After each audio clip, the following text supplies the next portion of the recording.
earlier that we should be here by 9 a.m. So it is quite shaming to see that the chief guest came earlier before us.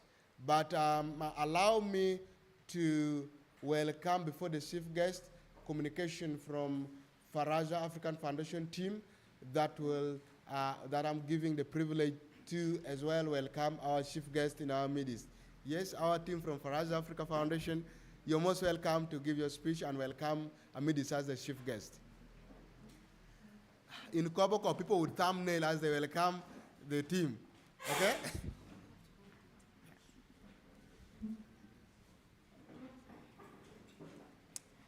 I stand corrected. Thank you, Speaker. Thank you very much, our chief guest. Protocol observed. I greet you all. My name is Nahura Shalom.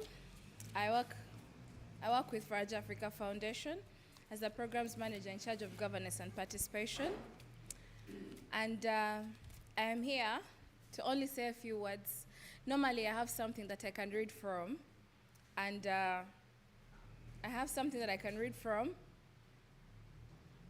and share with people, but today, I'd like to speak from my heart. And yeah, so when I started advocacy work as a very young girl, I think I was about 22 years. Right now, I'm clocking 32 next year. But as a 22-year-old, I need you to know that personally, it was just passion. And personally, it was about getting my voice out there and seeing that I could create some change with or without anything. What do I mean? I didn't earn. I was a volunteer, and I needed to eat. So, of course, time came, and I started to do the small things that they do in organizations, where you go and you're like, I just want to go with you to the field. I just want to see how you guys do your activities. I don't know if you guys are hearing what I'm saying. If I'm too fast, you can tell me to slow down. Okay, so I started slowly and small, and I kept on saying to myself, there are opportunities out there, and I intend to be part of those opportunities. I don't care at what cost. If it meant to move from point A to point B to get to where I was going, I had to. So I started working from, of course, my home. I didn't come to Kampala immediately, no. My change started from the village, when as you're going thousands deep in Itunga, very far. If I took you to my village, none of you would believe that that is where I come from. We don't even have electricity, to be honest with you. So our change started from there, and I started with educating young people, trying to show them how to use computers. They said we have one parliament. Please, let's have one parliament. So we started with educating young people how to use gadgets, how to use computers, how to write letters, things like that. And never one moment did I get a single coin from it. What does that mean? You being here and using this space to echo your voices, please don't underestimate it. Look at the bigger picture. I am here. I'm not a born of West Nile, but I have a passion for the young people because I'm also young. And what do I mean? I want us tomorrow to be able to stand in the parliament and we know what we are talking about. Tomorrow, I want you to debate and speak on issues because you have seen and you've faced them. Tomorrow, I want when you're walking in there and you see someone is embezzling funds, be the person that calls them out. Even when you're going for your elections, elect the person that you know will bring the change in your community as you well deserve. I don't know if you get what I'm saying. Don't go because someone has given you a packet of salt or sugar. No.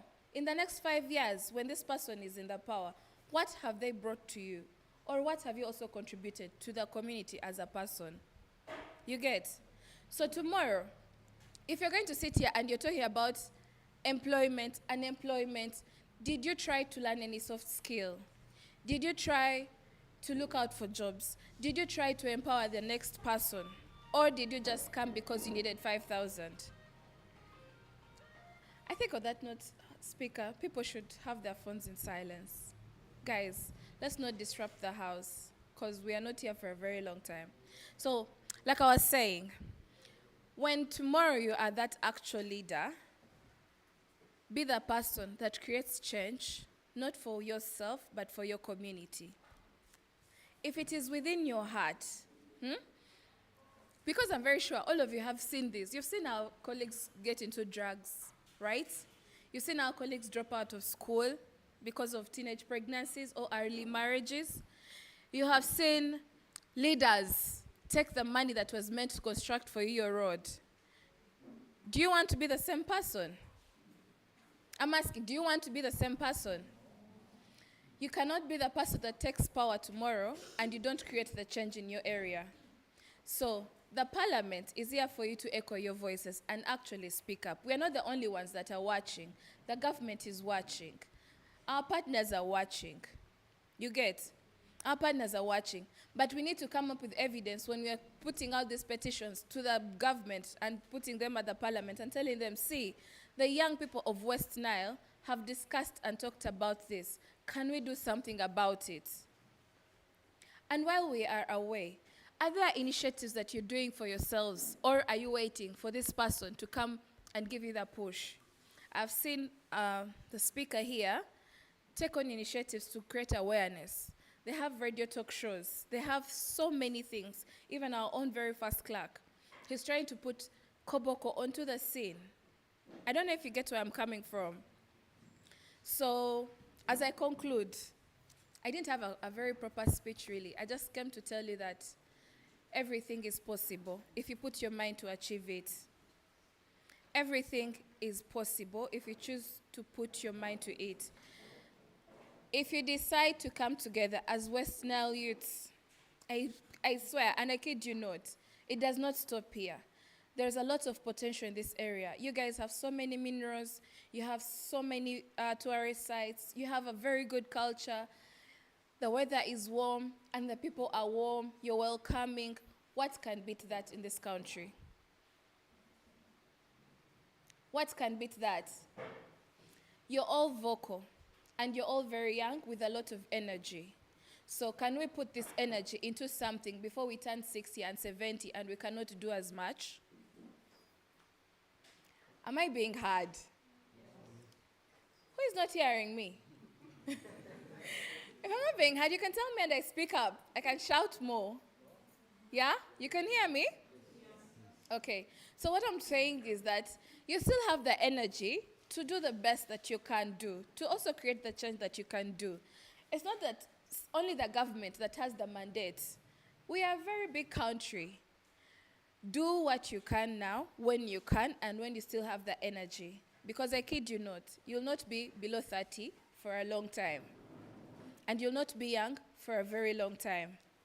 So, please, use this platform, speak up, echo your voices, and create the change that you're looking for.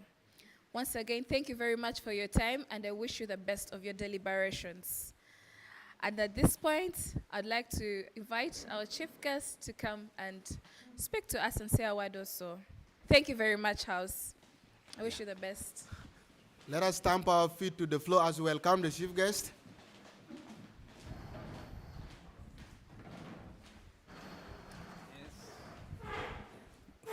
Thank you.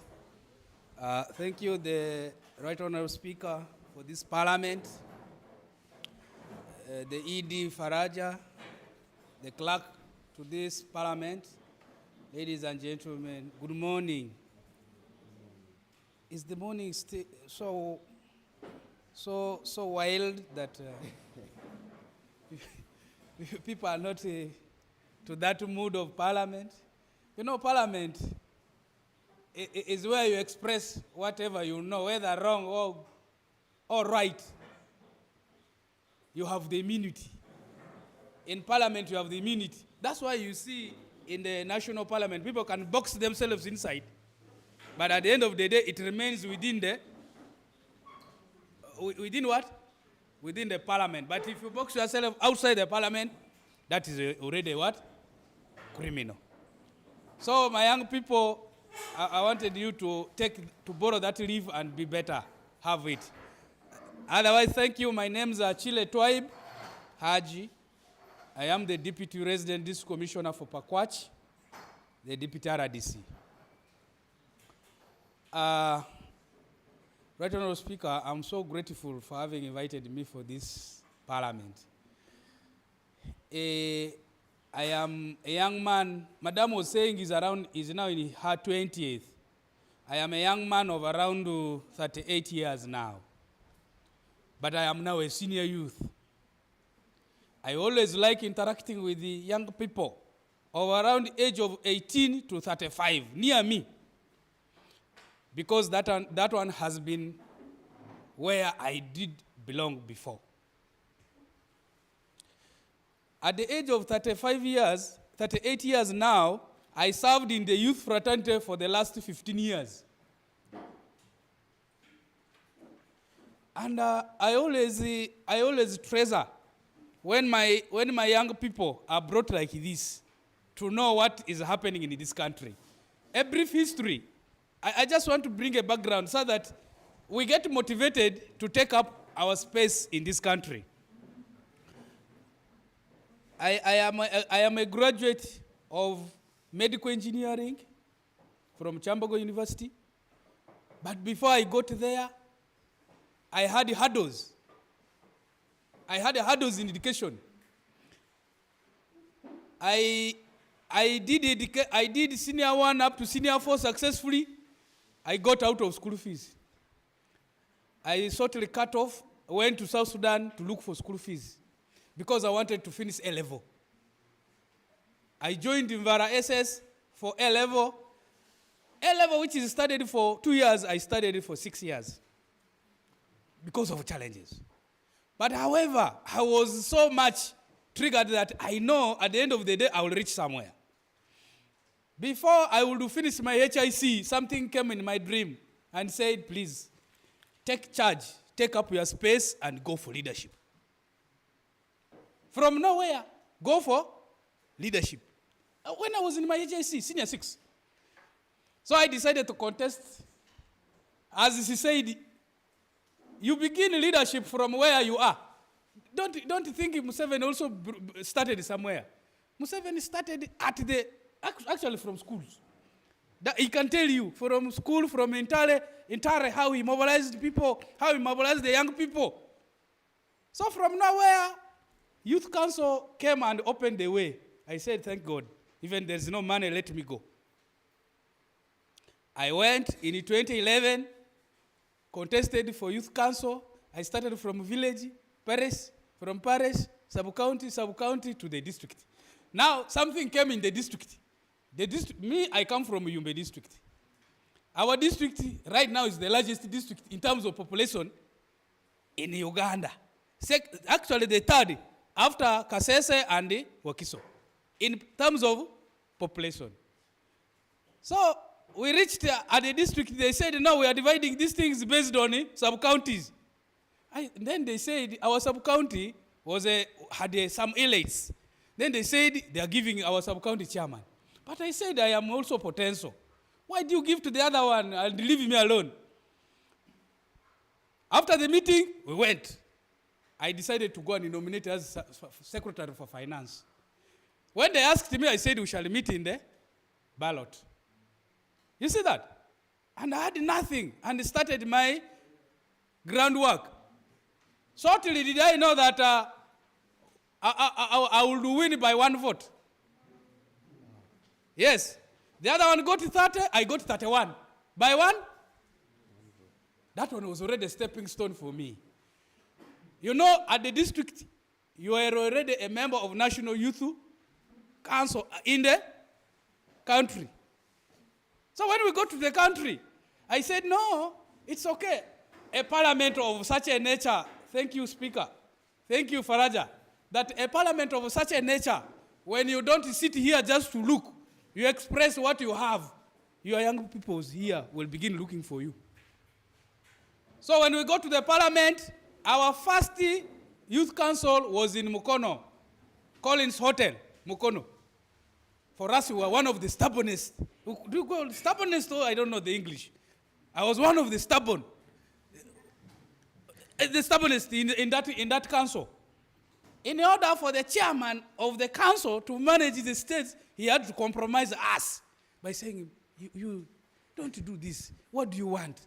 So I told him, I want money, but in the next coming election, I want to be in youth league. Will you support me? He said, yes, we shall do that. The next council was in Moroto. We were also staging the same. Now in Moroto, I had already gotten away that I want to become, in the next election, the vice chairperson of Youth League, Northern Uganda. And I become one of NEC members in this country. Immediately after the elections, I got myself. And when I contested for Youth League in 2015, I won by 15 votes in Nambole. That one pushed me nearer to the President Museveni. We would meet President. I didn't know that we would do that. We would be meeting President every year, 3 times in a year. So after that, I said, thank God, I am done. One, it allowed me to finish my school. I went to the university, finished. Then we came and told Museveni we also want to study more. The next day he said, I don't want my young people to study outside the country because when they go out, they become a problem. Look for admissions within the country. So I had to look for admission for the second degree. I am also a bachelor's holder in social works and social administration because I wanted to be in the fraternity of leadership. And that one I studied it for free. It's not because I am from a poor family. If I had sat down in a poor family and he said, my father is poor, we did not go to school, I was lamenting. My lamentation will continue. In 2011, I contested as member of parliament and postponed my winning as being in the second position and said I will go the next coming time. Do you know by postponing your what?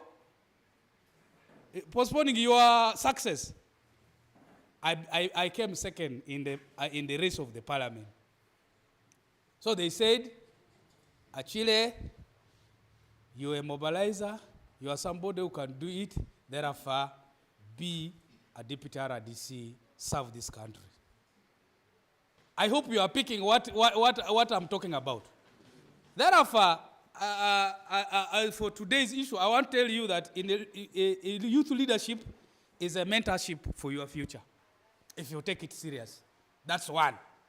2, in youth leadership, remove fear of phobes. You remove that fear that I want to do. You will do, even if the person has money, contest with him. There is a young man who has contested in Mukono. He's in school, but he has only paid the nomination fee, but he's running. And that one has already removed what?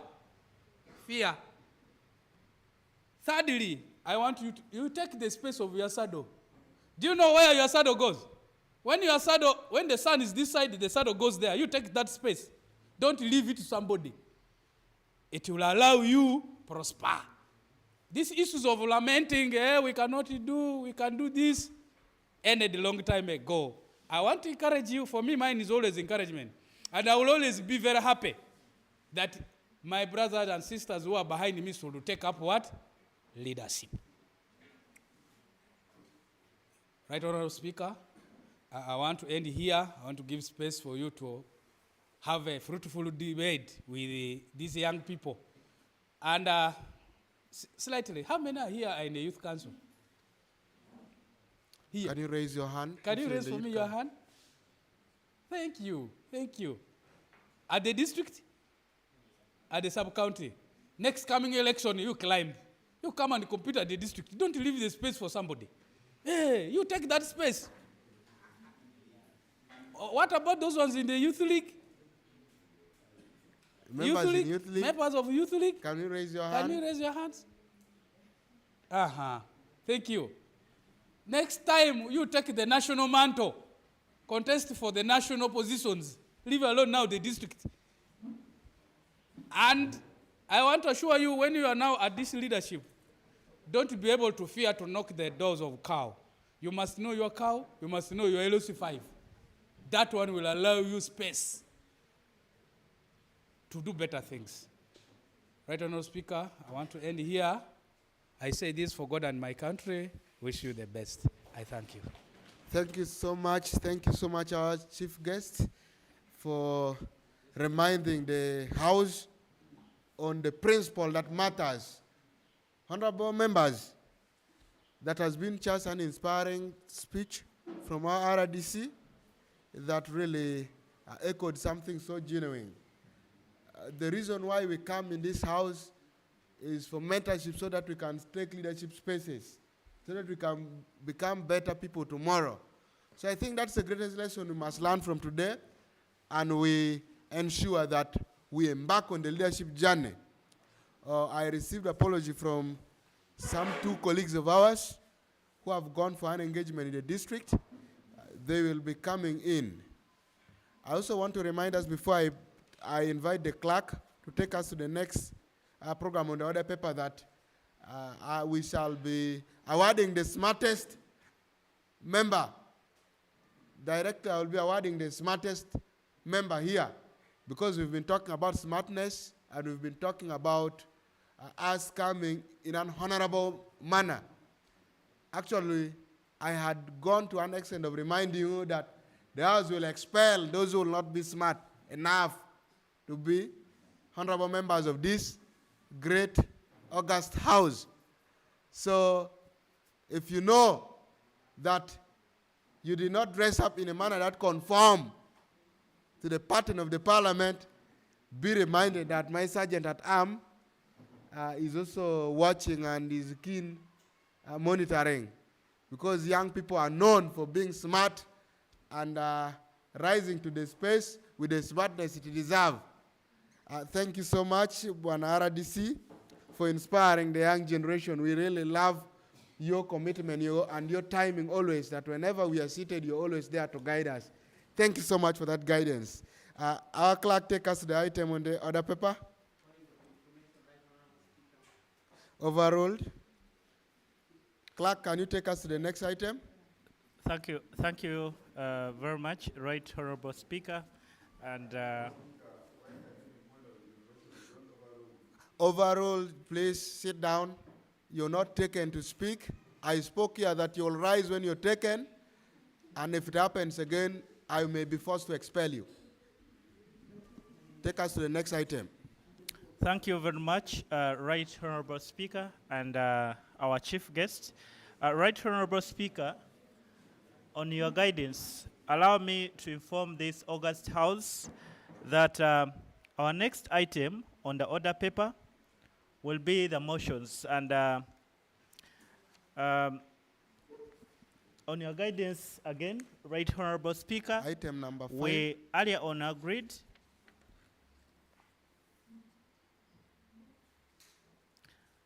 Right Honorable Speaker, we are going to item number 5.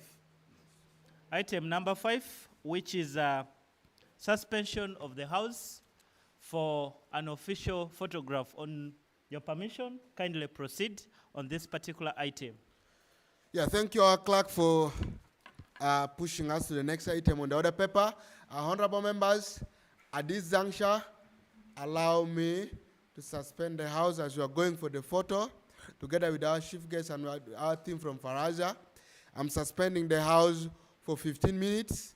Within the 15 minutes, I would wish for us to also take breakfast, and we come back in the House for serious business. Okay? So the House has been suspended as we go out to take photo.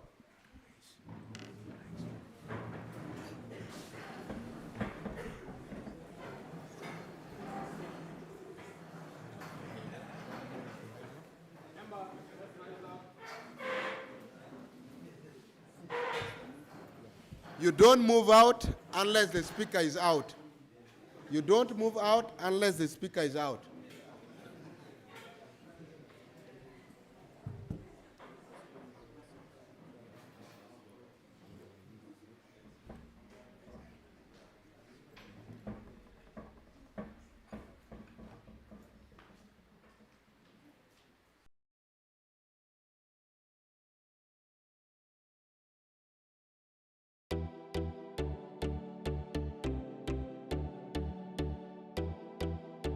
My name is Jemba Michael Senkole, team lead and founder of Hummingbird Foundation. We're currently in Apache District for a civil society organization's capacity building program that is being organized by Faraja Africa Foundation in partnership with GIZ. And I can tell you that this is one of those training programs that we do need as youth-led organizations. I am super pleased to have been a part of being one of the young leaders being chosen for the CSO capacity building training organized by Faraja Africa Foundation in partnership with GIZ. Today was our first day, and the first thing we had was strategic management. Strategic management, which entailed a whole lot of concepts, looking at the mission, looking at the vision, the objectives, a situation analysis, among very many critical things. As an organization, speaking for Hummingbird Foundation, I believe this is something that is timely for us as we look onto creating more community impact. This is the kind of a training we've been lacking out, and I think it is going to go a long way to improve our implementation, but also to be able to stand out as an organization causing tangible impact in our communities. Today, having been day one, has been more than thought-provoking. This I could attribute to one, the facilitators we had today, but also the topic of the day. Strategic management isn't an easy thing to run through, but then knowing that there is always time for us to step back a little as young leaders and be able to re-evaluate some of these things we normally, where we intend to go. Today was done in the best way possible. And as a growing space, the Shiloh's Foundation, a strong appreciation was made today in knowing what our unique direction should be as a mentorship space for a very specific group, but even knowing how to do this better. Because 5 years down the road, we need to be able to grow even much better. So I'm looking forward to the many other trainings. In the next 2 days, we're here for 3 days, looking at resource mobilization, the financial knowledge and skilling that we're going to get along the way. And I can tell you, I'm excited about this training and looking forward to learning more and more. I think this initiative is very, very useful, especially for young organizations, for youth-led organizations to be able to stand out and create the impact that they are looking forward to. And day 2 and day 3, I'm definitely expectant to be much more challenged.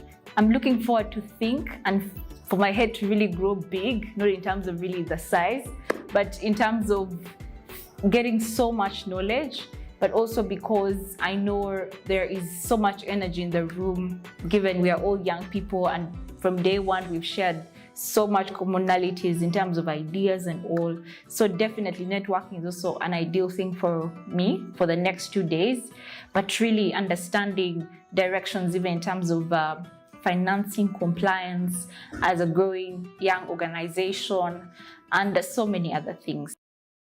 Talk about a shrinking civic space, donor dynamics, quite a number of issues that have contributed to CSOs closing and not operating in Uganda of late. Well, we are here to solve the situation. My name is Nahara Shalom. I work with Faraja Africa Foundation as a program manager in charge of governance and participation.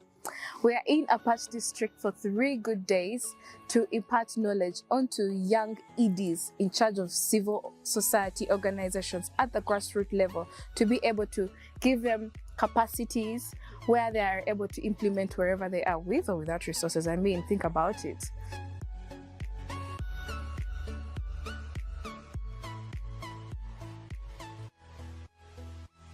My name is Jovia Kusima and I'm an executive director of High Hope Uganda.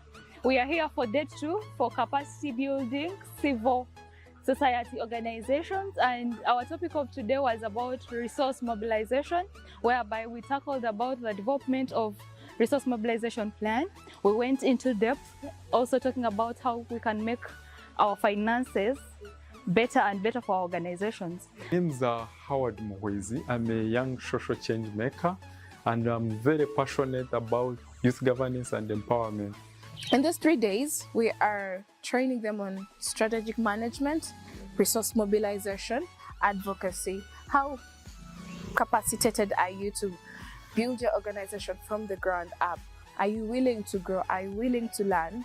So we are empowering 20 young organizations with skills that are able to keep them moving and running despite of any condition, any sort of challenges. For the last 2 days, we have been able to engage into intensive discussions. We have gone through intensive trainings, taken through different aspects of organization management, company management. That is to say, or how to identify, how to make a vision, mission, how to come up with a SWOT, how to do a situation analysis of an organization, good management practices, financial management, which I think is key.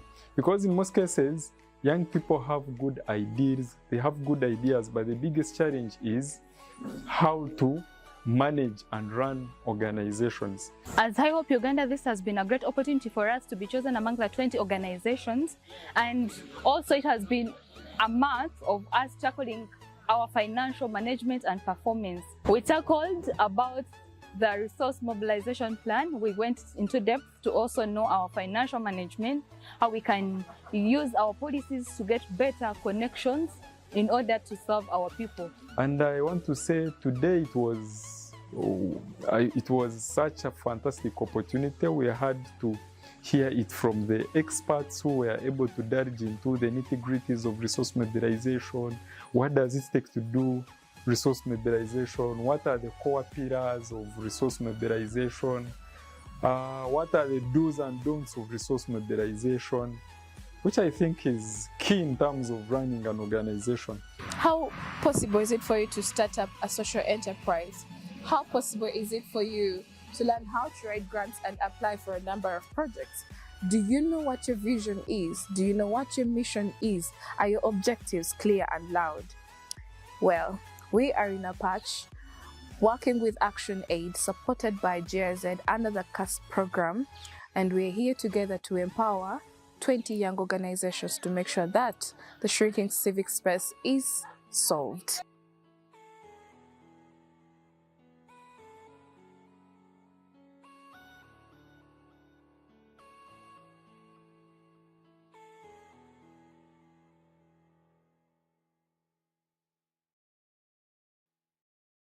Whenever issues of young people are not spoken out by young people themselves, they don't necessarily get audience.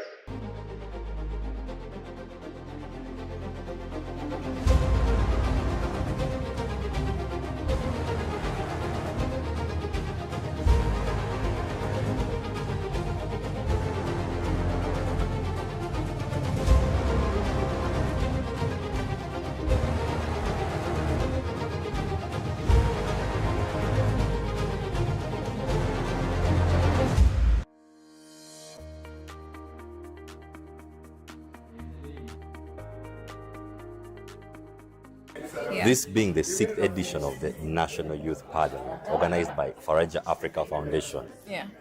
As always, the drill is you have the regional parliaments where youth get to debate on various issues. So how were the regional parliaments of this year? Well, quite interesting. They were bigger compared to last year.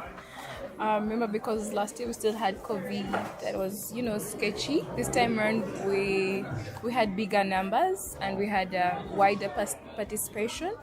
This year's Central Regional Youth Parliament has been an interesting one, where I've had young people come together and deliberate on issues that are actually pressing us. We are giving those spaces to exercise and also give out our views to those local governments. We will cry and cry and cry until Jesus comes back. So far, this is the first youth parliament I've attended. Physically, I had attended the virtual one in 2021, but it has been a beautiful experience. A lot of brilliant people to meet, seeing the youth passionate about the matters of the country. I think each year that gets by, the youth parliament becomes more interesting and it gets better. It's a very enriching experience to see young people debate on pertinent issues that affect them in society. It's a blessing to tap into their cups of wisdom because, they give us a fresh feel of what is going on at the grassroots, where we might not be able as leaders to reach on a daily. So young people's advocacy, strengthening the youth voice, is a platform that we really need to fully utilize, and the Youth Parliament offers it on a silver platter. The question the youth are asking out there, how do you choose this member of parliament to come on the floor of parliament? Okay, for starters, it is always a competitive process, that is for a fact. But in the competition, we look at leaders, young emerging leaders, who have hands-on skills, who have done something, and we also give a lot of consideration to the leaders from the grassroots, because given our development approach, we're using a bottom-top approach. I don't want to lie to you that I'm going to go and pick someone that has been in power for some time, that is exposed already. No, we want that person who has not been here one time, or that person who is able to talk, who is able to speak. And of course, while we're doing that, we consider special groups, I'm talking about the PWDs, yeah. I'm talking about the special groups. We're looking at the women, the young mothers out there, and that person who maybe didn't finish school, but are trying to make it out there. So it's not like we don't want everyone to participate. I also have to have regional balances. We want each and every region. I was so inspired by the sessions. When I was cheering, at some point I got lost in my head. I said, imagine this was the real parliament, because the people were really respectful. Under my guidance, I managed to imagine in 30 minutes, 18 politicians speaking to the point. That was special, and we need to improve this, keep on going with this. Now, one day is not enough for everyone to understand the content of the motions. We tried, but we can only try. So this has inspired me. I want to really talk, say, okay, what are the chances? Can we see, is there any chance that we could keep on these conversations? Maybe even if it's quarterly. Because this crowd, if they have another chance to debate, they'll just get better and better and better. So the issues that were carried out from all these different regions were put together. And of course, we use the whole problem analysis sort of method to come down to the motions that we've discussed today in the chambers. During the event, we had 3 motions, but one of the most outstanding motions that really that really touched me was the motion on cattle rustling in the eastern part of Achule sub-region and Karamoja. This is something that we have been talking about. We tried all angles. And when this thing was brought, and I believe what we brought out here will again spark fire on the government to at least act. Traders who have handed over their guns to the government, you will find that they have been promised that maybe we are going to give you these livestock and other things to do. Because what the Kejongs knows, most of them, they know about only cattle keeping. There should be an alternative of other things so that they don't go around and killing people, taking away their cattle. They should know that without keeping the cattle, we can also survive on our own. It is not only about the cattle raids that is taking place. As I speak right now, families are leaving their home as early as by 5 p.m. to go to seek for a refuge in one of the nearest places that they feel it's a bit safe. One of them being churches, institutions like schools, just that they can comfort themselves in. Because these cattle raiders are no longer only taking cattle, but they're also killing people. Well, the issue of climate change and then in relation to also agriculture for the young people, that one is very directly related to the young people, because climate change and agriculture eventually evolve into a reduction in the quality of life that the young people are living. And if young people cannot live a certain quality of life where they can have their basic needs and all that, it can set grounds for other challenges to rise, especially community-based challenges. We've had a discussion around land, and this has been a very big challenge, where we have people who have been losing their land grabbers. We've had people owning miles and miles of land in this place because of the different bureaucracies that rotate around land, lease, non-lease. But we've actually come to discuss this as young people, because in the long run we are all affected. These are areas of settlement. These are areas of habitats where the young people are living and actually trying to earn a living. Having agriculture as our background, the young people here are actually doing a lot of agriculture on this land. Others are rearing cows and others are planting crops. So having the young people come to discuss on these issues that are affecting them, especially the land issue. The land is rotating around economically, socially, and in all ways the land is important to the young people and it is a resource to us. Then for service delivery, it was mostly on medical interns and boosting the education of the country. And then for National Youth Council, we were of the view that we as youth, the budget should be boosted, since we see that in this financial year, it was decreased from 4 billion to 800 million. So many issues within the health sector. I would point out that the government should really invest in the preventive measures, especially when it comes to cancer. Cancer has been a very big problem for the country. Looking at the women who have the breast cancer being the highest in the country. So if we have preventive measures, we will not lose a lot of money having to borrow from World Bank and all these other countries.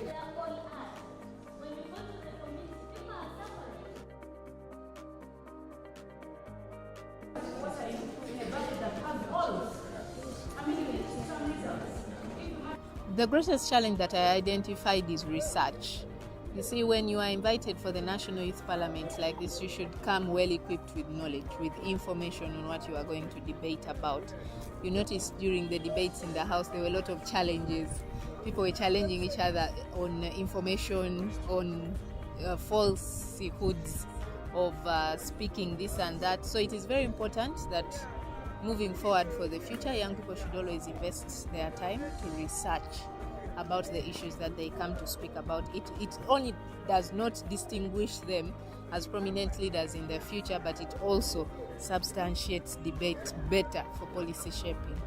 The theme is in line with our International Youth Theme Day. It's about green skills. So we are trying to advocate for climate change. We also incorporated better livelihood. You know, climate affects us in every sort of way. Green skilling is one thing that we need to push across the divide. Not only young people, but young people are the center of it, because we are the drive to sustainability. If we have the young people of today each acquire a green skill, then you can transcend it to another young person. And a green skill does not require a budget. It could be the basics of just protecting your environment, being cautious about environmental degradation, seeing how best we can have as many young climate change agents as possible. For the two motions, the first one was on climate change. That is something very urgent. I'm personally going to take it to the Ministry of Water and Environment. I already have a meeting with the Commissioner of Climate Change. Wow, you're already working. Yes, we already. I have a meet, not in my office, but as an individual. Wow. So with the guidance of Faraja, I should be able maybe to try and table some of these things. There are opportunities to train young negotiators on climate change. Personally, I negotiate for government on climate change. I was in Germany last month doing that work. There's COP. So all these are training opportunities. We must table them, especially the climate change thing, and continue with the conversation. We are not implementers, but we have to push, learn how to lobby our agenda. The issue of climate change and then in relation to also agriculture for the young people, that one is very directly related to the young people, because climate change and agriculture eventually evolve into a reduction in the quality of life that the young people are living. And if young people cannot live a certain quality of life where they can have their basic needs and all that, it can set grounds for other challenges to rise. The best solution to jungle burning is a subsidization of the alternatives. If government sees fit, then they should subsidize electricity. With the big theme of green skilling of the youth, this addresses the core issue of my generation. We have big population of the youth not guided, without any meaningful skills. That is why they go into a forest and cut everything down for very temporary need. But the big issue is, as legislators, we shall take it upon ourselves that going forward, when a bill comes into the floor, we need a certificate of environmental responsiveness and also bias on the youth, so that every agenda actually affects the youth.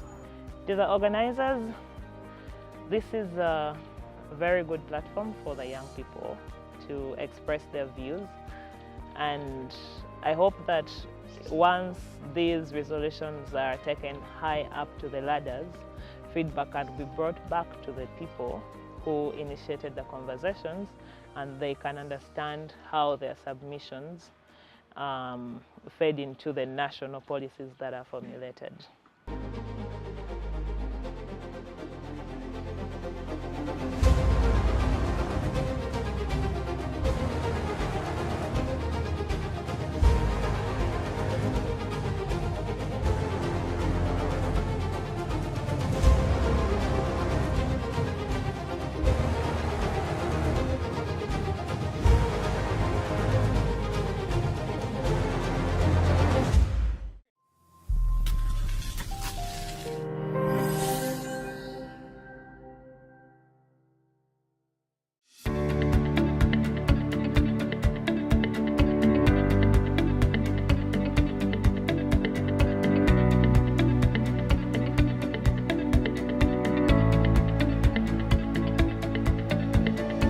Hello, my name is Paul Peter Siniga from Tanzania.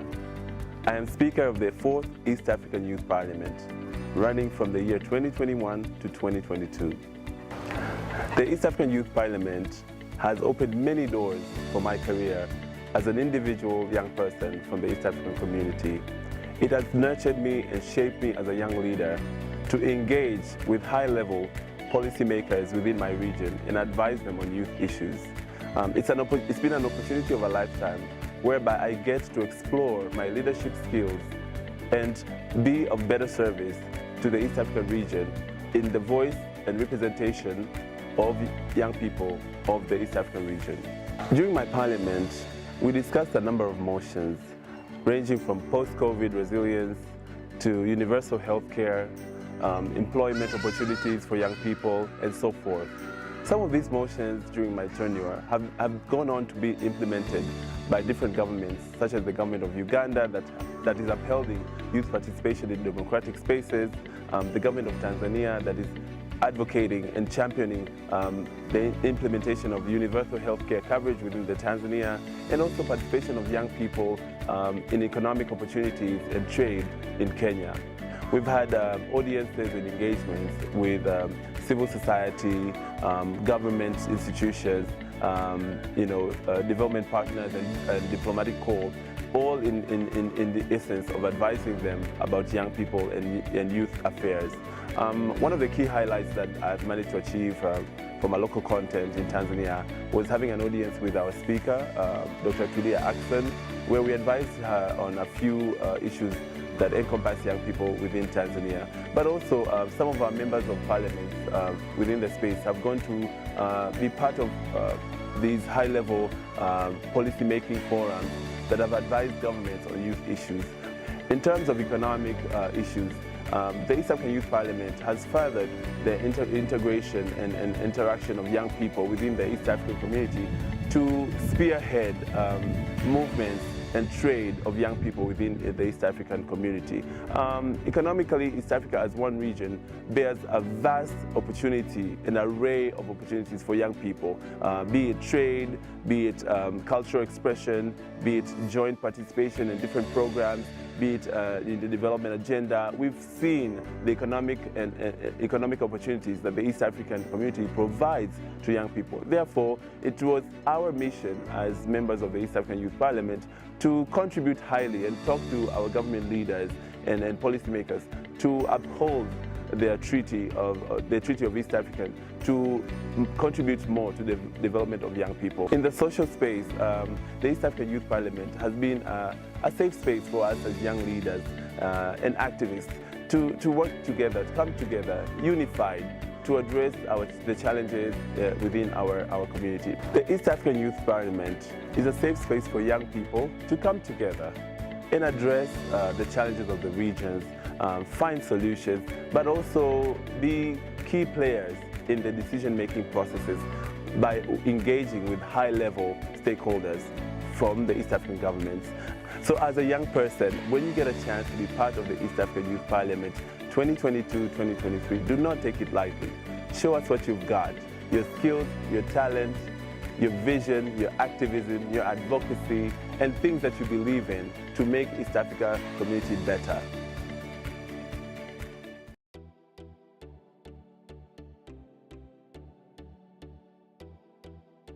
My name is Jemba Michael Senkole, team lead and founder of Hummingbird Foundation. We're currently in Apache District for a civil society organization's capacity building program that is being organized by Faraja Africa Foundation in partnership with GIZ.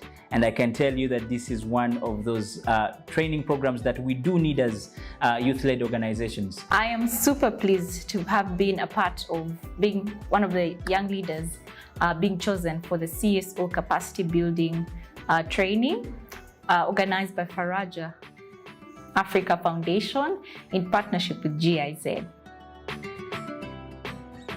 Today was our first day, and the first thing we had was strategic management. Strategic management, which entailed a whole lot of concepts, looking at the mission, looking at the vision, the objectives, a situation analysis, among very many critical things. As an organization, speaking for Hummingbird Foundation, I believe this is something that is timely for us as we look onto creating more community impact. This is the kind of a training we've been lacking out, and I think it is going to go a long way to improve our implementation, but also to be able to stand out as an organization causing tangible impact in our communities. Today, having been day one, has been more than thought-provoking. This I could attribute to one, the facilitators we had today, but also the topic of the day. Strategic management isn't an easy thing to run through, but then knowing that there is always time for us to step back a little as young leaders and be able to re-evaluate some of these things we normally, where we intend to go. Today was done in the best way possible. And as a growing space, the Shiloh's Foundation, a strong appreciation was made today in knowing what our unique direction should be as a mentorship space for a very specific group, but even knowing how to do this better. Because 5 years down the road, we need to be able to grow even much better. So I'm looking forward to the many other trainings. In the next 2 days, we're here for 3 days, looking at resource mobilization, the financial knowledge and skilling that we're going to get along the way. And I can tell you, I'm excited about this training and looking forward to learning more and more. I think this initiative is very, very useful, especially for young organizations, for youth-led organizations to be able to stand out and create the impact that they are looking forward to. And day 2 and day 3, I'm definitely expectant to be much more challenged. I'm looking forward to think and for my head to really grow big, not in terms of really the size, but in terms of getting so much knowledge, but also because I know there is so much energy in the room, given we are all young people, and from day one we've shared so much commonalities in terms of ideas and all. So definitely networking is also an ideal thing for me for the next 2 days, but really understanding directions even in terms of financing compliance as a growing young organization and so many other things. Talk about a shrinking civic space, donor dynamics, quite a number of issues that have contributed to CSOs closing and not operating in Uganda of late. Well, we are here to solve the situation. My name is Nahara Shalom. I work with Faraja Africa Foundation as a program manager in charge of governance and participation. We are in Apache District for 3 good days to impart knowledge onto young EDs in charge of civil society organizations at the grassroots level to be able to give them capacities where they are able to implement wherever they are with or without resources. I mean, think about it.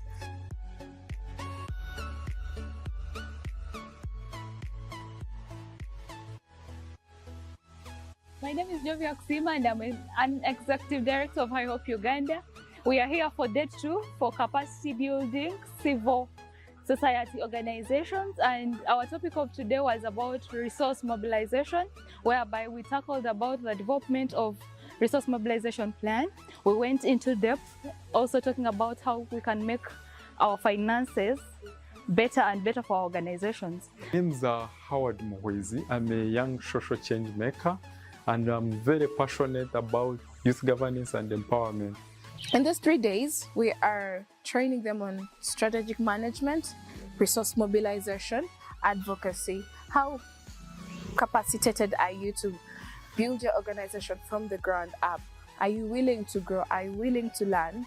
So we are empowering 20 young organizations with skills that are able to keep them moving and running despite of any condition, any sort of challenges. For the last 2 days, we have been able to engage into intensive discussions. We have gone through intensive trainings, taken through different aspects of organization management, company management. That is to say, how to identify, how to make a vision, mission, how to come up with a SWOT, how to do a situation analysis of an organization, good management practices, financial management, which I think is key.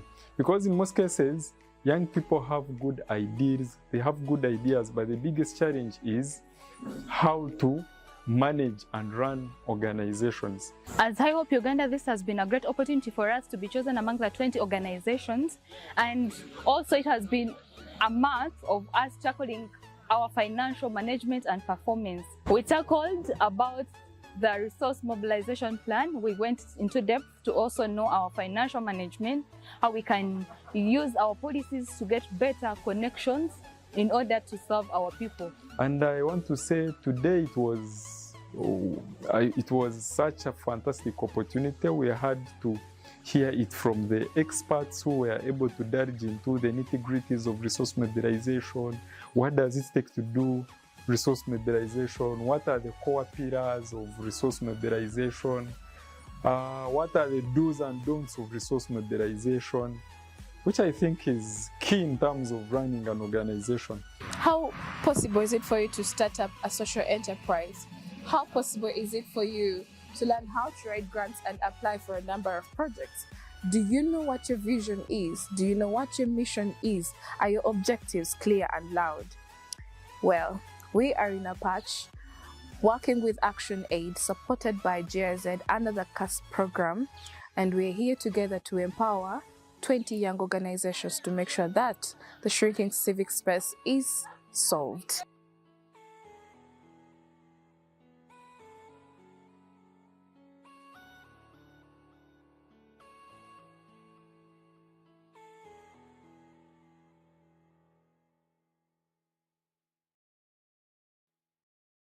Whenever issues of young people are not spoken out by young people themselves, they don't necessarily get audience.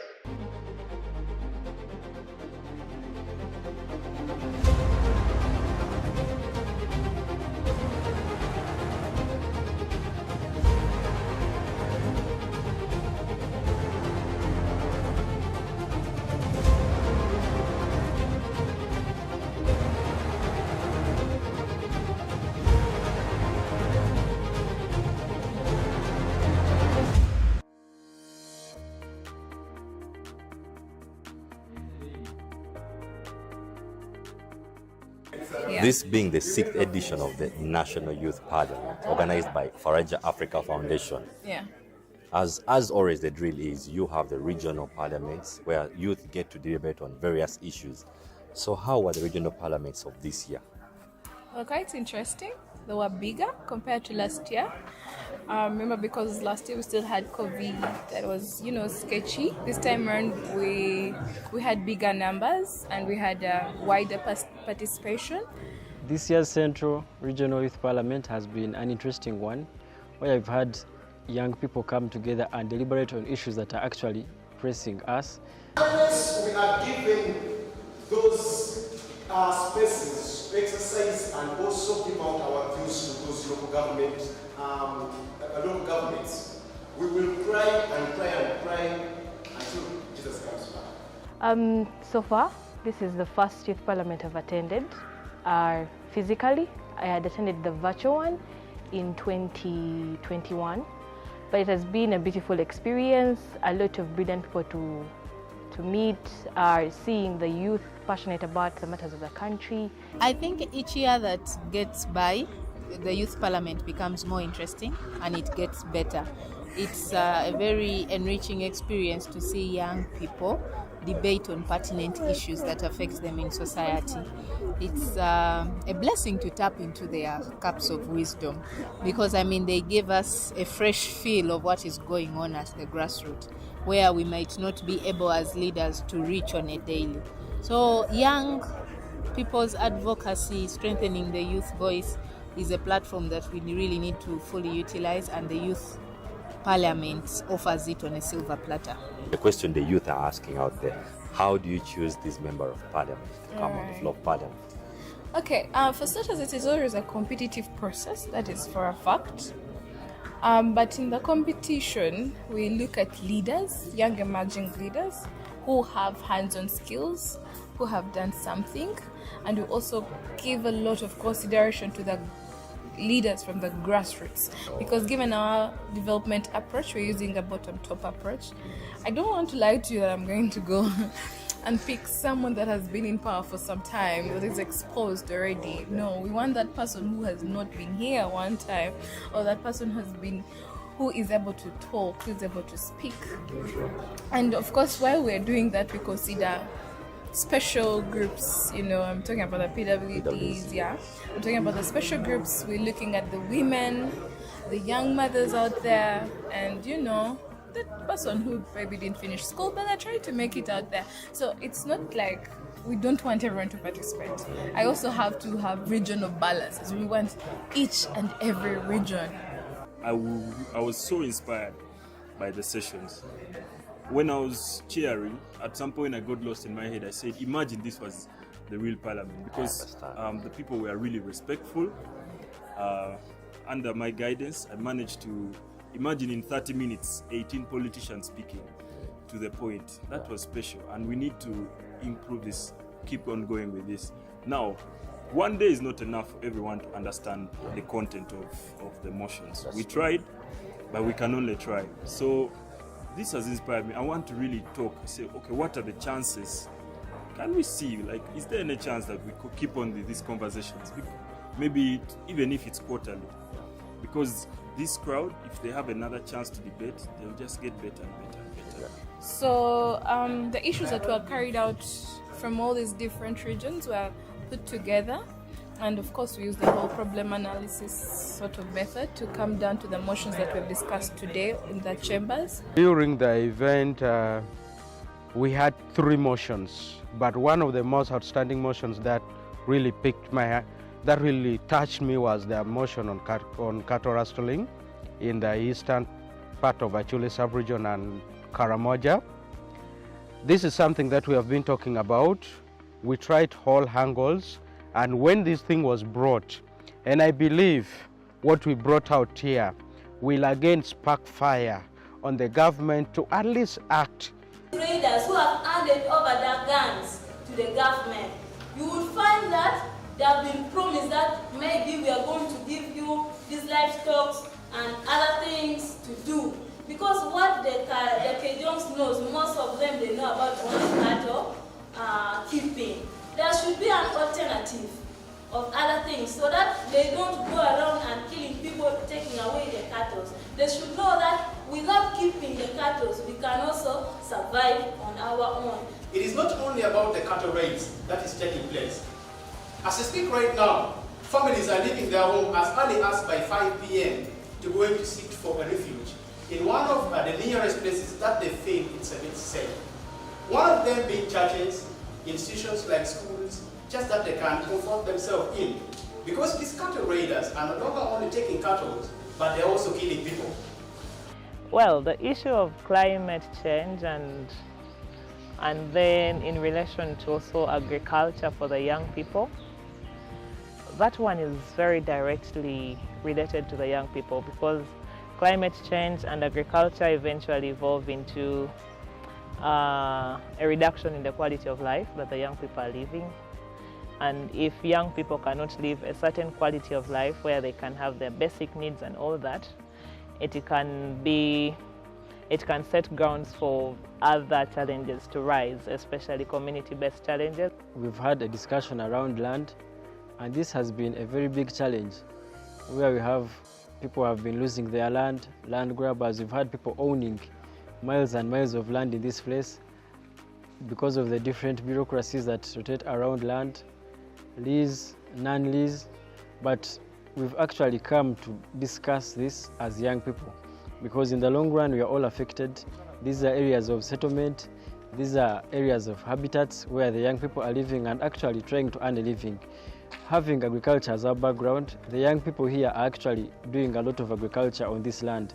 Others are rearing cows and others are planting crops. So having the young people come to discuss on these issues that are affecting them, especially the land issue. The land is rotating around economically, socially, and in all ways the land is important to the young people and it is a resource to us. Then for service delivery, it was mostly on medical interns and boosting the education of the country. And then for National Youth Council, we were of the view that we as youth, the budget should be boosted, since we see that in this financial year, it was decreased from 4 billion to 800 million. So many issues within the health sector. I would point out that the government should really invest in the preventive measures, especially when it comes to cancer. Cancer has been a very big problem for the country. Looking at the women who have the breast cancer being the highest in the country. So if we have preventive measures, we will not lose a lot of money having to borrow from World Bank and all these other countries.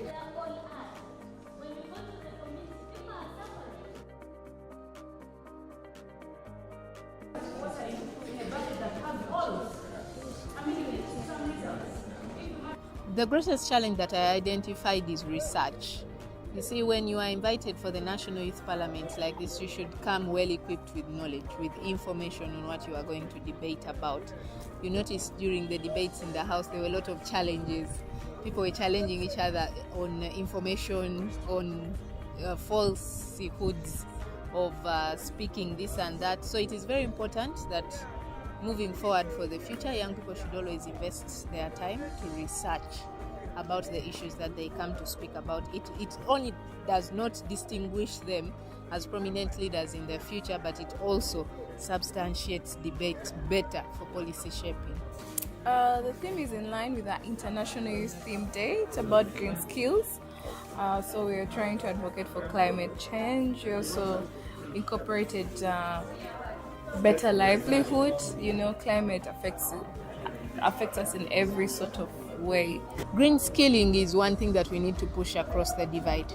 Not only young people, but young people are the center of it, because we are the drive to sustainability. If we have the young people of today each acquire a green skill, then you can transcend it to another young person. And a green skill does not require a budget. It could be the basics of just protecting your environment, being cautious about environmental degradation, seeing how best we can have as many young climate change agents as possible. For the two motions, the first one was on climate change. That is something very urgent. I'm personally going to take it to the Ministry of Water and Environment. I already have a meeting with the Commission of Climate Change. Wow, you're already working. Yes, we already. I have a meet, not in my office, but as an individual. Wow. So with the guidance of Faraja, I should be able maybe to try and table some of these things. There are opportunities to train young negotiators on climate change.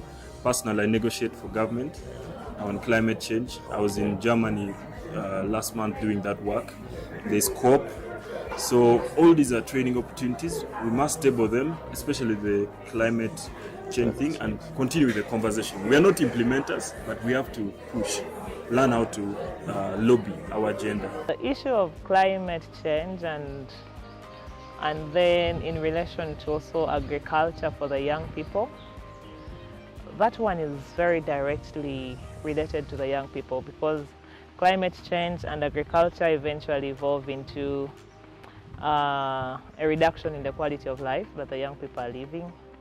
And if young people cannot live a certain quality of life where they can have their basic needs and all that, it can set grounds for other challenges to rise. The best solution to jungle burning is a subsidization of the alternatives.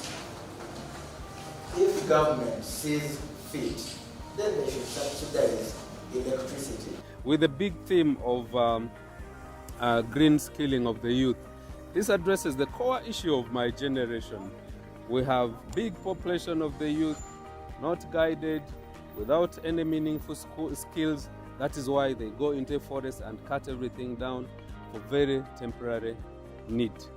But the big issue is, as legislators, we shall take it upon ourselves that going forward, when a bill comes into the floor, we need a certificate of environmental responsiveness and also bias on the youth, so that every agenda actually affects the youth. To the organizers, this is a very good platform for the young people to express their views, and I hope that once these resolutions are taken high up to the ladders, feedback can be brought back to the people who initiated the conversations, and they can understand how their submissions fed into the national policies that are formulated.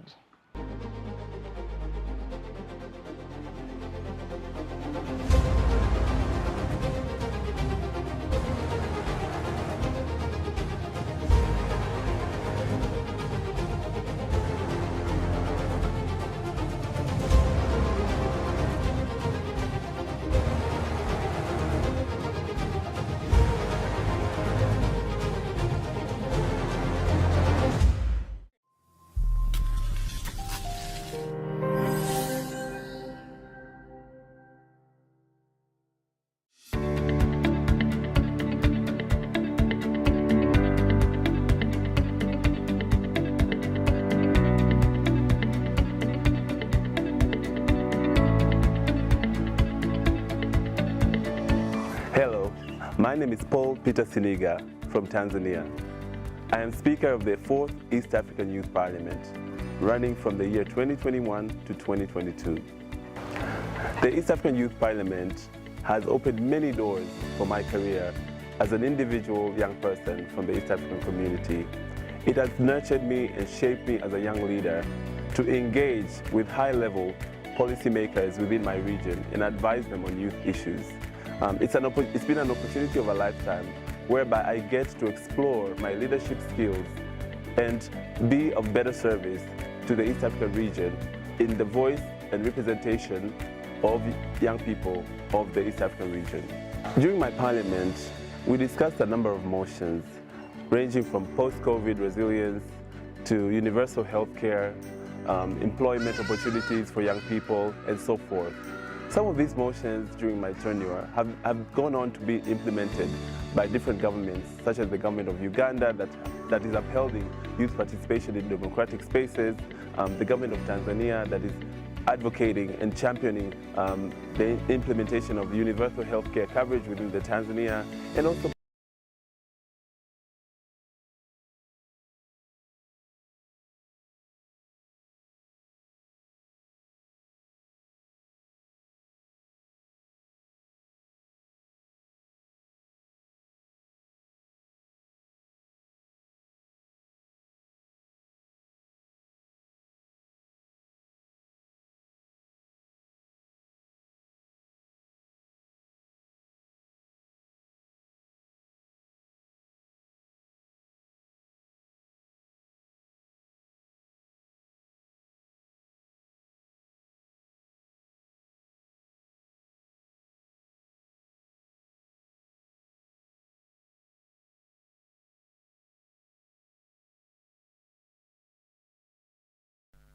Honorable members and colleagues, I welcome you back from the short break that we had.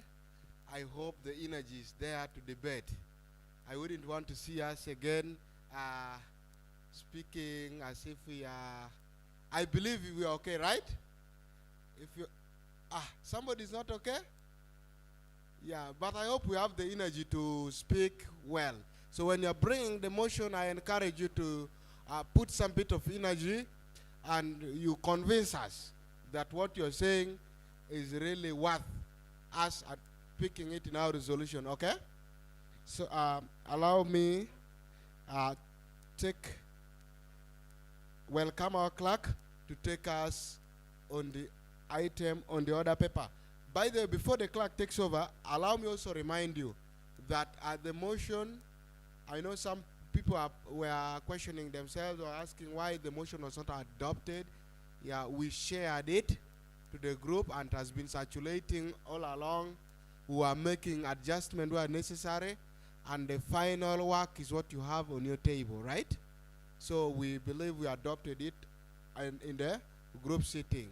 So before the session began, we had already asked a lot of questions whether anything needed to be adjusted. So the motion was adopted in the group since amendments were made. So for that matter, I wouldn't want us to disorganize the House by raising a lot of questions and a lot of, for those who have point on information, you can give as the different speakers may be taking their podium to speak, and for those who have procedural matter, we cannot really object them totally, but then sometimes if necessary we will have to reject some few. That is if necessary. Okay? So allow me welcome the clerk to take us to the next item on the order paper.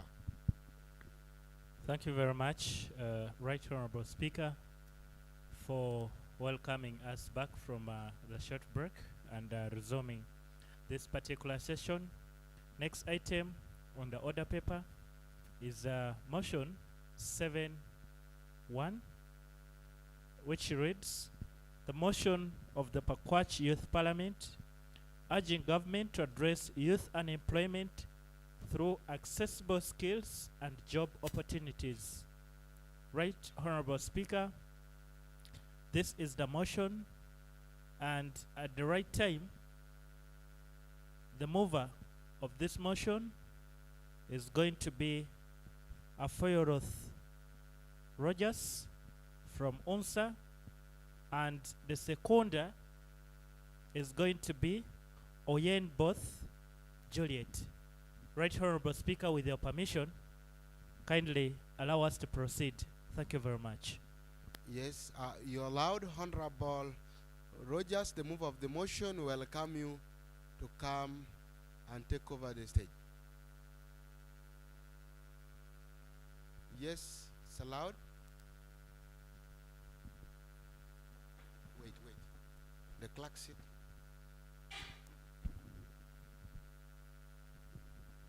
Let the Honorable come in front. If at all you're raising a point of procedural matter, I welcome you to keep in front. Of course, we are live, and we want the camera not to miss any of you. Yeah. Thank you, Right Honorable Speaker, for picking me first among equal. By procedure, when the order paper are being disseminated to all the honorable who are here, maybe almost 1 week ago, if the error was there, the correction was done before we move the motion, we must adopt the order paper with amendment. After adoption of the order paper with amendment, therefore, we shall call the mover of the motion to continue with his work. I beg to submit, Honorable Speaker. Thank you, Honorable Edward, for just a clarification on procedural matter. Can I take this opportunity and welcome the same Honorable Edward to come and raise a motion of adoption of the order paper with amendment?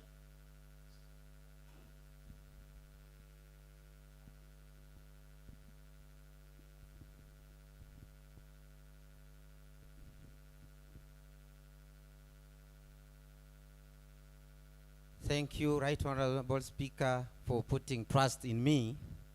I, Honorable Moise Edward, a Honorable representing Packwach District, do rise up to move the motion that the the motion order paper of Packwach Youth Parliament sitting today, Friday, 21st October 2025, be adopted with amendment, if I may be seconded. Thank you. Yes, it is Friday 31st, not 21st. I welcome a seconder to come and take charge as fast as possible. Come in front very fast. I welcome the Honorable behind who stood first. Can you sit down, and we welcome Honorable Elia. He stood first.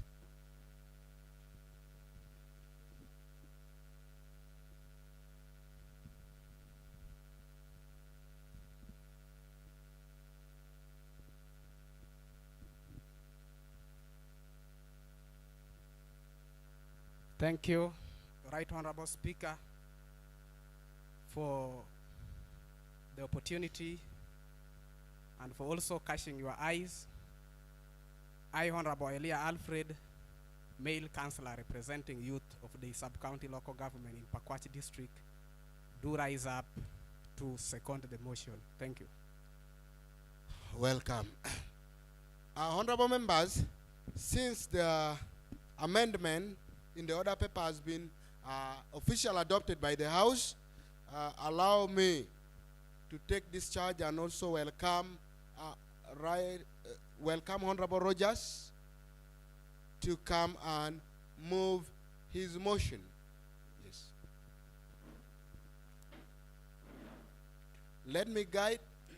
As you take over, begin by introducing your name and proceed. Meanwhile, we know that there is a technical team, so stand in a position that will not disturb them to disorganize their cameras, okay? Yeah. We request you to stand somewhere there. And also, I also would love to guide that you face the honorables so that we are able to get the caption from the camera. Yeah, thank you, Honorable. You're welcome. Thank you so much, Right Honorable Speaker, for the guidance. My name is Honorable Ofoirot Rogers, one of the youth leaders within Packwach. Right Honorable Speaker, I beg to move that this House urges the government to address youth unemployment through accessible skills and job opportunities, if I may be seconded by the House. Yes. Honorable Rogers, you can take a seat as we welcome Honorable Oyenbot Juliet to second this motion.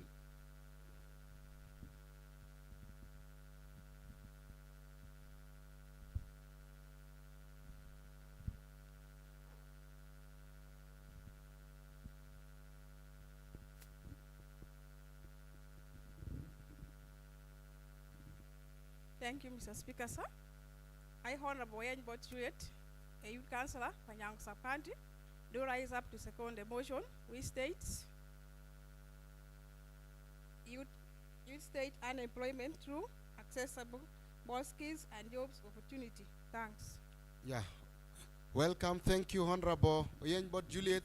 I would give a thumb to these great people who have done for us a noble task. They have given us so allow me welcome Honorable Rogers to come and convince the House why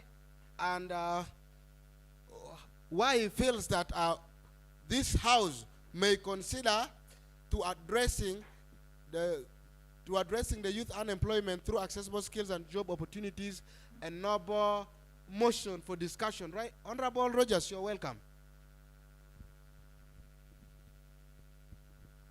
Thank you so much, Right Honorable Speaker, for the opportunity granted. And I also want to thank Honorable Juliet for having seconded this motion. Right Honorable Speaker, when we take a look,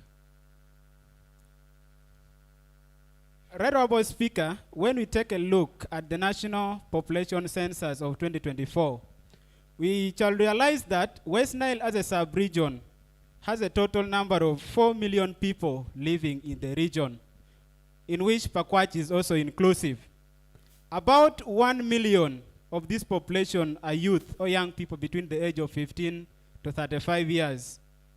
According to the recent population census of 2024, 38% of these youth are not in employment, education, or any other training where they can acquire skills to earn a living.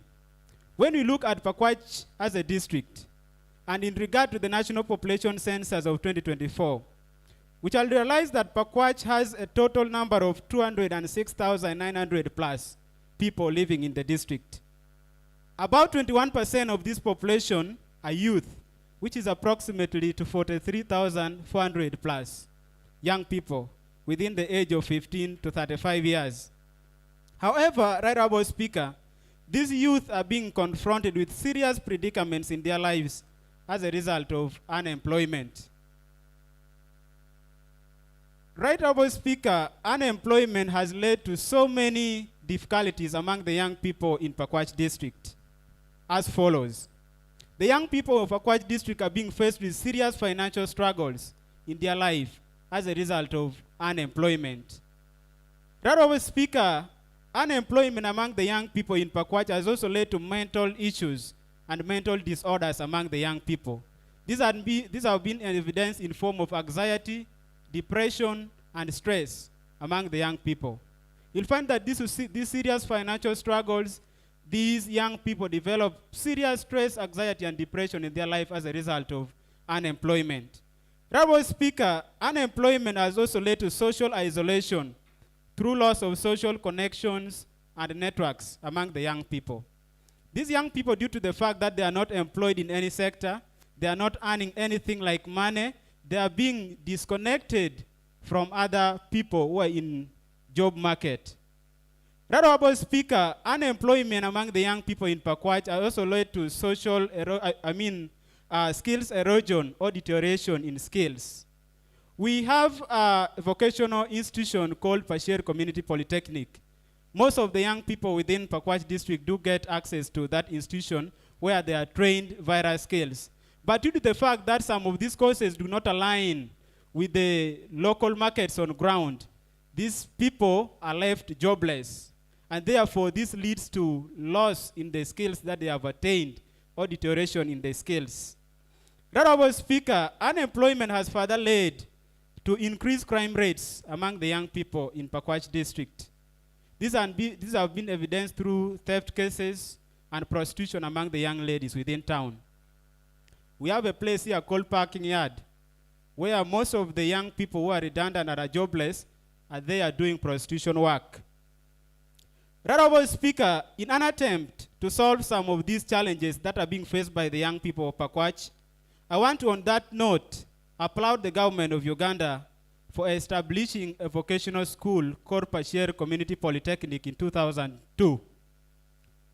These institutions have been established with the idea of solving the problems of job opportunities among the young people. Although it has not solved it all, but we really applaud the government of Uganda for having done such. We have some few courses that are offered at Pasher Community Polytechnic, like carpentry, masonry, plumbing, electrical installations, and mechanics. Honourable Speaker, I also want to, on that note, thank this organization called Van Doon Foundation for the support toward this institution right from 2017 through offering them training equipments and tools and sometimes mentorship to the instructors. However, this institution has been faced with serious problems. Honourable Speaker, yesterday I was with the head instructor of Pasher Community Polytechnic, Ms. Alexandra Mpanga, to look at some of the challenges that are being faced by this institution in their progress. And we had to figure out some of the key challenges. The first challenges we figured out was about skills mismatch. Training doesn't align with the local market demands on the ground here, leading to unemployment of these graduates. For example, we have aspect of outdated carpentry techniques. At times, traditional methods are taught to these young learners, but modern construction demands newer skills, which are not there. So these ones lead to unemployment among the graduates. Honourable Speaker, we also looked at limited digital literacy being offered to these learners. Mechanics or tailoring courses don't incorporate digital tools. This one also leads to unemployment among the young people in Packwach. Honorable Speaker, we also discovered that there is limited funding to such kind of institutions. This hinders program development and quality of the courses offered. Honorable Speaker, I hereby want to encourage the government to do the following for the young people of Junam in order to revamp our status quo as the youth. Honorable Speaker, I want to encourage the government to promote vocational training which are tailored to local market demands on ground, focusing on sectors like agriculture, tourism, and renewable energy resource. And we want the government to at least make these vocational institutions to be in every sub-county, just like secondary seed school, which is supposed to be in every sub-county, so that our young people who are jobless can go and learn some skills which will help them to face the world once they are out of such institutions. Honorable Speaker, I also want to urge the government to promote entrepreneurship support to the young people of Packwach through providing funding. Yes, right, Honorable Speaker. As you conclude in 2 minutes. Yes, thank you, right, Honorable Speaker. Honorable Speaker, I also encourage the government to promote entrepreneurship support to the young people of Packwach through providing funding, mentorship, and resources for the young entrepreneurs to start at least some business or to boost their capital. Right, Honorable Speaker, I also want to encourage the government to promote free public-private partnership through collaboration with private sectors, companies to create jobs, providing internships, and offer skills training. And lastly, Right Honorable Speaker, I want to encourage the government to promote skills development programs by offering specific training programs addressing specific skills gaps in Packwach district, enhancing employability and entrepreneurship, like technical and vocational education, entrepreneurship support, and also short-term courses, like in electricity, automobiles, welding, and plumbing. Right Honorable Speaker, with this, allow me commend this motion to the House. Thank you so much, Honorable Rogers, for such an elaborate defense on your motion. You can go back and take your seat as I welcome the honorable members to debate this motion. I don't know whether I'm the only one more convinced with the urgency of this matter, given the nature he has defended his motion. So allow me welcome honorable members to debate this matter. So you can raise your hand if you have a submission to put in regard to this motion in particular. Yes, I welcome the House. I welcome submission. By show of hand, if I told you you want to discuss something in line with this motion.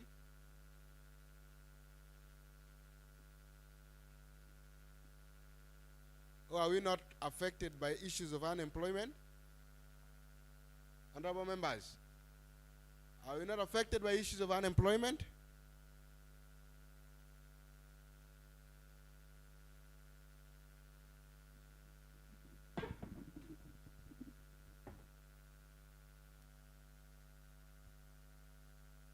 Yes. Honorable, you're welcome. Honorable Leah, thank you for starting up the conversation. Are we okay? Wow. At the end of the day, I expect everybody to say something at least. Thank you. It's working. Thank you. It's working. It's working. Thank you, Right Honorable Speaker, for giving me the opportunity once again. Ideally, I would request the Mr. Rogers to not to take his seat the other side, because you will be facing some questions. You have to take seat somewhere there, procedurally. Thank you, Right Honorable Speaker, before I proceed. It is okay. Let Roger sit where he is, because you never know, somebody may raise a point of information when you're sitting and you're supposed to take that same seat. Okay? So let Roger sit where he is. If there is any matter that has been directed to him, we shall invite him to come and defend. Okay. Thank you, Right Honorable Speaker. I will also request that through you, Right Honorable Speaker, there is motion 7.2 and 7.3, of which I think it can be merged to become one motion. Honorable Elia, we have passed that stage. By adopting every item on this order paper, that stage has been passed. We are on discussion, and you've risen to give your submission in line to motion 7.1, and that's what the House is expecting from you. Thank you, Right Honorable Speaker. I would also wish to add some few on unemployment issues. Because when we talk of unemployment among the young people, Right Honorable Speaker, it is not something new. This is something which has been a gospel, and it has been spread all over the country since this country inceptions of independence. And still, we are seeing the gap. But as government, we have seen that there are so many income generating activities that the government have been putting up in place to address these challenges. But due to rising number of young people that we have in the societies, because in any society, it is indeed possible that we always have number of people higher than, more especially in a place where I come from. I come from a place called the sub-county. It is located in northwestern part of this country, as a Packwach. You know that place, bordering Democratic Republic of Congo. And we have people who are always smuggling themselves, and most of them are young people. So we have that one also in place, that government of Uganda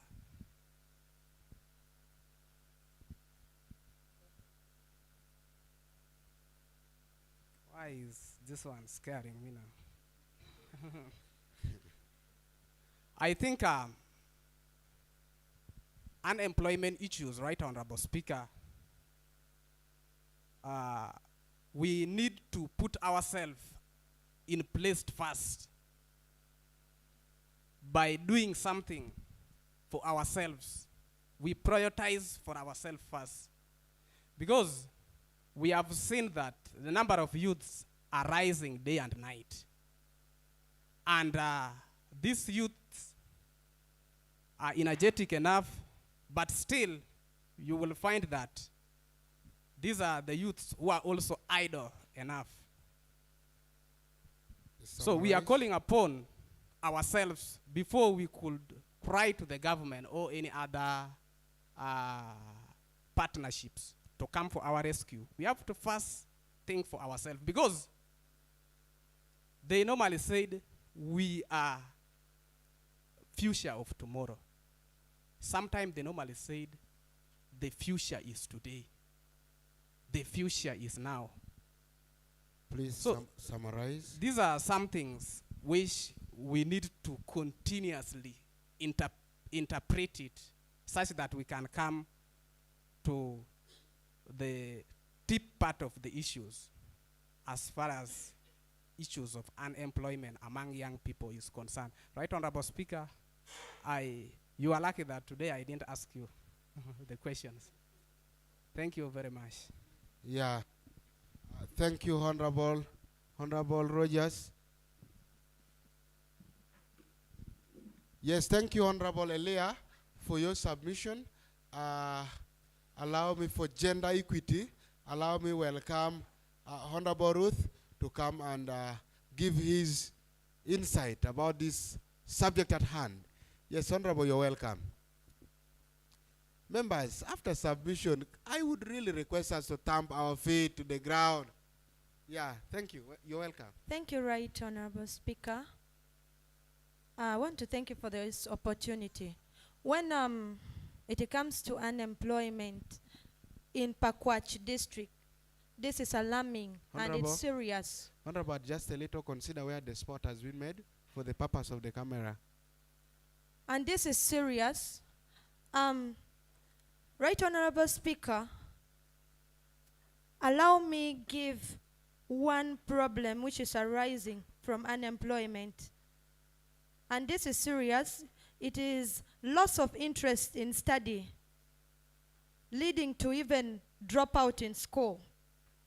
Many children look unto the educated people being redundant at home, doing nothing, idle after studying. Some even go to the higher institution of learning like universities to attain bachelor.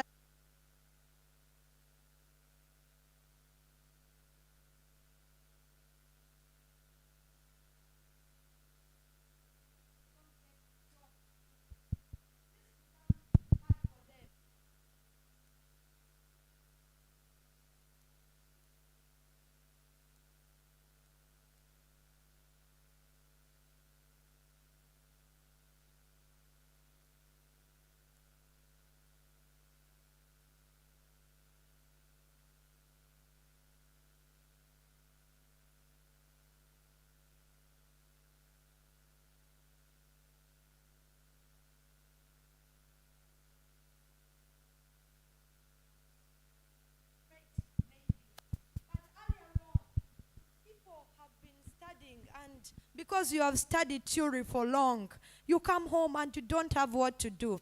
And then the other year, bigger sister,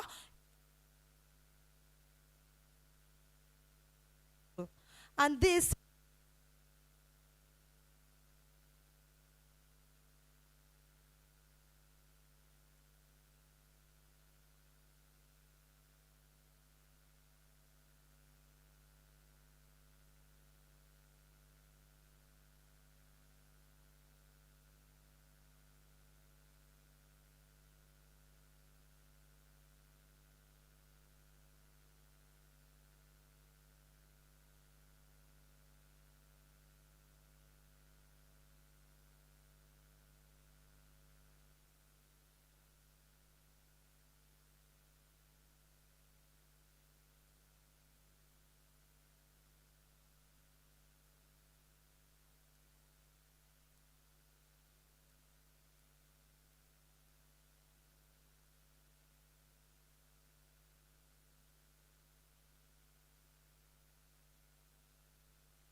say hello, hello. Hello, hello, hello, hello.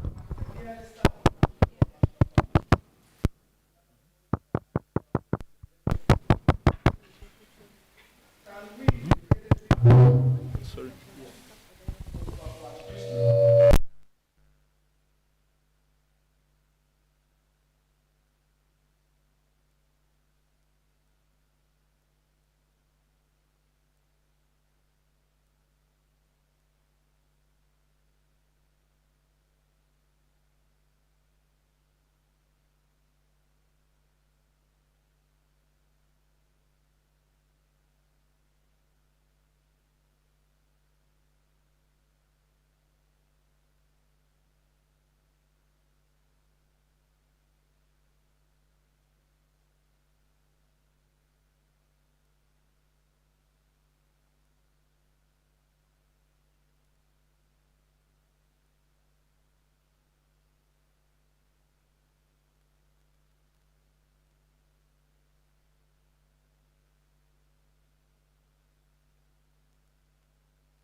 The vocational studies that Roundabout was talking about, they are not outdated.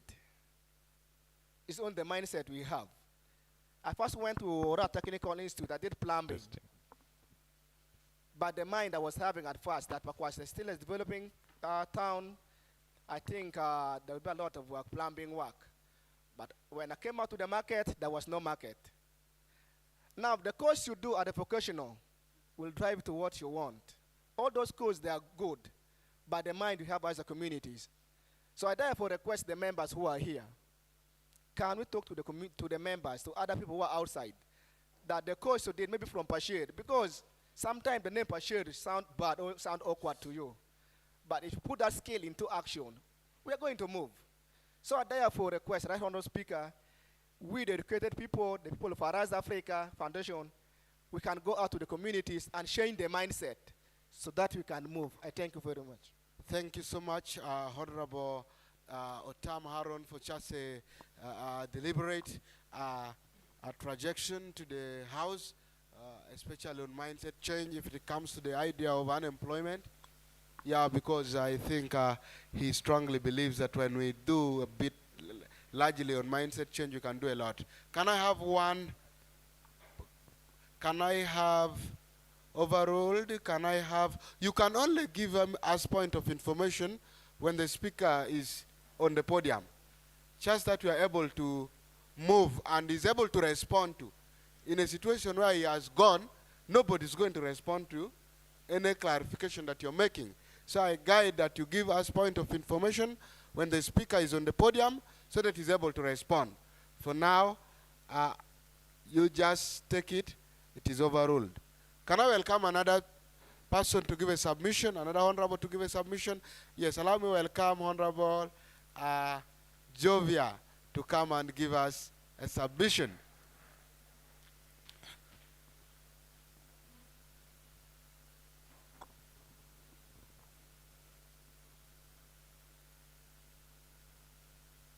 Thank you, Speaker. I'm Honorable Mbabazi Jovia, the Female Youth Councillor, the Sub-County. I'm here to support the motion of Honorable Rogers, and I would like to put some of the few things that I have. Much as we are talking about unemployment among youth in our district or in Uganda, we also have some challenges with our youth. And one of the challenges is our youth are very lazy in most of the sub-counties, whereby, why am I saying this? Most of the youth, they don't like to work. When opportunities come, they just stay there at home. When you call them for anything, for any engagement, or there's something you're supposed to come and do it, they even tend to refuse because they don't want to. Most of them like to be forced to do those things, to do the work. Like for the trained schools they're talking about, the technical schools and other things. For example, in my sub-county, There is a member of parliament who took those things in our sub-county. He took for us the training school of tailoring and hairdressing, whereby we try to mobilize the youth in the community. Most of them were refusing, they were fearing that they could not manage to do those things. And they tend to like to do their business, yet they even fail in it. So we also have that challenges, Honorable Rogers. The challenge is there that our youth are also lazy to do the work, though we are talking about promoting for them jobs, what. And also I would like to talk about in your resolution, you talk about promoting the skill development programs. Yes, I'm in support of that.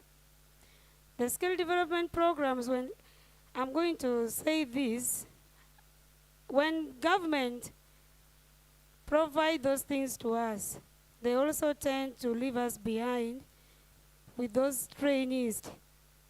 We struggle alone with them. They don't come back to mobilize or to see what is going on in the ground, whether they are teaching the youth well or not.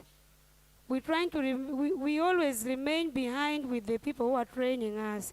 Yet sometimes they bring for us people who are lazy also. I one time experienced this because I went to that school one time some years back after my senior 4. We had a teacher who was very lazy. I went to that school, almost 6 months was wasted. I didn't even get anything in the school, yet that madam was getting his money. And these people, after taking us to the school, they didn't even come on ground to check whether they're giving us good training. So I'm here to call upon the government also. When those trainings they are giving out to youth, they should be monitoring the teachers who are giving them the training, whether they are doing it well or not, because most of the youth are coming out from those training schools without anything in mind. I beg to submit, Honorable. Thanks. Yeah, thank you so much, Honorable Jovia, for such a brilliant submission. Honorable members, I know the subject of unemployment and accessibility to skills and job opportunity is a subject that we can talk about from morning up to sunset, because there are a lot of issues that are surrounding that same subject. But then I would really request the House that we can express our intent on this particular motion by voting for it or voting against it. If you feel like the motion is the right one that we should push for, you can vote for it. If you feel like the motion is not good enough, you can vote against it. So at this juncture, allow me to welcome the House to vote on the motion of the Packwach Youth Parliament urging government to address youth unemployment through accessible skills and job opportunities. Those in support may say aye. Those to the contrary may say nay. I repeat myself once again. We are voting, okay? Yeah. Those who are in support of the motion of the Packwach Youth Parliament urging government to address youth unemployment through accessible skills and job opportunity may say aye. Honorable members, we are voting. When we reach the moment of voting, please, if you're in support, you say aye. If you're not in support, you say nay. Okay? Are we together? So when I say nay and you're in support of this motion that we should push it, you reply with me, nay. Okay? When you're not in support, when I say nay, you say nay. Okay? Aye is for those in support, nay is for those who are to the contrary. Okay? So we are voting. I'm repeating myself again. It's time for voting. Honorable members, I request those in the support of the motion of the Packwach Youth Parliament urging government to address youth unemployment through accessible skill and job opportunity may say aye. And those to the contrary may say Nile. Then the aye takes it, okay? The aye takes it. Rogers, your motion has been voted for, and yeah, we thank the House for that. Can I welcome the clerk to take us to the item on the order paper? Thank you very much. Overrule for now. Thank you very much, Right Honorable Speaker. The next motion in the order paper is motion 7-2, which reads, the motion of the Packwach Youth Parliament urging government to address teenage pregnancies through access to sexual health information and services. Right Honorable Speaker, this is our next motion in the order paper. Thank you. Welcome our clerk for this, for pushing us to the next motion. I understand by the virtue of procedure of the council, we should have invited Honorable Rogers to give a submission, but this is not a council, we are in the parliament. The operation of parliament differs. So let us not contradict the two, and we are going to push on. Allow me welcome the mover of this motion. Allow me welcome the mover of the motion 7-2 to rise up to the floor. Mr. Clark, who is the mover and the seconder of the motion? According to what I have in the order paper, the mover of the motion is Honorable Esther, and the seconder is Honorable Bashir. So, Honorable Esther, we welcome you to move a motion.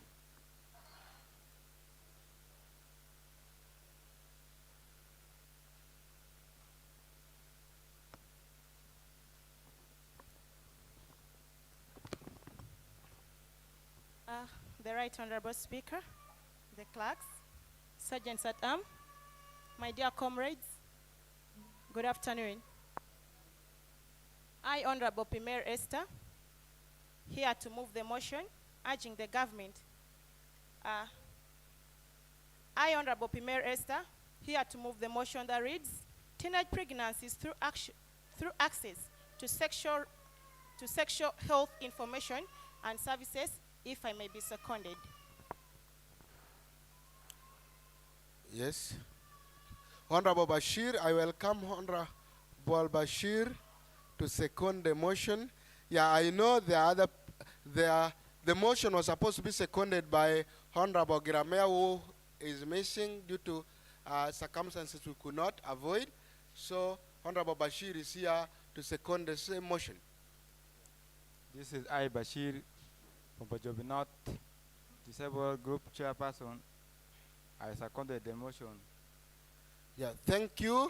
Thank you, Honorable Bashir, for seconding the motion. I will come back, Honorable Premier Esther, to convince the House why he feels that teenage pregnancy through access to sexual health information and services should be addressed and should be discussed in the House. You're welcome. Thanks, Right Honorable Speaker, for giving me the platform to amplify the youth's voice regarding teenage pregnancies. Before I go further, comrades, I would love to define some of the keywords in this great motion. Teenage, it represents a critical phase of life characterized by rapid change, self-discovery, and transition towards adulthood. Teenage comes from their combination, combining words, teen referring to the numbers 13 to 19, and age, making it teenager. The significance of this great motion, the teenage years, are transitional between the period of childhood, I have some problem with my hand, so if you see it checking, please don't laugh. It's okay.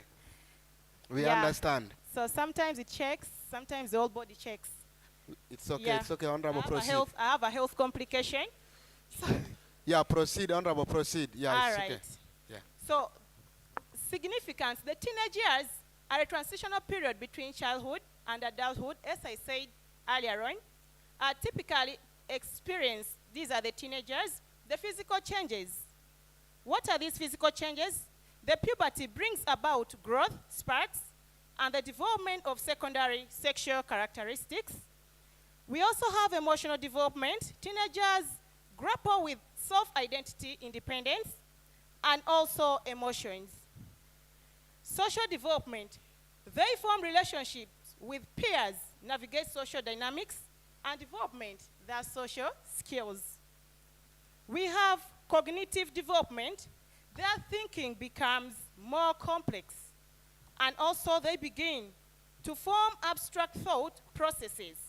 Characteristics of teenagers, the exploration identity, they explore what they are capable of being. We have also increased independence and desire of autonomy, peer influence and social interactions, right, risk-taking behaviors, because they feel big, so they feel like risk is not in their threat. They take risk. We also have emotional volatility, changes in interest, and also hobbies. How about pregnancy? Pregnancy is a state of carrying, developing fetus or embryo within the body of a female. Sexual health is a state of physical, emotional, mental, and social well-being in relation to sexuality. It is also not merely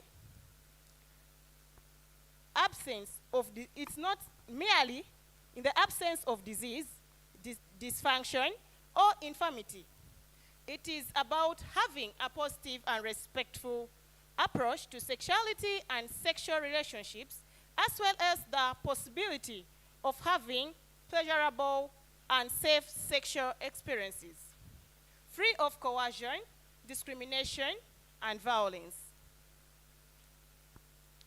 The challenges that youths undergo or the youths are facing, in particularly in line with this motion, we have high rate of teenage pregnancies in Packwach, and also in other areas with similar socio-economic conditions, likely experience high rates of teenage pregnancy.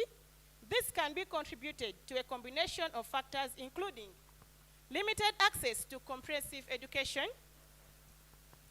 comprehensive sexual education, limited access to quality, particularly for girls, can lead to early sexual activity and reduce awareness of reproductive health. If we are to see critically, the rate at which the teenagers are increasing in Packwach, it is surpassing the other districts. And I would have to appreciate some organizations that are here in Packwach trying hard and fighting hard to curb this and also track for us the data related to teenage pregnancies. We have poverty and socio-economic factors. Economic hardship and lack of opportunities can contribute to transactional sex, whereby you find teenagers, women, girls exchange their bodies for money because the economy is stiff. We have cultural and social norms, traditional beliefs, cultural practices like early marriage in some other societies within Packwach, and societal expectations about sex and relationships can influence young people's behavior.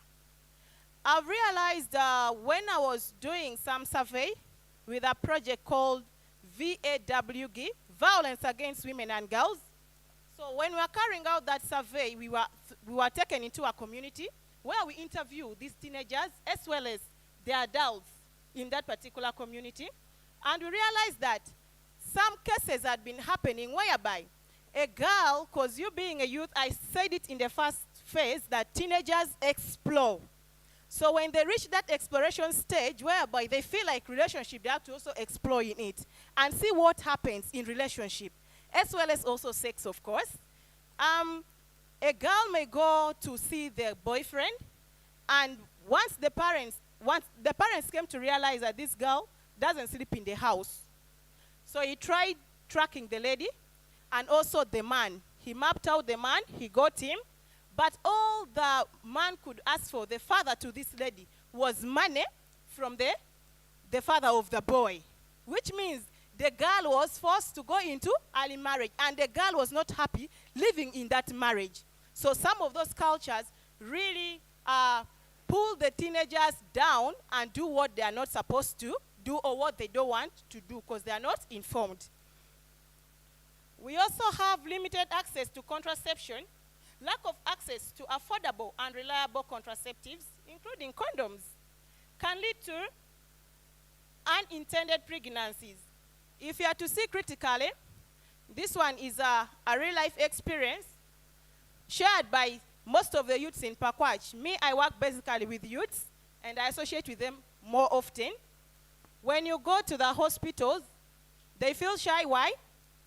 They don't look on them that their ages are not right for those contraceptives, especially even the condoms that even in the hospital, it is free of charge. The government at least has played a great role in that. It's trying to protect the teenagers from the outcomes, the negative outcomes of sex or early involvement into sexual activities. So when these youths go, you find that the health workers hinders them or even stop them from getting it, all in the name of them getting spoiled. But not knowing that this person that has risen to go and seek for condoms or any contraceptives know why he or she is getting it, knows the risk at which he or she is in. So they hinder the youths from protecting themselves. There is also increased maternal mortality and morbidity. Teenage mothers are more likely to experience complications during pregnancies and childbirth. This has been evidenced.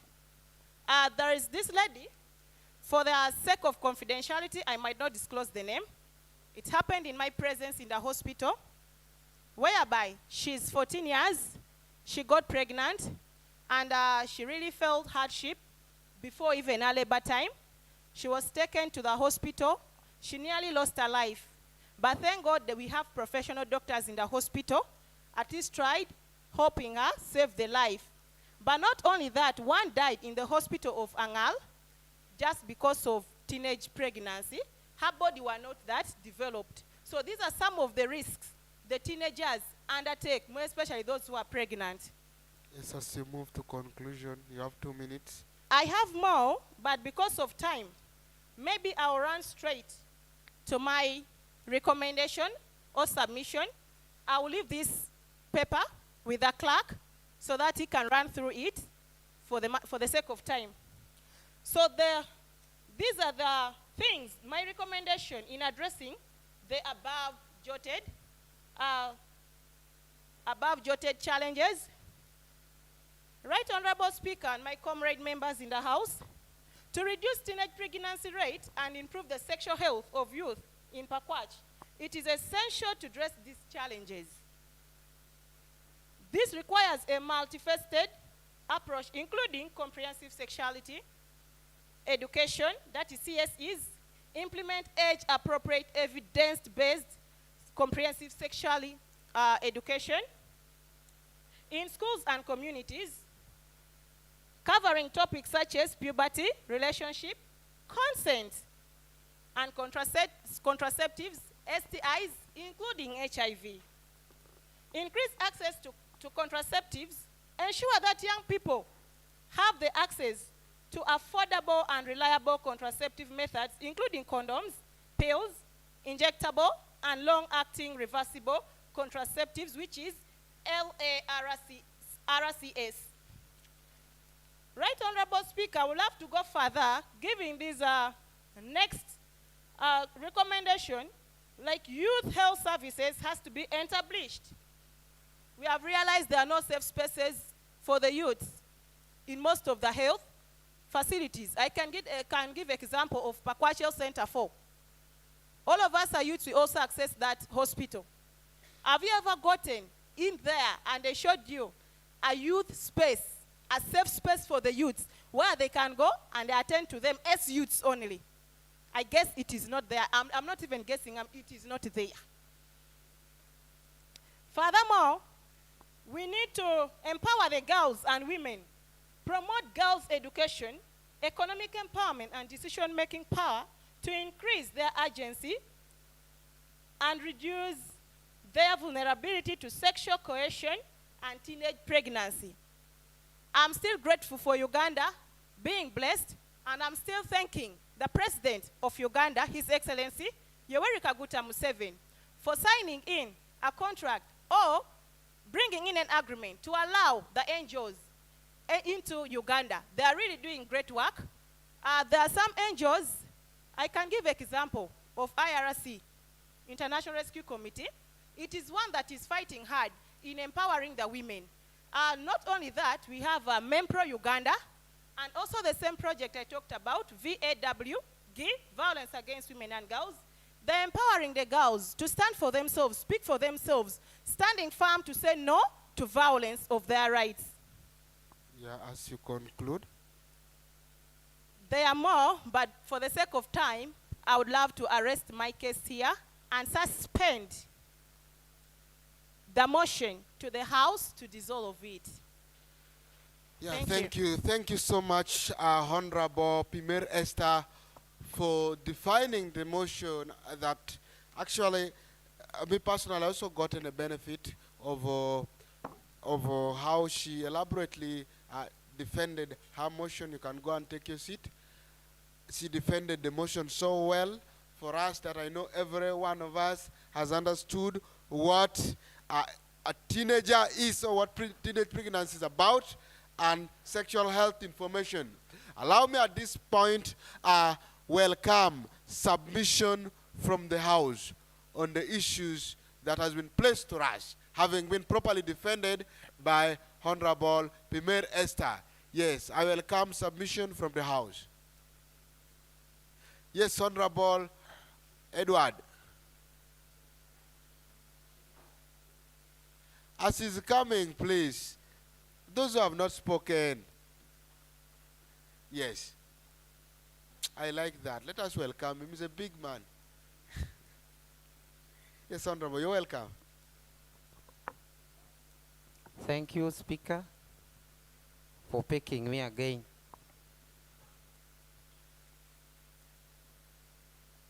I couldn't come here, but I was cooped up by the statement of my sister about the teenage pregnancy. Yeah, before we urge the government to help, we should address our issues of the community, because government comes as unsupplementary to motorized activities which we want. To me, what is bringing all these, we are aware that we, the people of Junam, maybe almost the greater West Nile, we have suffered almost for 10 or 15 years out of war within these areas, which has made many of us not to study very far, which have killed many of our parents, which could have contributed to our education very well as teenage people couldn't be there. So my submission, what is bringing all this are the lack of parents whom we have buried them. They could have taken our being on earth, catering for us, and then showing for us the good direction in a very good manner. But they're no longer there. Where do you want these youths to go? They have definitely, more especially the girls, to resort their interest in socio-economic activities within the trading centers. That is one of the challenges. I would really guide, if you point at a challenge, you give us a recommendation. Yes, just that we understand how best we can move. Therefore, as I think, those are bygones. Nowadays, we don't see behind, but we're looking very far. As we are seeing outside people, let's leave what has passed and we continue with the front one. We proceed, we compare ourselves with the outside people. Secondly, it is lack of exposures to our young girls. If your young girls here have been taken to those ends of Kampala or other developing areas, they will see how people or young girls are so interested in schooling or young youths. From there, they could cope up that if my sister so and so are doing this in those ends, why not me in Junam? And yet, people eat fish are very bright. Am I not wrong? Am I not right? You're right. Yes. As you summarize, We are very bright to contribute to the government of Uganda as a bright people of Junam. I could have given more points, but time is limit. Next time when someone is contributing, let him contribute because we want to open the minds of others who does not want to contribute. Thank you. yeah, welcome. Actually, honorable members, I would guide that for the interest of time, you come with your submission pointing at exactly the resolution. If you want to cite a problem, after the problem you've cited immediately, make a recommendation so that you are able to move together. And remember, we are urging the government, we are not blaming ourselves. Allow me welcome Honorable Brian. He stood for a very long period of time, and I really would love to give him some time to give his submission.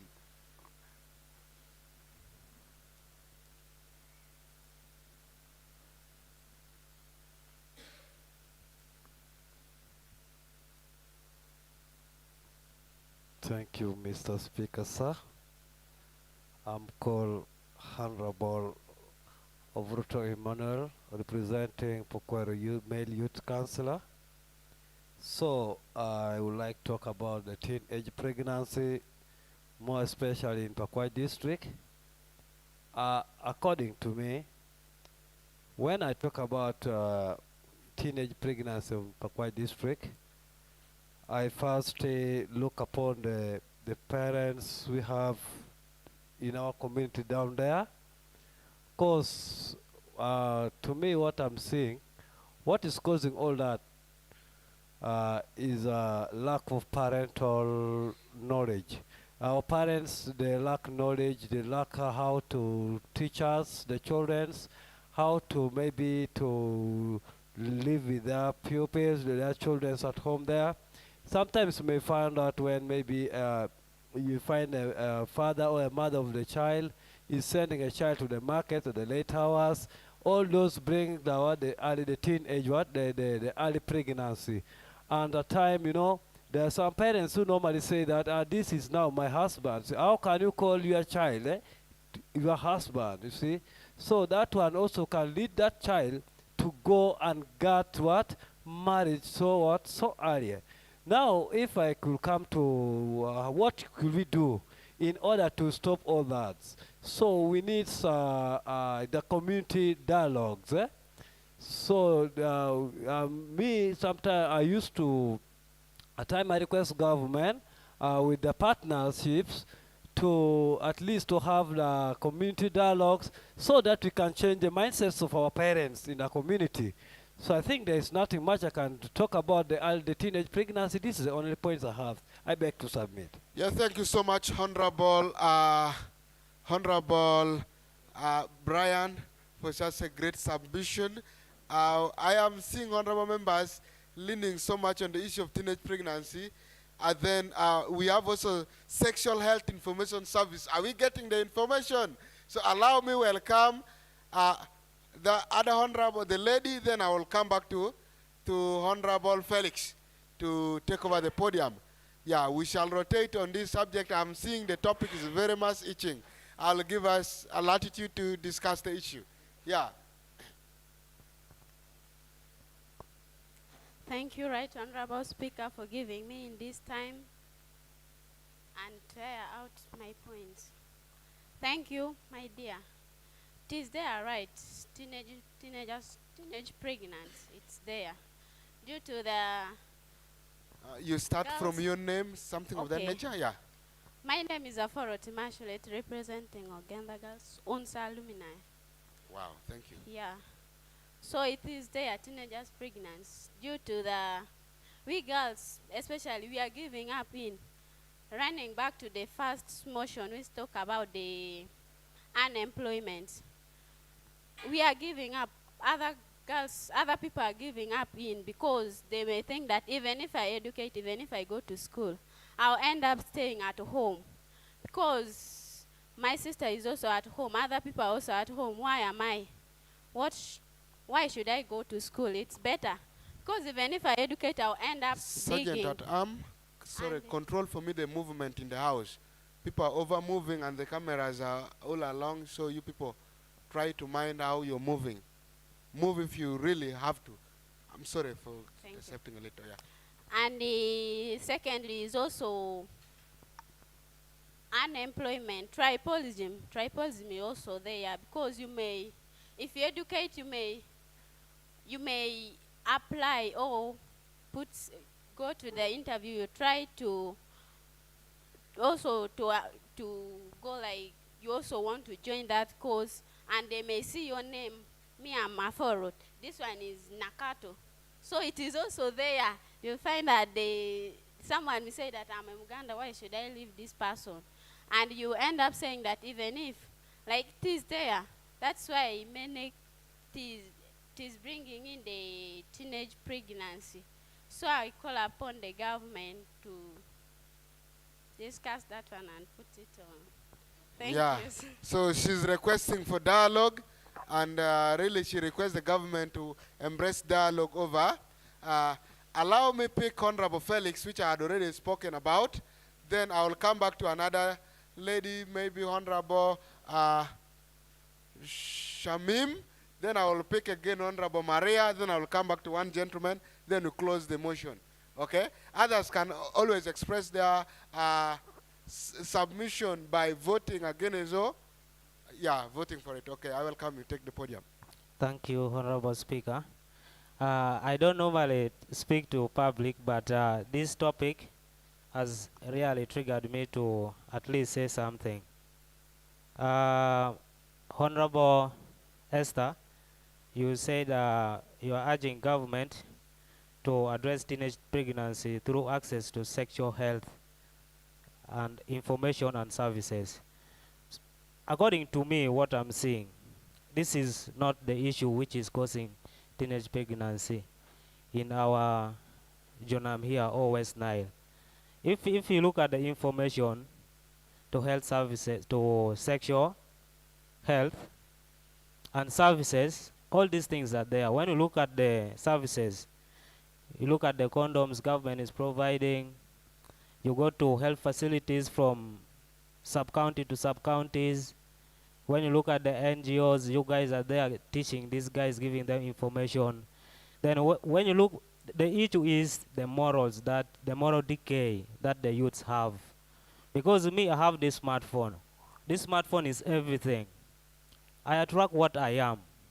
If I am not pornographic, you will never get porns in my phone. But why are youths going to watch porns using their phones? Why are you going for negative things when you have it at your fingertips? So the information to sexual health, the information to sexual health and services, they are there. It is us, the youths, who are failing to do the right thing. Are not taken. Let me first continue. Yes. Therefore, I will give Esther to make clarification after your submission. You all first right. continue, yeah. Therefore, I am urging ourselves, the information to sexual health, they are always there. Let's go to where we want to be. Let's not act like things are not happening. Things are happening. Our youths have lost their morals. They are not going in a rightful way. Girls are getting pregnant. It's not because they don't have information teaching them or people are not teaching them. Parents could have issues. But why is it you have your data, you have your phone, you are going for bad things, yet there are very many good things outside there. You can look for and stay focused and be positive. So government is doing their things, media is doing their things, and everyone is doing what they are supposed to do. It is only the individual. We are supposed to look into ourselves and act. If you are going to sleep with a man, why are you going to sleep with a man? What I know in Packwach here, the issue is poverty. I also move a lot in society. I talk to mothers, I talk to girls themselves. They are going because they are poor. All right? That is the major thing we should, I feel like we should look up to. Not because of social services or we lack information to secure this and this, which is causing all this teenage pregnancy. I thank you so much, Honorable Speaker. Okay, thank you so much. Honorable Esther, can you make clarification on the areas you wanted to? As Honorable Shamim Thank you, Right prepares Honorable to take Speaker, over the... Yeah, for you're giving welcome. me again the opportunity to make clarification. Yeah, comrade member, I respect your concern, your position. I accept it. But I say this not because it's not existing. It is existing. But however, anything existing without creating awareness about what is existing, it is not there. Wow, I would give a thumb to that. That is number one. Apart from that, I will start with you, the community you're coming from. You have health facilities. If not health center 1, at least 2 or 3, even if not 4. How many sexual health and reproductive services do they offer to youths in that particular facility? Are the youths aware? I personally had a training together with the health workers. As to summarize. Yeah, with health workers. But these were the very health workers which were against educating or sensitizing the youths about the services regarding sexual reproduction and health services. They said that's what is making the youths more active. And that is not the case. Thank you. I beg to submit. Thank you. Thank you, Honorable Esther. Also, I would love to guide Honorable Felix. He said, in an area where the services exist, our morals towards picking up the mantle to embrace the services is also wrong. So I think a guided march on the morals, okay?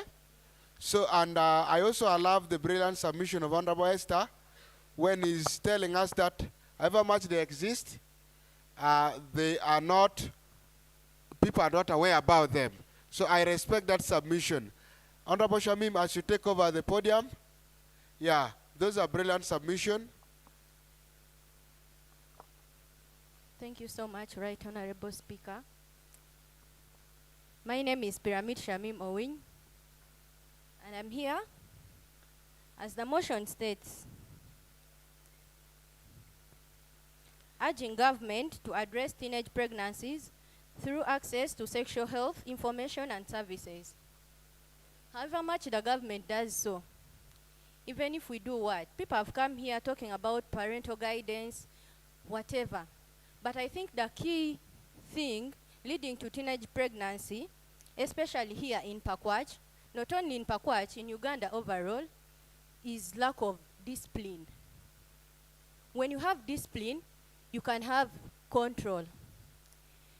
You have parents, even if they guide you how many times, if you are not disciplined, haven't you heard of scenarios people are beating their parents? Haven't you heard of people beating teachers in schools? However much you teach them, when you're not disciplined, you will always mess up. When you go and access sexual health information and services, you go there, they give you condoms, you can still come because you're not disciplined enough. You still come and not use it. So, let us see that as a key thing in teenage pregnancy. Discipline. You're supposed to be self-disciplined. So I urge that before we call upon the government and whoever, let's look at ourselves and be disciplined. Thank you so much. Welcome. Actually, when somebody is saying we look at ourselves, we are the composition of the government, right? So that means still you are urging the government, okay? So allow me welcome. I'm going to only pick 2 submissions before we go into voting. Let me welcome Honorable here to come and give his submission, because he has always been standing, and maybe I'll also give everybody a co-chair of the podium to submit, okay? There are other more motions that we're going to talk about. Yes. The protocol remain observed. Our Right Honorable Speaker, Clerk, Sergeant at Arm, our donor Faraja Advance Africa, and my dear honorables. Good afternoon. Good afternoon to you. According to the motion, from your name? My name is Mongo Kende Deogracias, and I am an alumni of UNSA. So today I'm here representing the youth. Now I want to add up.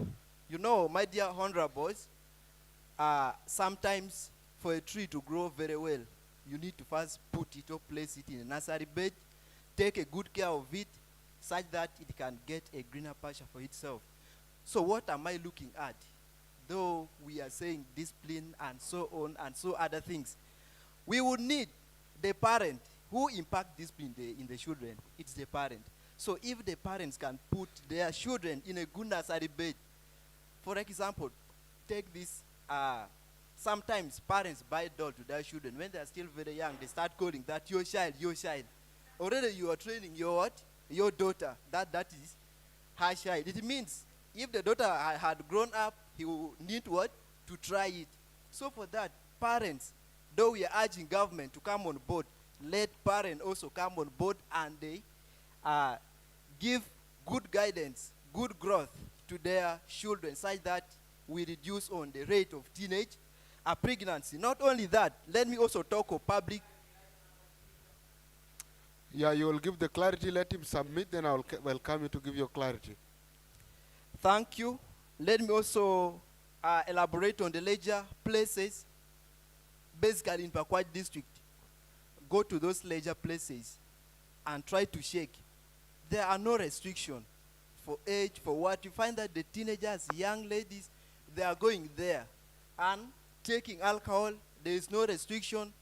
There is no age limit on that. They are going to those public places. And the teenager, after taking alcohol, what do you expect? Their mind will ring to first what? Try it.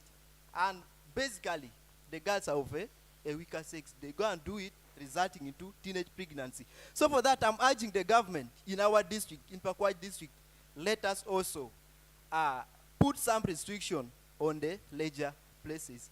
I beg to submit. Thank you, Right Honorable Speaker. Thank you so much, Honorable Deogracias. As I welcome Honorable Edward to come and give us his point of clarity.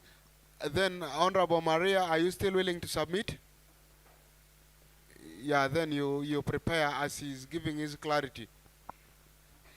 Do I have another female? Thank you. I love to give much more longer time to the female gender on these items of teenage pregnancy because it largely affects them. Yeah, so after you, then we welcome Maria. You submit. Give us the clarity. Thank you. The point of clarity I was raising, that many of my colleagues who came here raised the complaint that lack of parental cares, which is giving most of the youths to grow in a very wrong way. How comes that my colleagues who stood here before me, that when you want to plant a tree, you must raise it from nursery bed, you water it, it will grow a very good tree. What if a child has no parent, has no guidance? Whom do you expect to nurture him or her very well? Wow. This is a very big question to the House. Yes, right. Honorable Deogracias, in 10 seconds, can you respond to this? Because it has been your submission. My dear honorables, there is no child who is born just with nothing like that and become a sweet kid. There are even sweet kids are having parents at home, or guidance, or someone, relative should be there, or even those who are having good heart. When we say parent, I don't only stop at that biological. Even someone can provide guidance. So that is how I can submit. Let us all have one heart. Thank you. So I welcome Honorable Maria to come and take over. When he was speaking about parent, he literally meant parenting. Anybody can parent. A guardian can as well parent. Yeah, thank you for making that clarification. As we welcome Honorable Maria to submit, and we go and express our interest by voting for the motion or against the motion. Yeah, you're welcome. thank you. You mind the spot? Yeah. Thank you, Honorable Speaker. I'm called Mamisho Mariam. I'm going to talk about the motion, the teenage pregnancy. The main cause is mistreatment. We, the mother or the parents, the way we treat our children can make them, because sometimes the children they need what they want. And if they ask our they ask ourselves, the parents, sometimes the way the parents can respond is not good, can lead them to do which is not good. And second point is the bad friend. Like if I have a friend and what my friend is doing, me also I want to be like my friend, and even I don't know where my friend is getting the money, can lead also to teenage and start getting, which is not good. Thanks. Thank you so much, Honorable Maria, for citing some of the few issues that are affecting us in line to teenage pregnancy and sexual health information and services. So at this point, of course, we know majorly we all focused on issues causing teenage pregnancies. We gave limited recommendations, but I believe my clerk has recommendations from the move of the motions and some few of you. So whatsoever you spoke here has been captured, and allow us take our time to vote in the motion. Of course, I had submission. Some people were against the motion by saying, no, it's not the government, it is us. So it is time for us to vote and either push the motion or we vote against it. So allow me to welcome this House to vote on the motion of the Packwach Youth Parliament urging government to address teenage pregnancy through access to sexual health information and services. Those in support may say aye, and those to the contrary may say nay.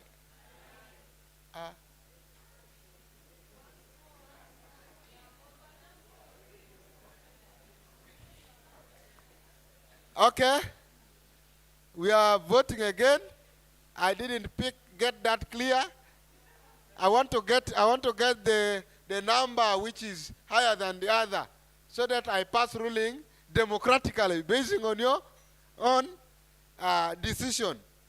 We are voting for motion of the Packwach Youth Parliament urging government to address teenage pregnancies through access to sexual health information and services. Those in support of the motion may say aye. And those to the contrary may say nay. The aye takes it. So, honorable members, we have two motions remaining in our order paper, but allow me at this juncture suspend the House for 5 minutes. Actually, no moving out. Stress yourself a bit. We are coming back for serious business in 5 minutes' time. House suspended for 5 minutes.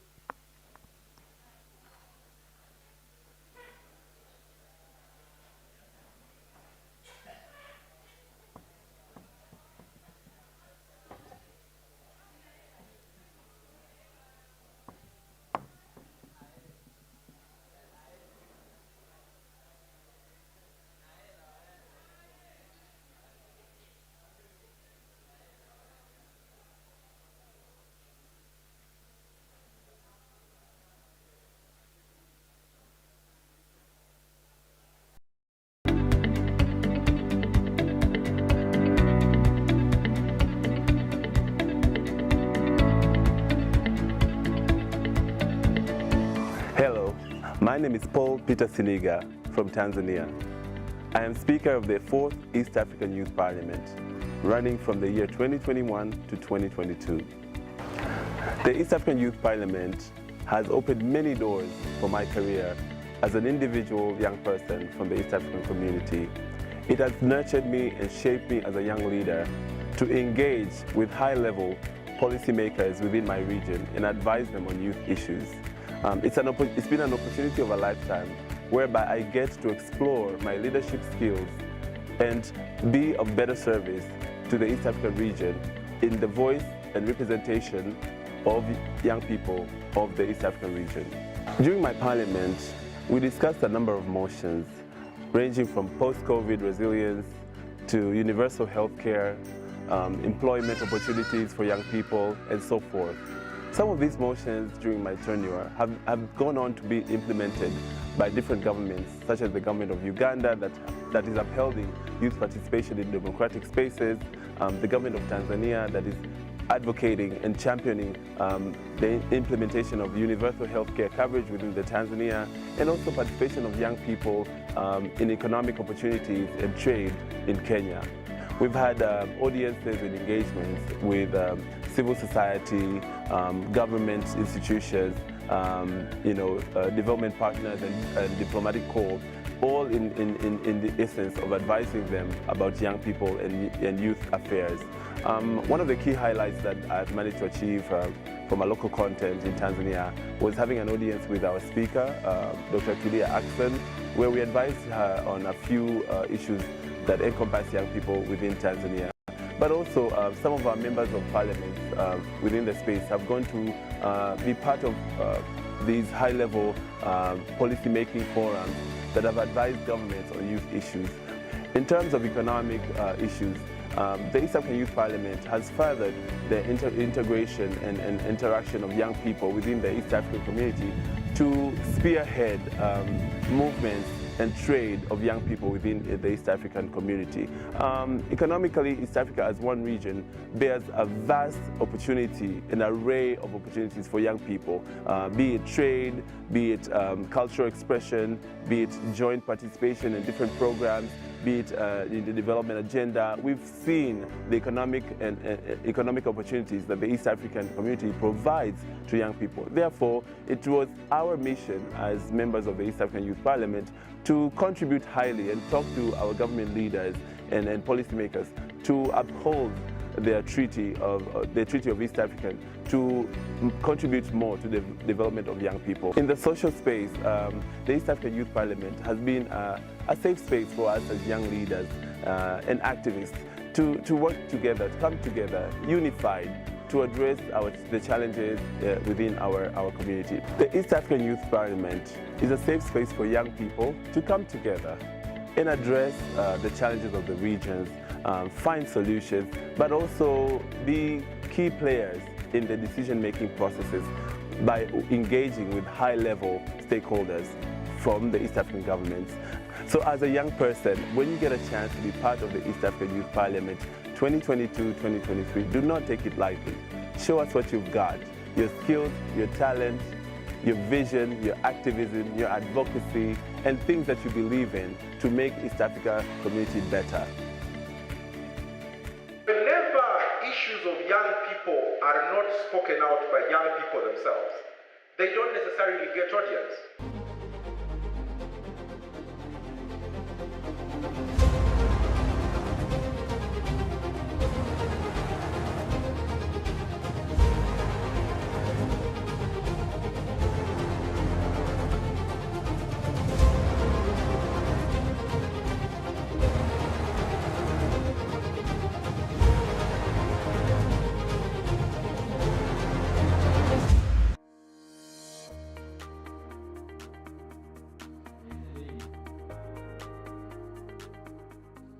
This being the 6th edition of the National Youth Parliament, organized by Faraja Africa Foundation. Yeah. As always, the drill is you have the regional parliaments where youth get to debate on various issues.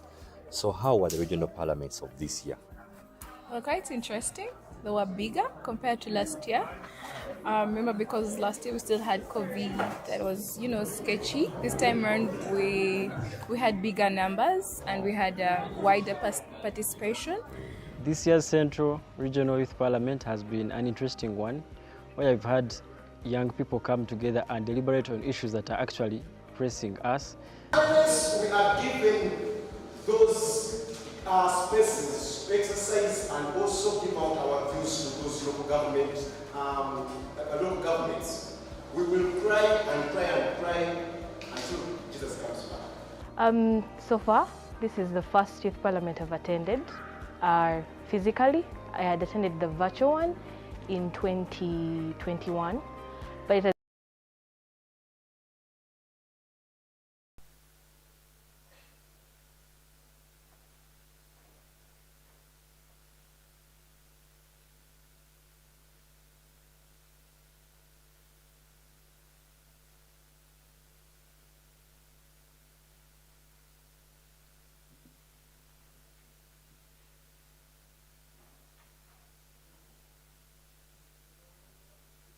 Take your seat.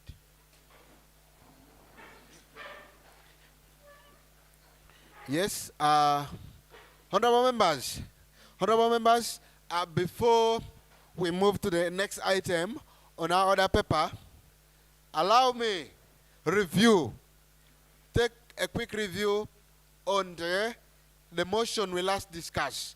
Motion of the Packwach Youth Parliament urging government to address teenage pregnancies through access to sexual health information and services.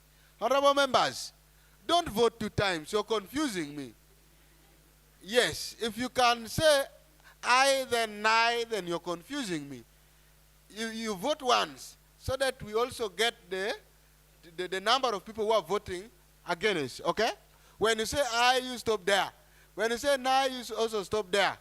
Also, it doesn't mean when you shout the loudest, you are the people who have voted the more, okay? I noticed that some people, even if there are 3, they will shout at their highest tone, just that they are considered the majority, okay? So allow me review it by saying we are going to vote again because it seems we had a 50-50 kind of voting, okay? Before I welcome the clerk to take us to the next item on the order paper, allow me welcome your voting this 31st day of August on the motion of the Packwach Youth Parliament urging government to address the teenage pregnancies through access to sexual health information and services. Those in support of the motion may say aye. Then those to the contrary, those who are not supporting the motion, may say nay. The nay takes it. Okay? Yes, the nay takes it. Yeah, and allow me welcome the clerk to take us to the items, the next item on our order paper. Thank you very much, Right Honorable Speaker. The next item on our order paper is 7.3, which is the motion, and it reads, the motion of the Packwach Youth Parliament urging government to address high school dropout rates through accessible education support, retention strategies, and community engagement. Right Honorable Speaker, that is the motion 7.3, and according to what I have in the order paper, the mover of this particular motion is Afoyo Ruth, and then the seconder is Herbert. Thank you so much, Right Honorable Speaker. Yeah, allow me, together with the honorable members, welcome Honorable Afoyo Ruth to come and move the motion. We can thump our feet as she comes and takes over. Actually, the smartest honorable in the house.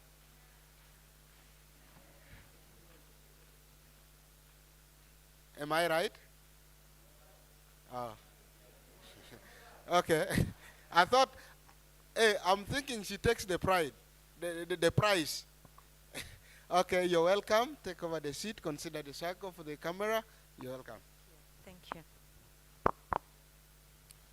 Once again, thank you, Right Honorable Speaker and my colleagues. I rise here by the names of Afoyo Ruth to move a motion of Packwach Youth Parliament urging government to address the high school dropout rates through accessible education support, retention strategy, and community engagement, if I may be seconded by the House. Yeah, thank you, thank you, Honorable Afoyo Ruth. You can take the seat as I welcome Honorable Ruotungeo Habat as a second of our motion. Honorable Ruotungeo Habat is not around. I welcome anyone from the House to second the motion. I am going to welcome Honorable Moise Edward to come and second the motion.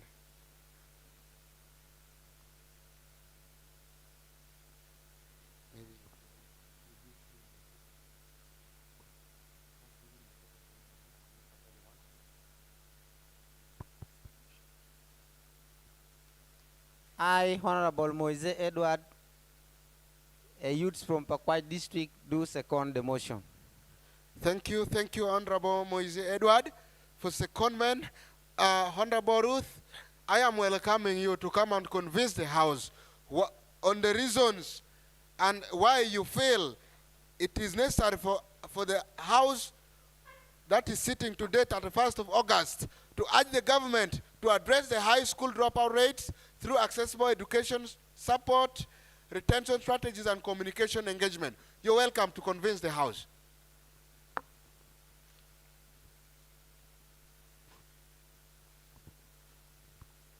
Thank you once again, our right honorable speaker. I am by names of Honorable Ruth Afoyo Mungu, a member and a youth of Packwach district.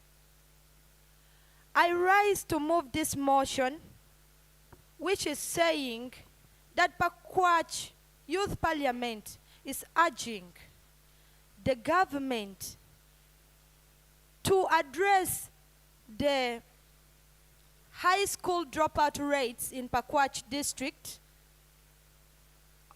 by enhancing accessible education support, retention strategies, and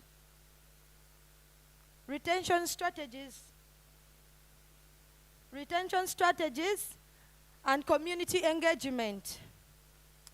This motion is really very significant to our district, and it's a very key issue that the district is facing.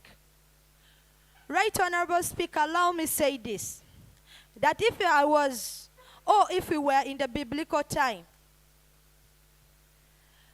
I would dress in a sackcloth and smear myself with ash to speak about this, because it is a great challenge that is facing our district. Honorable Speaker, I move that this youth parliament urges this government to stand and support this motion. Let me make justification of my motion, right Honorable Speaker. Honorable Speaker, education is the backbone of the development, yet in Packwach district. Let me make a statement Nelson Mandela said, that education is the powerful and strong tool one can use to change the community or to bring change. Not just that, John Dewey said that education is not just preparation to life, but it's life itself. What is this telling me? Now that our youth of Packwach, with a great statistic that I know from the Uganda Bureau of Statistics of 2024, which was just last year, is telling me that the enrollment ratio for secondary school in the West Nile sub-region stands at only 11%. Enrollment of secondary school learners is only at 11%. This means that very few who are at age to attend, Can we have one parliament? Can we have one sitting in the who parliament? are at age to attend secondary education are not going to school, and very few are the one attending. So this tells me, following the Dewey John quotes, that education is just not preparation for life, but it's life itself. Let me say, Right Honorable Speaker, that the youth of Packwach, or Packwach district itself, is going to be lifeless after some few years to come due to the high rates of the children dropping from school. And this statistic, though it's general, reflects the painful reality in Packwach district, where despite the government universal secondary education, our children still leave school. Our brothers and sisters are still dropping out of school. And when I'm talking about this, we all know what it means when we are talking about dropouts, that we are meaning the discontinuation of education by students or by a learner. That might be due to various reasons. And this person does not go ahead to pursue the prescribed course that he or she was to attain. And so they don't attain the level they were supposed to. And this is because of various reasons, Right Honorable Speaker. Allow me put these reasons that are a lot. One of them is poverty and hidden cost of education. Beside the PE, the USE, and other things that the government have brought, the school learners are sometimes still charged to pay other amount that affect them due to poverty. They don't attain the level they were supposed to attain, and even the learner fail to pay the school fees because the parents are down there poor. One of the causes are also is also long distances to schools. We have few schools around, and for example, if you decide to study in a girl school, secondary school, it is only one in Packwach district, and that is Ogenda Girls High School, which is very much far away from Packwach town, that you will need to use border each and every day. The charges as a girl if you decide to study there. And this forces you, maybe if you never wanted a mixed school, to definitely join Packwach SS or Packwach Senior Secondary School. Another one is teenage pregnancy and early marriages that we have been talking about. And it's a serious thing that is affecting our young girls, cutting them short of their dreams. Another thing is limited parental and community involvement, that shared responsibilities are not there, that our community are not involved in education, maybe school planning and the rest of the thing, and even they are not allowed, even some parents, and they don't know, but they hear because they struggle to look for the school fees. They wait for the results from home because they are not involved in planning, which is a serious problem. And many others that I'm not going to talk about now. And now I'm coming to these objectives and the problems. First, I want to look at the problems this has brought. One of them is limited career opportunity. When we are denied the right to study, allow me, my dear colleagues, to say this, that you lack a lot of opportunity, a lot of chances. I believe that here, as we gather here, there are people, few people who haven't reached P7. Most of us have reached P7 and above because they fear, how will they speak the English you are speaking? I'm sorry to say this, but this is real. Another thing is poverty and economic instability. When we don't attain the level we are supposed to attain, we continue to be chained in poverty, and this is a serious problem to our district of Packwach. Another one is increased risk of crime. We have been talking about prostitution and the rest of the crimes, like substance abuses. These are all because of dropouts. When you are at school, you try hard to maintain the discipline at school and always to be focused to the goal you are to achieve. But when you're not, you end up doing all this. In 3 minutes, to summarize. Thank you. Health problems, loss of productivity, increased burden on social services because we need to be all along on the government to provide for us these services because we cannot afford them. And intergenerational circle of poverty and uneducated people continue to follow us. Believe with me for this. And now, the objectives of this motion is to reduce high school drop rates in Packwach district, promote inclusive and accessible education for all learners regardless of economic background.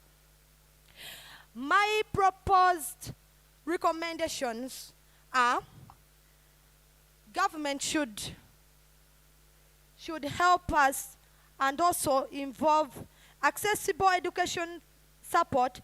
One of them is establish district level bursaries, like children are given bursaries at school, scholarship to study. This will call for more and make sure that the poverty-stricken people are not left out. Believe in me for this. And another thing I'm going to talk about is provide free materials such as uniform, most especially pads for our young girls, such that they don't get pregnant and stay at school.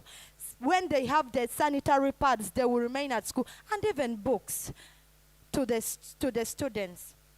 Another thing I'm going to talk about is improve school infrastructure. When we move to our schools of Packwach district, I want to urge the government to surely look into this, even though I've been hearing that it has been brought down to the community and the parents and the stakeholders of the school to look into that.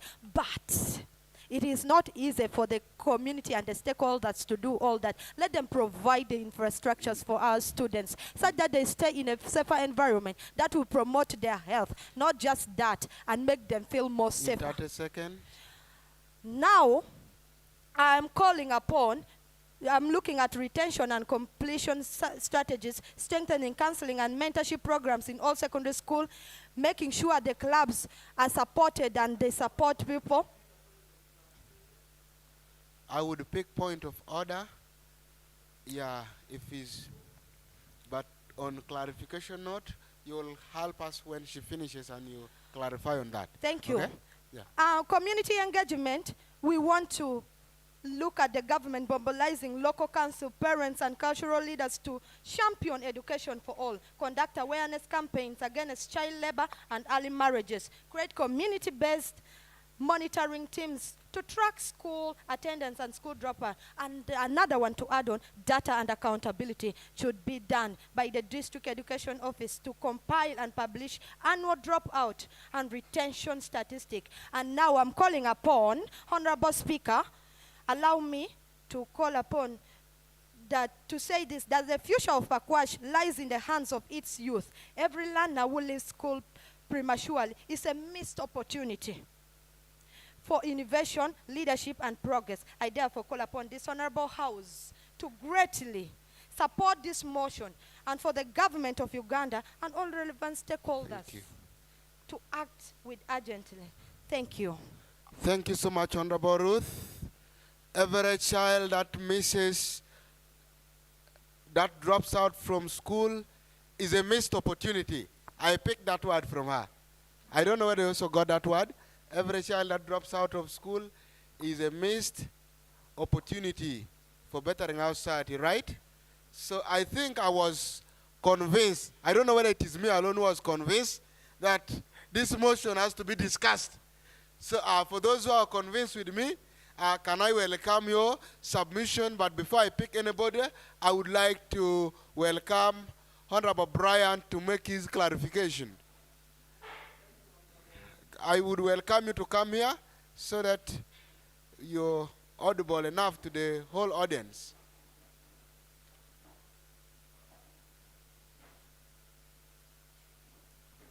Thank you, Right Honorable Speaker. I wanted to know from Honorable Ruth that how much government is paying per child in UPE program and per child in USE program, so that I can give my point later. Okay. Thank you, Right Honorable Speaker. Yeah, so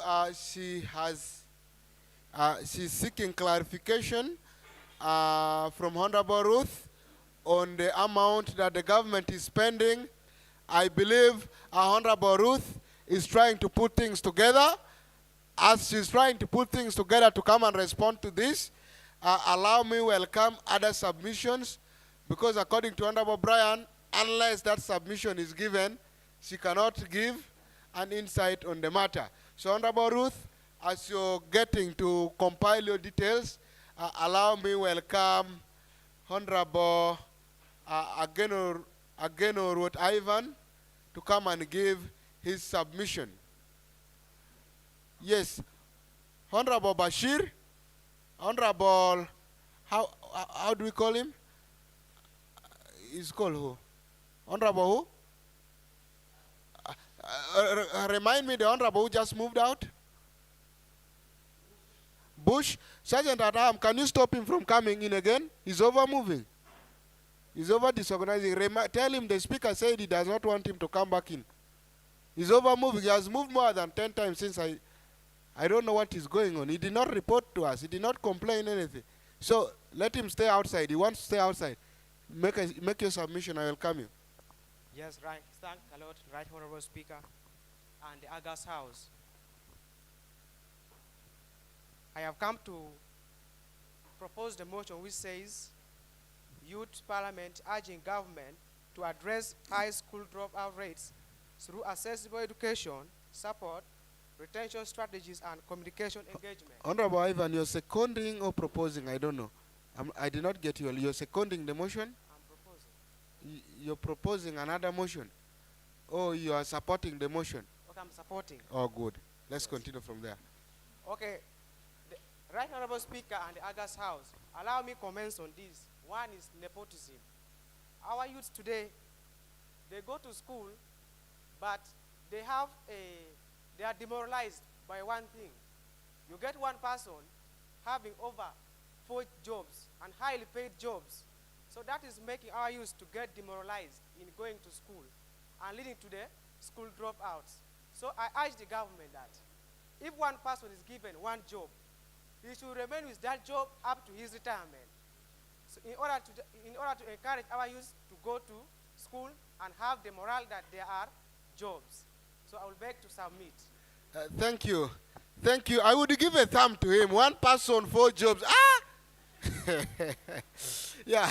So allow me welcome for gender equity. You will permit me give a lady, that is Honorable Esther, who has just risen up on the floor. And then thereafter, I will give opportunity to our Honorable. Here, he has not spoken, so want everybody to get a chance to say something. Yeah, you're welcome. Thank you once again, Right Honorable Speaker. I stand to support the motion still by giving in more causes of school dropouts in Packwach. Of which one of it I can say, it is climate change. We are all aware of the drought that, of the flooding that happened some few years ago. The school of Wankado, located in Panimur, it was flooded.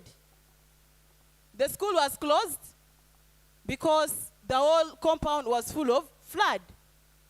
And for that reason, most of our young girls and also the boys dropped out of school. By the time the school was now resuming after the rectification, most of them were already mothers. And that was because of the drought, climate change. It also contributes.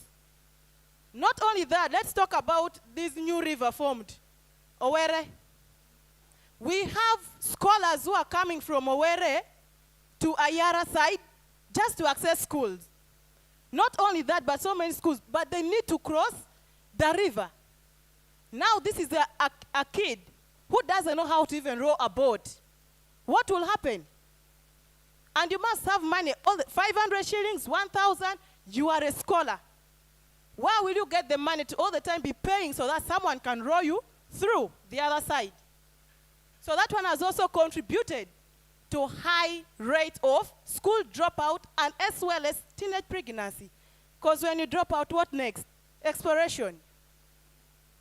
So my recommendation would be to the government to at least create access, that is roads, for the people of Ayara, so that they can not only access school, but also other services like the health services. Even in markets, these people are dying. Because of lack of food, they have to cross the river. At least bridge has to be what? Put in place. If not, then school has to be constructed for that particular community. Yes. With this, I beg to submit. Thank you so much, Honorable Esther. She reminded me of something so touching to me, that is the accessibility of the areas that has flooded. So allow me, in 2 seconds, allow us give a silence to the soul that we've lost due to floodings in Owere, in Pranyimur, in Ragem, in Wadilai. We've lost many souls in this flooded area. I would want to request the House to give a moment of silence for those souls. May their soul rest in eternal peace. Yeah, let us welcome Honorable to come and give us a submission before we can move this side. Yes, honorable members, I'm giving you time to speak about this. I'm seeing a lot of hand. That means we want to debate this matter.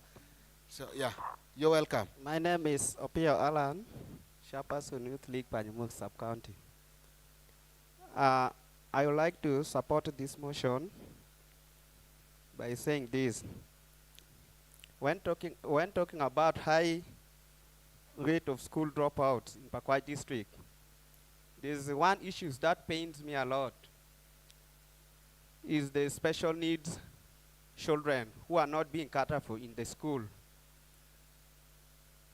You go to the village, you'll find most of the dropouts are the special needs learners. They don't have access to attain quality education.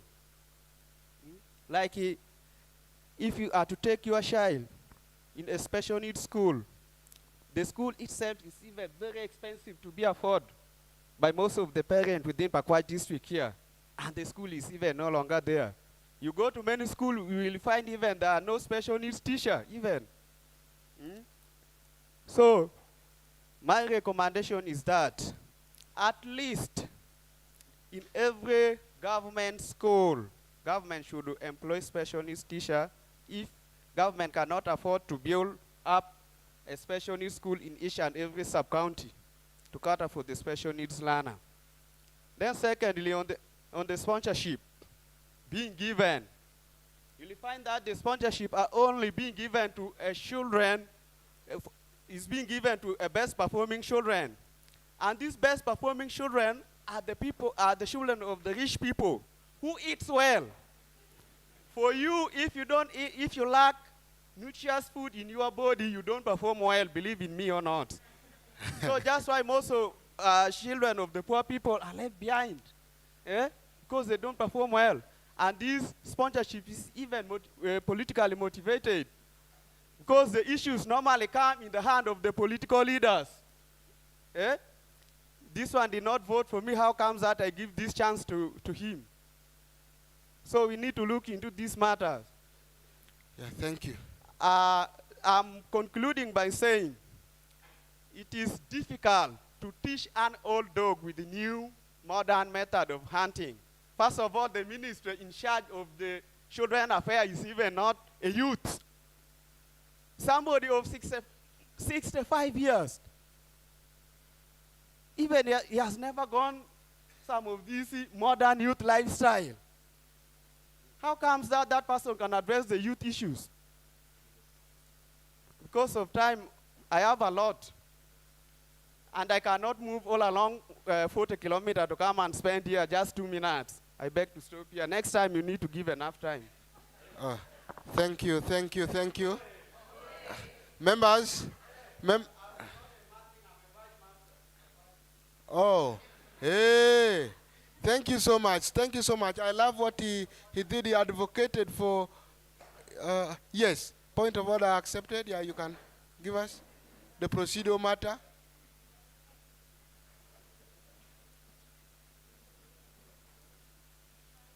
Let's first listen to him. He's giving us a procedural matter. Thank you so much, Right Honorable Speaker. Before we came for this sitting, you made mention in the platform for Packwach Youth Parliament, and even here you guided about the dressing code, that we should dress decently enough.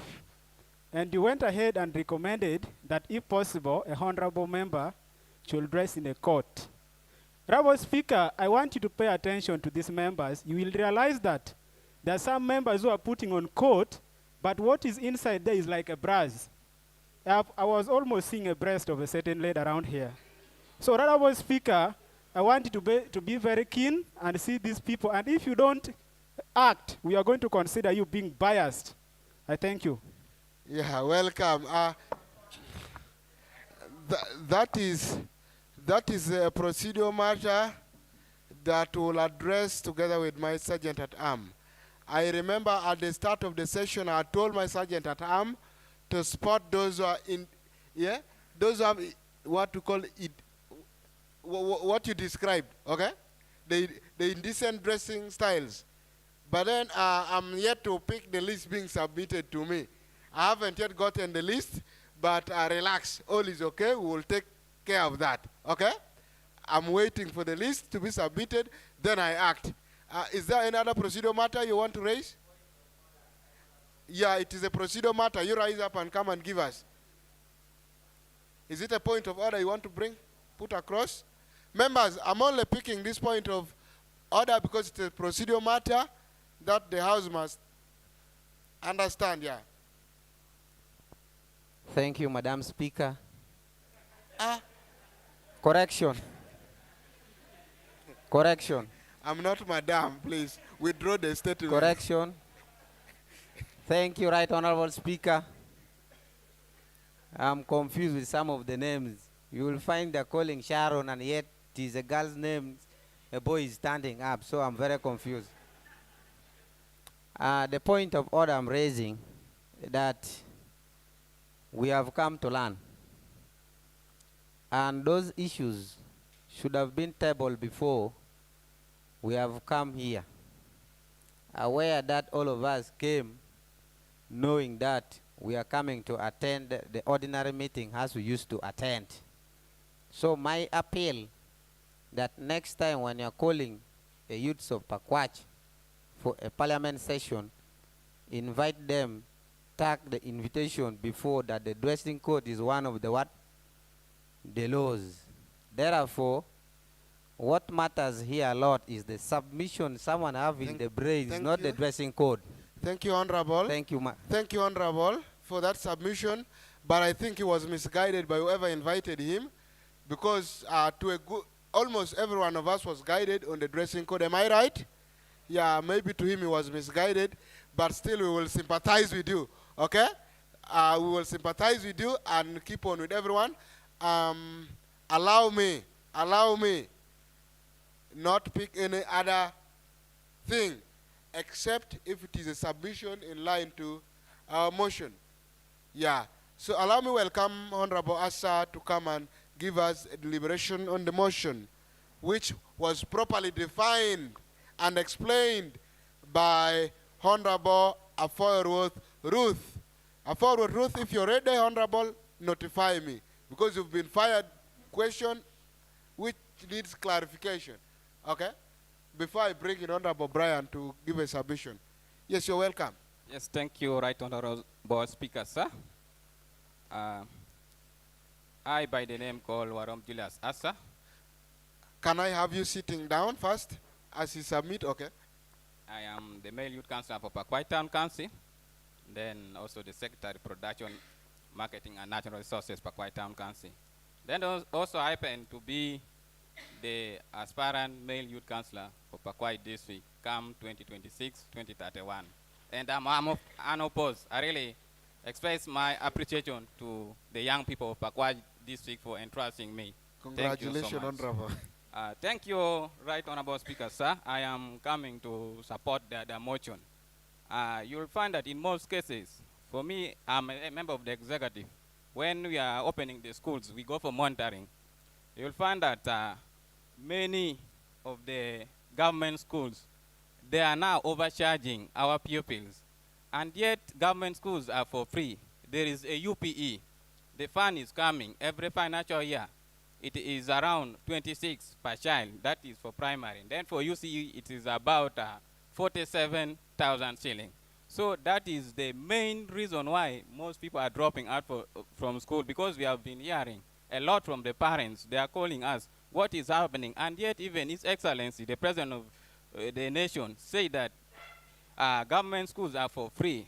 Then most of the teachers are complaining that the number of pupils are very many. The ratio are even very high. So they were complaining that they should at least give some money for a remedial teaching. But I really also thank our president.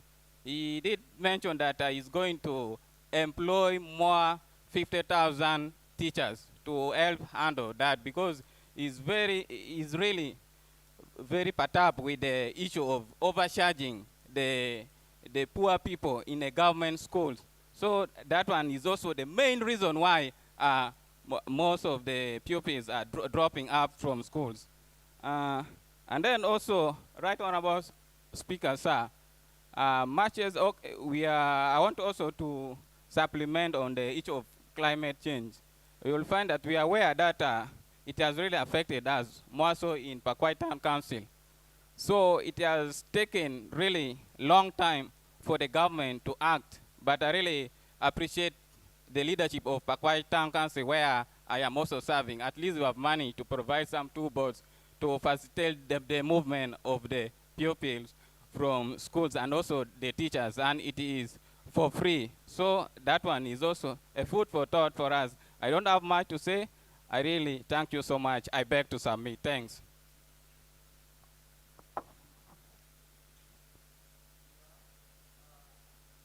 So much. Thank you so much, Honorable Warom Asa, for just a bright submission. I am seeing as if Honorable Ruth is ready. She was given to point of clarification. Are you ready? If you're ready, you can come and answer, but if you're not ready, for gender balance, I'll... Hey, Assad has already... Oh, I'm sorry, I was talking to Honorable, Right Honorable Adroni Rodney, who happens to be our National Youth Parliament Speaker. So he conveyed his greetings to all of you. Yeah, he said I should greet you all, and he's so much yearning to come and see you one day in one of the sittings that are to come. So allow me welcome Honorable Jovia to come and give a submission for gender equity. Then I will welcome this Honorable in front to also give a submission. After that, I will welcome you, and we go for voting, okay? Thank you, Right Honorable Speaker. I'm Babas Jovia, Female Youth Councillor, the Sub-County. I'm going to talk, I'm here to support the motion. I'm not opposing.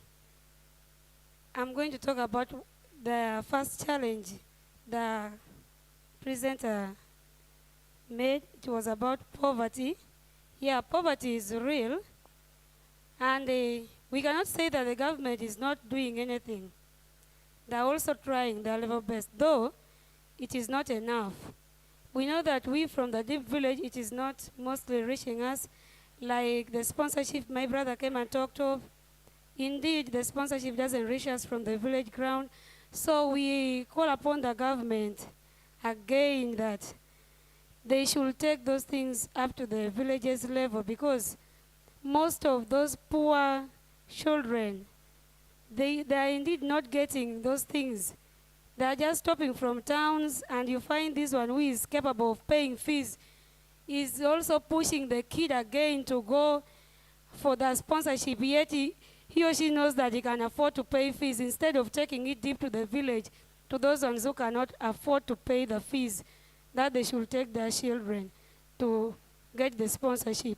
And also, I'm not going to, Right Honorable Speaker, I'm not going to support the resolution that that she stated that government should be giving out free materials to the pupils.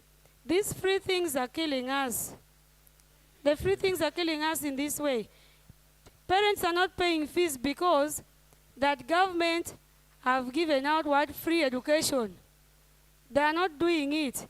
The support they're supposed to give to school, they're not doing it because there is UCE and there is UPE. And these free things are also causing our girls to get pregnant early. They are causing even high dropout of the school because too much love of money is also there in these children, whereby when you give he or she money, or when these girls are being given out money, you find they love those money because they've been given out free. They have not worked for it. They just go like that. They leave school. So free things are killing out, and they're also leading our parents to be reluctant.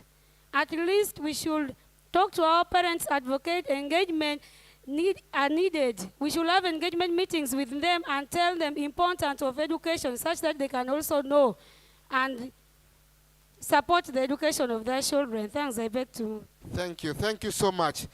Thank you so much for elaborating much on the community engagement. Thank you so much, Honorable. I welcome Honorable from your name. The Right Honorable Speaker, I by the name Oshao Oscar, I'm here to support the emotion. Though we know that youths are dropping out from school, only one thing we have to know in Packwach. We have some sub-counties whereby only we have primary school. There is no secondary school. Like we talk of Boro, which is in Panimur sub-county. There we have only primary school. So automatically, when a child finish all his PLE, he has a challenge of going to secondary school because of the distance. Because you have to move either Panimur or Angal or Always Seed. And now find that the parents has no money to take the child, at least can afford the child to be a scholar. So there, I urge the government to make sure he build more schools in those sub-counties whereby at least those children also they can get support and they don't drop out from school. Thanks. Yeah, welcome. Thank you so much, Honorable, for that submission. I welcome this Honorable. He has been standing for a very long period of time. Really, I can't bear not to give him time. Yeah, let him submit. And for those of us who want to speak, I know, yeah, you have very brilliant point, very serious points for that matter. If not, Honorable Foyrud Brian, after this one, I'm not giving anybody. We shall go for voting. Yeah, because for him, he reminded us he would be speaking after the clarification was made. Yeah. My dear Right Honorable Speaker, clerks, my fellow dignitaries at your different capacities, I welcome you all. Because it's a very crucial matter that concerns our community. We need to discuss together. I want just to be brief. About the dropout, the school dropout, main causes are both parents, are teachers. I'm sticking to this point because you know some of these teachers at different colleges, they were trained with different professional ethics. And when they are at school, they don't apply. They are full of shortcuts. And most especially, they go with fast learners. And once I was a victim of such circumstance. It was a mathematics lesson. You know me, at that time I was not okay with maths. So that teacher was like, what is wrong with you? I cannot teach you for over 30 minutes and you don't understand. Whose dullness have you inherited? So, I felt demoralized that very day. But if I was like those kids of nowadays, I would not even move with study. But I said, no, I have to move slowly, slowly. but I have to be sure with my study. I had to move up to senior 4, and right now I'm with you, an MP. Thank you so much. Congratulations. So, congratulations. Those teachers, they are the main causes, and parents. You know these parents, sometimes you, since you start studying your child, when the child is growing, 1 month, 3 months, up to 1 year, up to wherever year. But now, there comes a time a child starts misbehaving. You give money. I'm summarizing. Yes. You give money to your child that you go and pay school fees. A child ends up swindling the money for betting. That is first time done. Second time, you still give your money. Go and pay your school fees. Your same child will end up going for betting. You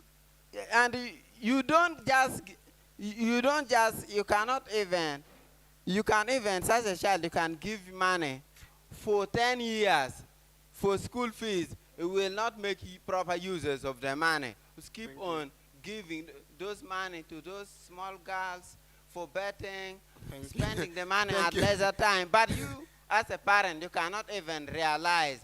It will reach a time you go short of money. It's not like I'm now done. All my account is now blocked. What do I have to do with you? So you no study. No more study now. Here reach an end point. A child starts struggling with fishing and farming. Thank you, Honorable. Thank you so much. So, at this stage, if you are a parent and you know your child very well, when you are paying school fees, you don't just be giving your money as if you are getting money on trees. Follow those children. Take the money by yourself to school, and you make a proper follow-up that you make sure that the child study well. Thank you, Honorable, for that brilliant submission. To stop here. Yeah, thank you. Thank you so much, Honorable. Allow me welcome Honorable Foyrod Brian. Allow me welcome Honorable Foyrod Brian. And for gender equity, I will also pick again, because the motion is becoming interesting. I will pick again another lady to come and give us a submission. Yes, I welcome you. Thank you, Honorable Speaker. All right, Honorable Speaker. Then, first and foremost, I want to apologize to Honorable Ruth that I asked that question, not that I'm opposing this motion, but I'm supporting, because I wanted to know how much government is funding on UPE and USE program. So I did my statistic, my calculation and accounting. Government is spending huge money, because I have a primary school near my village. That school have an enrollment of 1,300. If you multiply that 26,000 per child, you will get that figure. Something like very huge, very big money. So how come government is spending this money, but this is the same government is not doing follow-up? Because how can you pay for enrollment of 1,300 pupils, but you didn't follow them? Are they there? And yet there is other sub-counties, other parishes without schools. People are suffering there. Like in Panyango sub-county, we have 1 parishes without government school. But that parishes have almost 18 villages. So this UPE and USE program. So this government must take it seriously. Because they are overspending money, but no output. As you summarize. So second issue was about establishment of government schools. Like my brother said before, there is a parish in Boro does not have government secondary schools. But yet in other places, even these government seat schools, they are now in parishes. When you move in other districts, they are there. But on this side, we don't have those seat schools. There are few. Yes.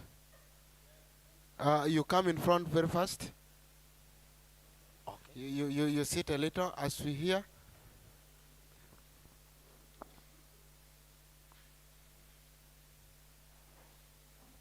Yes, thank you, Right Honorable Speaker. The point of information I'm giving is that according to Local Government Act, there is no secondary school in parish. It is only at sub-county level. The secondary schools should be in all the sub-county, but not the parish level. For parish level, it's only primary schools. That's what I wanted to inform my brother. Thank you. Okay, thank you. I think my brother was talking about maybe primary school, something of that nature. Okay, yeah, I don't know. Thank you, Michael Honorable, for point of information. So my recommendation, one, government should open more government schools in an area where there is no government schools. Then district official should take this responsibility of monitoring and following UPE funding and USE, because other schools, they are paying GOSES, because those children are no longer there in the school. They have dropped out. So this is what I want to submit. Thank you, Right so Honorable. much. Thank you so much. Can I welcome Honorable Kabot to give us a submission in 1 minute? Because she has been raising her hand all along. It would be a disservice to her if I don't give her a chance. Thank you so much. This is Kabot Evelyn from Packwach Sub-County. I have been sitting for long. I had also a point to comment on, but I think this is the right time for me. I will really request you, Honorable Minister, you give me some 2 minutes. Yeah, it's okay. Yeah. There are some points that has really provoked me to speak. The issues of school dropout. There's some point which I wanted to clarify. I am a teacher teaching in Panigoro Primary School. I want to begin with the issues of UPE fund being given to the various schools. We need to go out when we are convinced with our discussions. For example, in my school, we have a population of 1,200 pupils in the school. They are all present. Even if you go now, I'm a teacher of primary 1. I have population of 300 pupils in one stream to handle. And so it is not an easy thing. So if you, for example, this term we were given only 7,800,000 for the whole population of 1,200. If you divide that amount of money to the population, how much do you get? Mathematicians, you can help us there. It will not exceed 10,000. Now, if you come to the school, there are scholastics materials that the teachers need to use. If you divide that money per child, you buy the chalk, you buy the textbook, you buy other things, you find that money is nothing. I want to say education is never free. Free things in Uganda is expensive. If you want to tell me education is free, then we shall go through the most expensive education in Uganda. Education is not free. That money is too meager. Instead, we request the government to give the money proportionally to the population of the school. It should not be too little, nor also too high, something that can manage. If at all, a child is supposed to be given 20,000 per UPE school. And then the issues of high population. It is one issue that is leading to school dropout. A teacher handling 300 pupils in a class, and these are primary ones who are from home, who doesn't know anything. how much do you contribute for all of them to be treated equally? It is not an easy thing unless you decide to go with the sharp learners and leave the rest. And so these ones who are left out will find it hard. They tend to leave the school. That is one other thing that is leading to dropout at school. I will request our government to increase in more infrastructures at the various schools to cater for all the populations. I beg to submit. Yeah. Welcome, welcome. That was just an elaborate submission from an informed point of view. Yeah, I thought we would go by voting, but I think the itches has gone beyond beyond rejection. Allow me welcome Honorable Elia to come and say something, because he stood for all this while and it would be a disservice to him. But then in 30 seconds.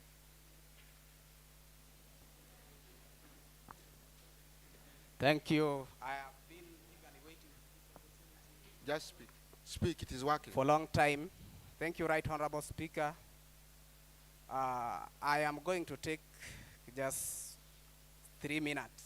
I think that one is enough. I have given you 30 seconds. Right, so Honorable I'm going Speaker. to extend it by adding you more 30 to 1 minute. Okay. Thank you. Submit. Right, Honorable Speaker. Unlike teenage pregnancies, school dropout among young learners remain the major challenges affecting the communities of Packwach district. And one major reason is that we are aware that Packwach district is one of the districts in the Albertine region, or maybe in the Greater Lakes, which is surrounded by Lake Albert, and the major economic activities of the people around the lakes is fishing. We have had, or we are still witnessing that there is operation on the lakes. That is where most of our parents are getting money to buy school items or school materials to support these young learners. Right, Honorable Speaker, I think if government can get into the root cause of these problems by withdrawing this UPDF from the lakes, and the lakes become stable for us, I think that one will not be a major challenge anymore. Right, Honorable Speaker, when you visit a country like DRC, that is the country which I almost visit every weekend. Okay, it's fine. As you summarize. That is the country which is becoming very, very stable in its education systems. In Uganda, as some people claim that we continue protecting the gains,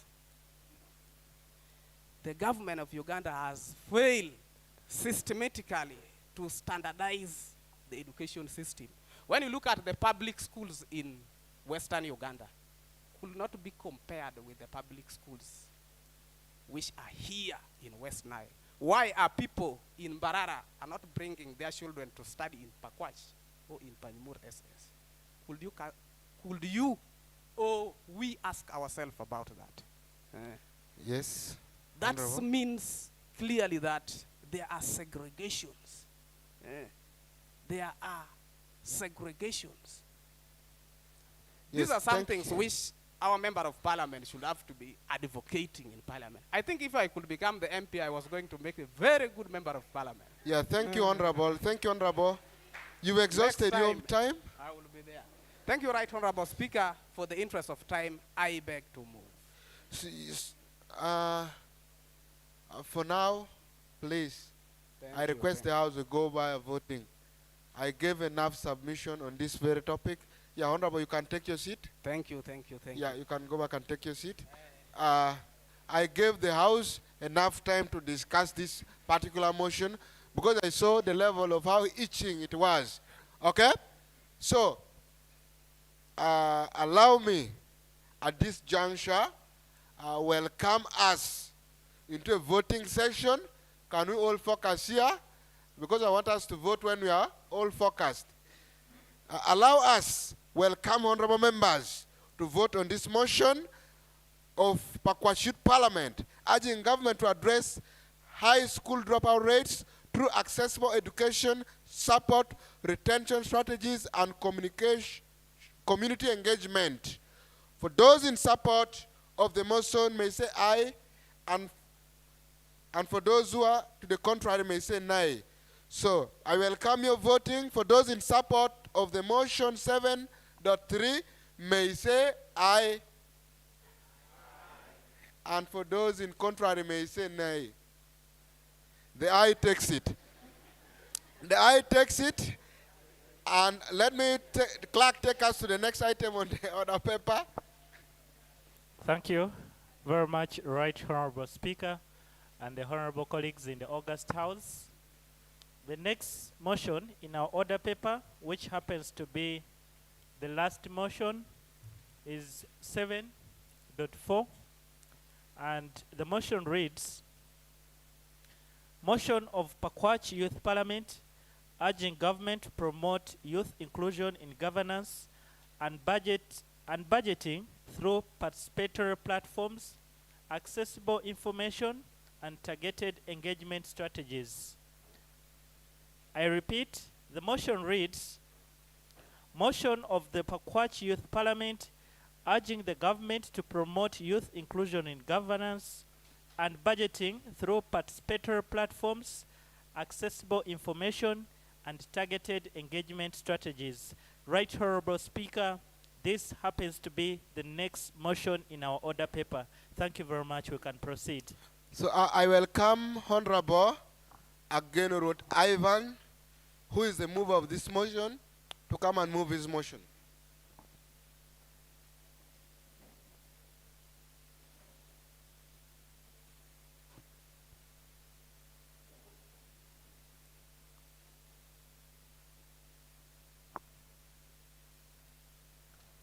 Right Honorable Speaker, Sergeant at Arms, and the August out. Good afternoon. By the name, I am Ivan Agenorot. I am once UNSA alumni of Packwach District in front of the podium. I have come to move a motion which reads, Motion of Packwach District Youth Parliament urging government to participate and promote youth inclusion in governance and budgeting through participatory platforms, accessible information, and targeted engagement strategies. Before I continue, allow the August House to second the motion. Yeah. So can I welcome the second of the motion? Clerk, can you guide? Take your seat. Thank you very much, Right Honorable Speaker. According to what I have in the order paper, the seconder of this motion is Oyat Jonathan. Yeah, Honorable Oyat Jonathan, you're welcome to come and second the motion.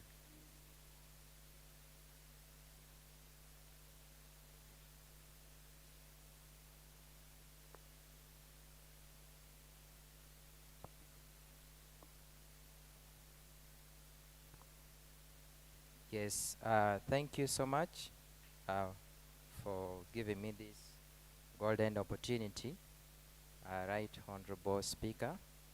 I would like to actually appreciate everyone here, the different honorables in your various hierarchies. I am Jonathan Oyat, a proud villager of Pukwero West Village, Pukwero Sub-County and Packwach District. I am here to second this motion of Packwach Youth Parliament urging government to promote youth inclusion in governance and budgeting through participatory platforms, accessible information, and targeted engagement strategies. Thank you. Thank you so much, Honorable Oyat Jonathan, for seconding the motion. Honorable Ivan, allow me welcome you to come and convince this House that the motion you've just tabled is worth our discussion. You're welcome.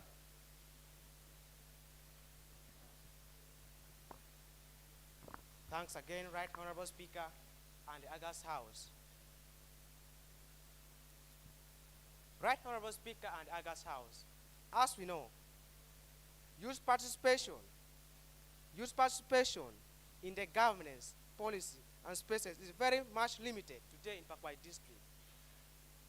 Right Honorable Speaker and the August House, on research on 8th July 2025 by Homeland Media Group indicates that the young people representation still stand at 7.7% in West Nile, which Packwach District inclusive. These are because of a number of factors, like one, unfavorable government policies on youth representation. Right Honorable Speaker and the entire House, why am I talking about this? When you get to know, in various districts, we have special positions for women MPs. But when you get to, since youth are covering 70% in the entire country, the government should make sure that at least also youth MPs should come from district level, not from regional level and national level only. Because even in the district level, the youths are having higher percentage than the women who are given opportunity to have their separate positions at the district level. Secondly, have high level of illiteracy resulting from high dropout rates at schools. As these are, you know that education is the key to success. Since our children, our youths are dropping out of school, so they get limited access to being involved in the governance. That's why our youths are lacking budgeting and governance in the country. We have inadequate awareness about youth existing platforms like NYC. Like for instance, you get NYC, they just choose some group of people from village level, 9 up to the national. So, and when you get that in a district, how many youths do we have?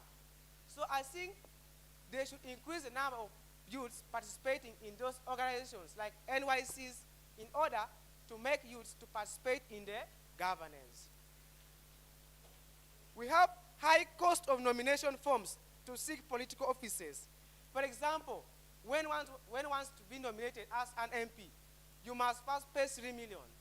And despite the fact that these youths, some of them, they are just graduates from schools, and they can't afford that 3 million. So that is making our youths not to be involved in the governance of the country. And we have low level of civic awareness.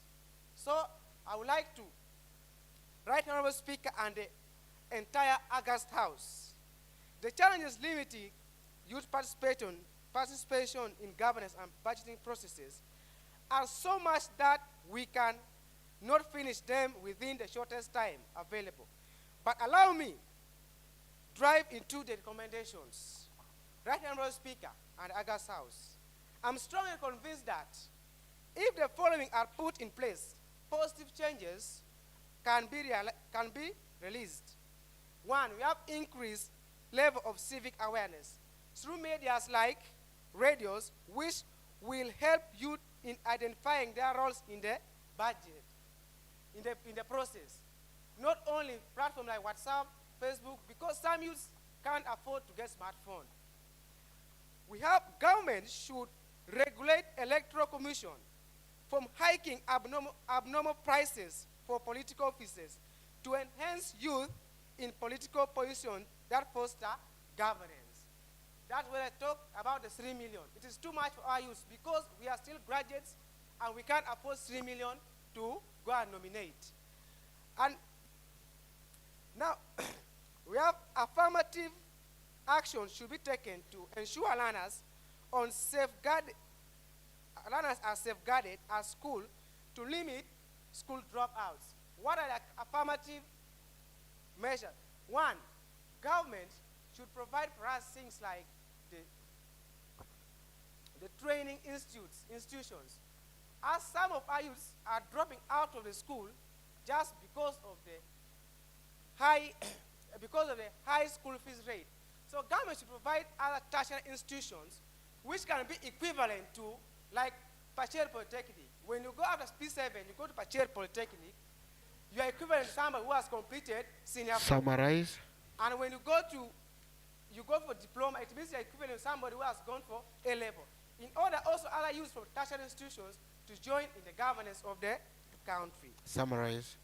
So, Right Honorable Speaker, as I conclude, I would like to inform the August House.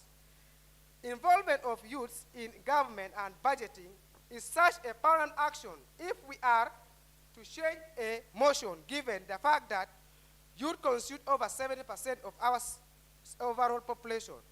Allow me end by reminding the House with the quote from an Indian philosopher, Jawaharlal Nehru, who said, "Youth is the trustee of prosperity."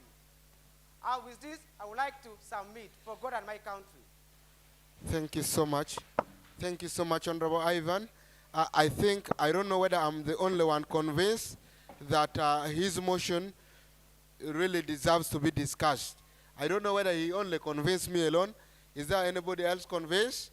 If yes, then it is high time we join the discussion when he ended it by giving us a quote from Dahal, who said, youth are the what?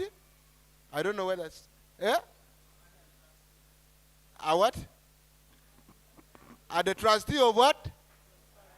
Yeah, I thought we were not listening. So can I invite those who are convinced to come and debate this motion, and we have it still undusted. Can I welcome that Honorable? Yeah, you in the court to come and open up the discussion.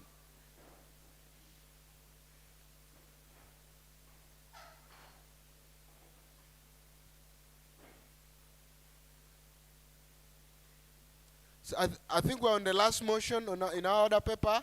So if you've not spoken, please, I would love to see your hand. Those who have over-participated, please, I would want to, at least you give a chance to those who have not spoken. Yeah, you're welcome, Honorable. Thank you, Right Honorable Speaker. I am called Wakora Joseph from Malui Sub-County. I've been really moved by this motion because these are the usual things we always see from different areas where we work and participate in.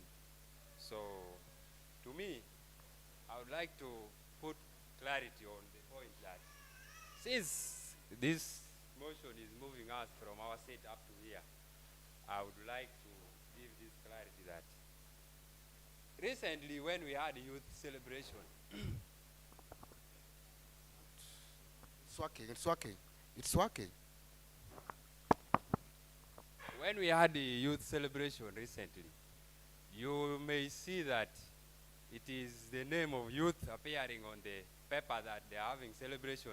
But actually the people who are budgeting and the people who are participating in organizing the whole youth celebration are not even youth.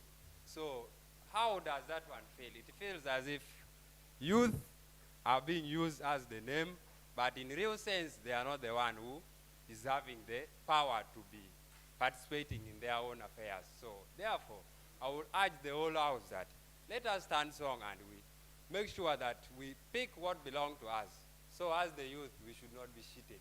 In the district, I'm very aware that there are some projects, when it reaches to 30%, it is obvious that the youth, they are the one to pick the project and the worker point.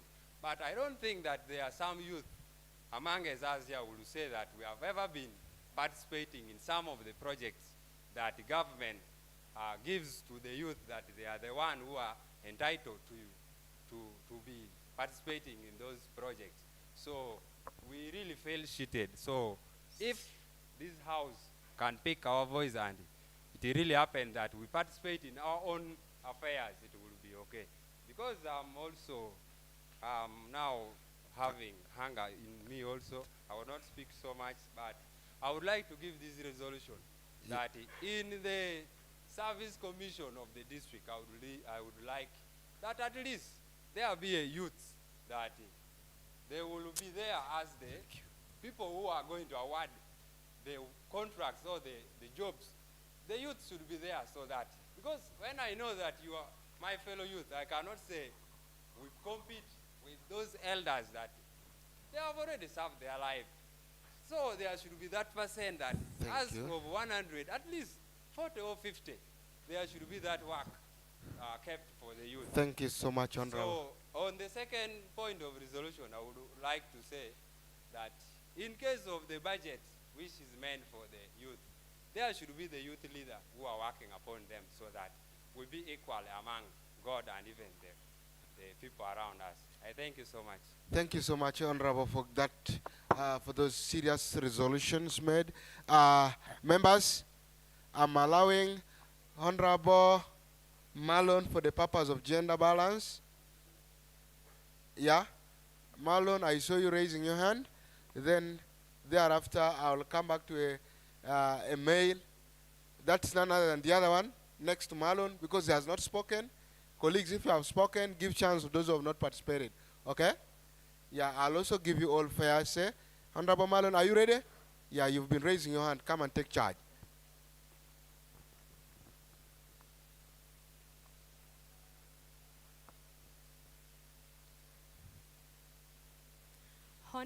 Honorable Speaker, fellow colleagues, good afternoon.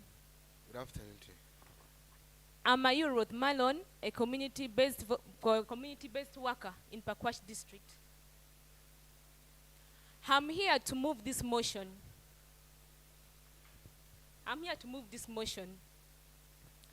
You find most of the activities which are running in different areas in Packwach district. You're supporting the motion? Yeah, I'm supporting. Okay. Yeah. Yeah. You find most of the activities which are running in Packwach district are being led by the elderly people, leaving the youths behind. And these are the same people, they expect to talk on our behalf, of which at times they don't represent us well by not giving our needs. For example, you find these are people who are implementing different programs. For example, let's talk about Youth Lively Program. Let's talk about Emyoga. Let's talk about Parish Develop Model. Most of these programs are being implemented without our concern. We, the youths, are not being consulted.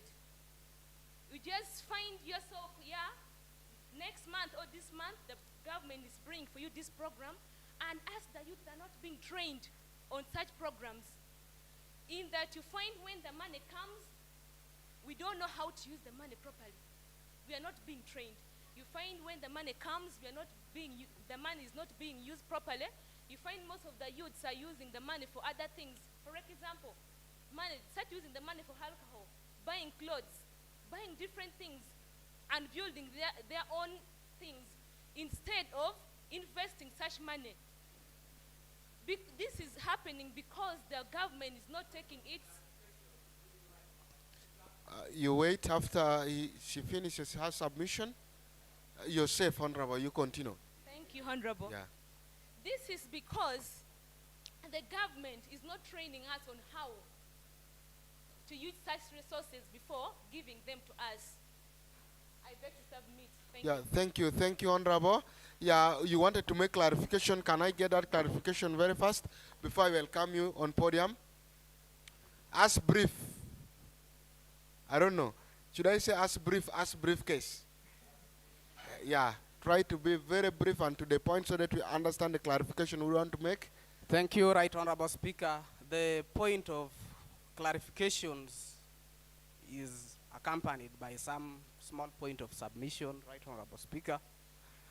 In 1 minute. I hear my sister was talking about the parish development model, of which those are programs which have been well equipped and implemented by the NRM government. And there is nothing like our youths have not been engaged with that program. It is, I'm in the right position of defending the NRM government about that program, that it is a champion in the community. Actually, when we talk of youth engagement in financial inclusion, PDM is the champion. Right Honorable Speaker, I really want to make these small clarifications like that. In 30 seconds, submit. Right Honorable Speaker, I would have request what do you say your name is? I would have request Malone to talk about the percentage given to the young people in that program. We have been allocated 30%, which is very small, very, very small compared to our counterparts. Because in between that, we also have youths who are persons with disabilities. So we should have been given 50% of the total amount of money allocated in that program.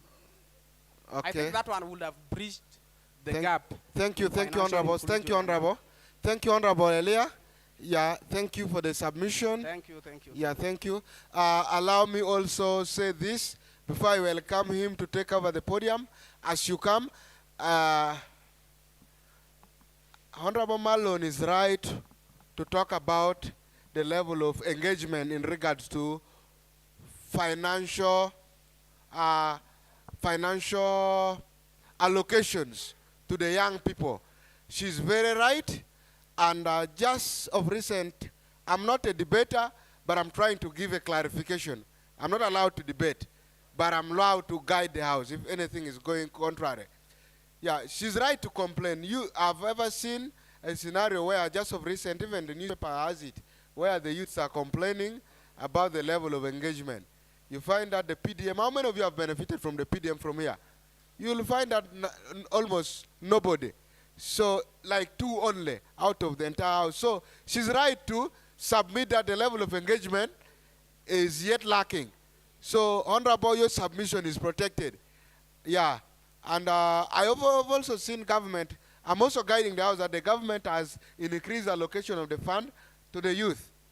Of course, the 30% has more additional 16 million that will be added on to, which I think that contributes to around also 16% additional funds. So the youths are going to go up to 46%. So that is the affirmative action the government has taken.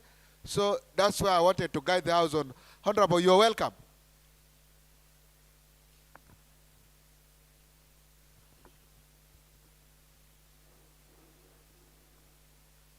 Thank you. The Right Honorable Speaker, the Honorables present, all protocol observed.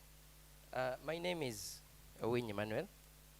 I'm a farmer and community-based facilitator. The motion of the Packwach Youth Parliament urging government to promote youth inclusion in governance and budgeting through participatory platforms, accessible information, and targeted engagement strategies. Now, I am tempted to oppose this motion. Perhaps not in its entire form, but on the part of the budgeting. As youth, we have challenges, and we are saying, someone mentioned the population of West Nile. Was it about 4 million? And then we're having about 70% are youth. Now, we are saying we are being led and generally being driven by elders. Statistically, the mathematicians who are here, I don't know how old these elders are, but people are dying. How prepared are we? How prepared are we as the 70% to take up the mantle? Now, government has a planning cycle that they call the budget cycle. It starts directly from where? From the villages. Now, these platforms are open to every member of the public. I don't know among us here how many have ever participated in the village planning meeting. I don't know. I don't want people to raise hands, but it's not common to see the youth being involved in these meetings. Now, the involvement here, I don't know whether, to what extent we want to be involved. Because if it is open to everyone, there is that mindset of us the youth that needs to be unlocked to actually participate actively, not that this person, the LC1, must go and look for you. No, it is there and it's open to everyone. But where are the youth? Where is that mindset of the youth to get involved in that cycle? Because after the village meeting, those priorities are forwarded to the parish. And even at the parish level, these meetings are always held. But the percentage of youth that are going to these meetings, how many of them are going? And these are the priorities that are going to be forwarded to the sub-county. This week, in all the lower local governments, we are having budget conferences. If you go in those halls where these conferences are happening, as you summarize, and you look at the percentage of the youth who are attending these meetings, it is very meager. And yet this is open to everyone, even it's announced on the radios. And so in some cases, even participation is paid for. There's refreshments is offered. But how many of the youth are going there? This is a budget that is going to run for the next financial year. These priorities are tabled, and then members are supposed to point out which one is to be removed or which one can be added. How many of us have ever done that? So much as we are complaining, we need to also study the environment. Now,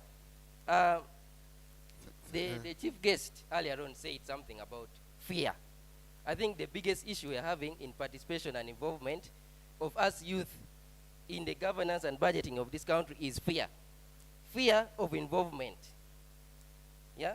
Fear of being, delivering the services. We have NGOs, CBOs in these communities. How many of us are members on the boards of those CBOs? These are voluntary services which are offered based on how active you are in the community. You don't need to first be paid. They are available for everyone. The PTAs. How many of us, we are parents, some of us, how many of us go to these PTAs? Thank you. Thank you, Honorable Speaker. The participation of the 30% of the youth in PDM, it is not mandatory that it has to be 30%.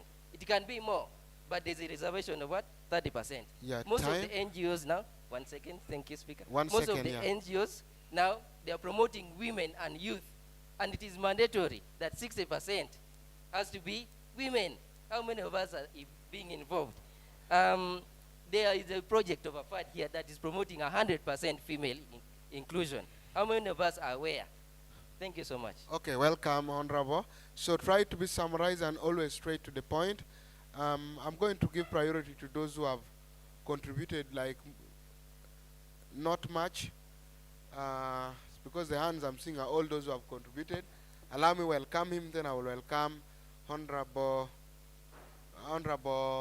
Faith to come and give a submission. Before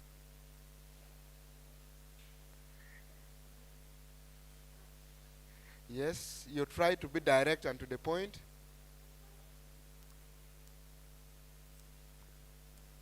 Try to be direct and to the point.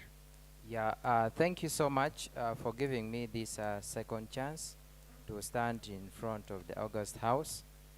Actually, guys, pertaining this motion, I think this is the motion as youth we are supposed to see like it is the best motion ever. Reason being, I can see this first motion pertaining unemployment and these issues of teenage pregnancies and high school dropout rates. All these ones, if the governance and the budgeting is proper, they can all be actually solved. But if the budgeting is not allocated properly, still we shall still be facing these challenges of unemployment, dropout from schools, and then teenage pregnancies. And in my own point of view, since the youth take up the highest percentage of the population of West Nile or Packwach district in particular, we need to know that I actually would like to extend my gratitude to the previous speaker who touched that point of fear. Most of the youth are fearful. And we just need to know that leadership is not actually an exclusive club for the elite. Most of the youth today, they just think that leadership is just meant for the few, for some specific group of people. That is why he also mentioned that how prepared are we? So the preparation there, it creates some like kind of isolation. But now, as a leader, those in the public services, those in the education sector, the health sector, which kind of leadership are they exploring? Are they instilling in the youth? I would actually recommend that the leaders of this community of ours or of our district, they are supposed to actually embrace like contemporary leadership, whereby those approaches of leadership, a contemporary leadership is mainly like a dynamic and an integrated practice of inspiring, influencing, and actually mobilizing your followers as a leader, because for us as youth, we are like followers. So if you can actually embrace that approach, it can help you to build more leaders. But now the problem comes, if amongst you, the youth, there is no one at the office there who can actually back up you. I remember when I was in school. As you summarize? Yes, I'm summarizing. In schools, we have different kinds of leadership, the UNSAS, the prefectural body, and other organizations, whereby, like for example, the UNSA, they normally have a voice at the school, whereby they can defend even the children. Now, if there is no one there to represent you, or their number is a bit very small, or they are very few, how comes that these the majority are going to be defended? There is no way. Thank you. Yeah, just a matter of time. Thank you. In a nutshell, I remember Honorable Senyonyi Joel, in one of his speeches, he said that as the youth, we have actually higher understanding of ourselves than we are different. So that means that if we have more representatives there, they can easily understand us better than the elderly people. So let's all rise up. Everyone was born with the spirit of leadership, and when that leadership spirit comes alive, there now it creates actually an attitude that separates the leader from the follower. And if all of us can be leaders in our community, we can actually solve some of these problems that we are facing as youth. Thank you so much. Thank you. Thank you. Can I welcome Honorable Faith to give a submission? Then Honorable Asa will summarize the discussion on this motion. Then we'll go voting. Thank you, Right Honorable Speaker, for giving me this opportunity. By the names, I'm Marashto Faith, the Female Youth Councillor for Packwach Town Council, and at the same time, the Deputy Speaker, Packwach Town Council. Thank you all for coming for this Youth Parliament of Packwach District. This motion is a little bit challenging, but I know we can manage and handle it. I'm a little bit opposing the motion.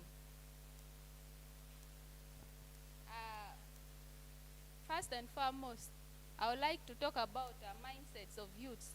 However much we are blaming or complaining about governance and budgeting, whatever.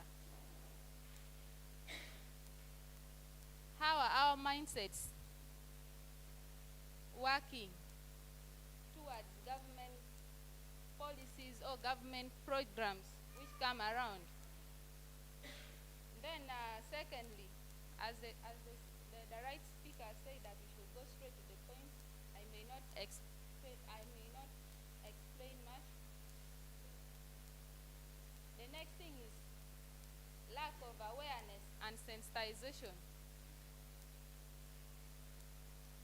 As we all know, there are government programs which are always coming in our districts, but how much are we aware, or how much are we sensitized about the government programs that comes around? Then there is limited funds to support youth programs. For example, we have programs like Youth Day celebration. How much have they ever supported us, especially the district or maybe town council level and sub-county level?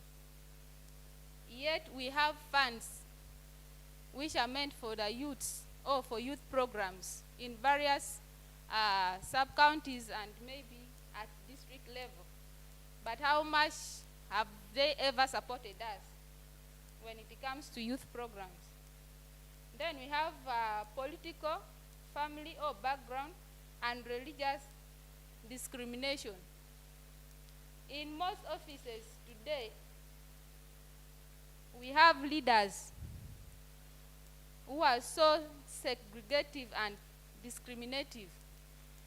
For example, maybe if I'm a FDC candidate and I happen to go to the office of the LC5 who went through as a NRM candidate, I may not access some of the information. Or maybe when I'm a Catholic and I happen to go to a Protestant or a Muslim leader, he may or she may deny me some of the access. As you conclude? Then, maybe last but not least, what about attitudes of us youths towards government programs? There are some youths whose attitudes towards government programs are always negative. For example, we had YLP. We have this belief that government money is always for free. They gave us money or funds to develop ourselves, but at the end, what did we achieve? If not zero, then it is beyond even negative. Oh. Then maybe to summarize, we have high expectations of youths. Like Yes. right now, we are for youth parliament. I know if not 70 and then 90% have high expectations of at least going with something at the end of the day. But what have we learned? Yeah, Then, I think I may request for someone or some seconds so. I'm giving you 2 give seconds. on my recommendations. It's about to finish. The recommendations may be one, we should be treated equally, regardless of gender, political parties, and the religious whatever. Then we should also loosen our expectations, especially when we are called for trainings and maybe other things which may help us in future. Then we should also build love for platforms which are at least important. You may find some youths the whole day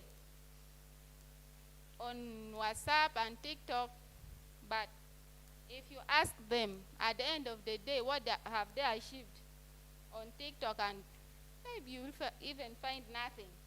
At least you should also build up for programs like on radio, because we have talk shows and other things which are communicated. Yeah, thank you, Honorable.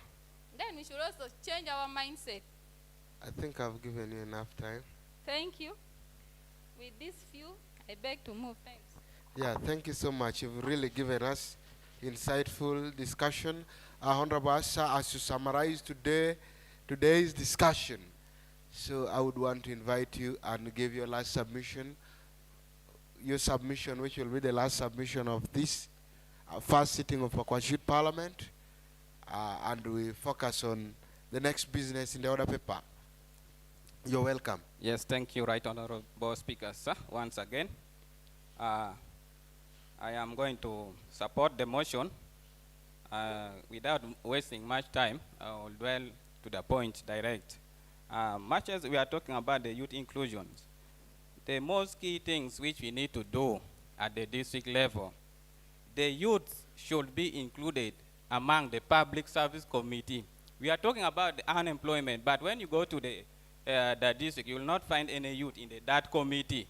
So they are only favoring the older guards. When it comes to the employment, they only give to the older guards, not the youth, because we are not there. And there is a saying that there's nothing for us without us. So the policy need to be changed, not here at the national level. That's what our MP should advocate in the next parliament. So that is a food for thought. That is a very key issue that is affecting the most youth in Packwach district. We are not included in the service, in a district service commission. And then, secondly, Right Honorable Speaker, many young people are encouraged to join the world of politics.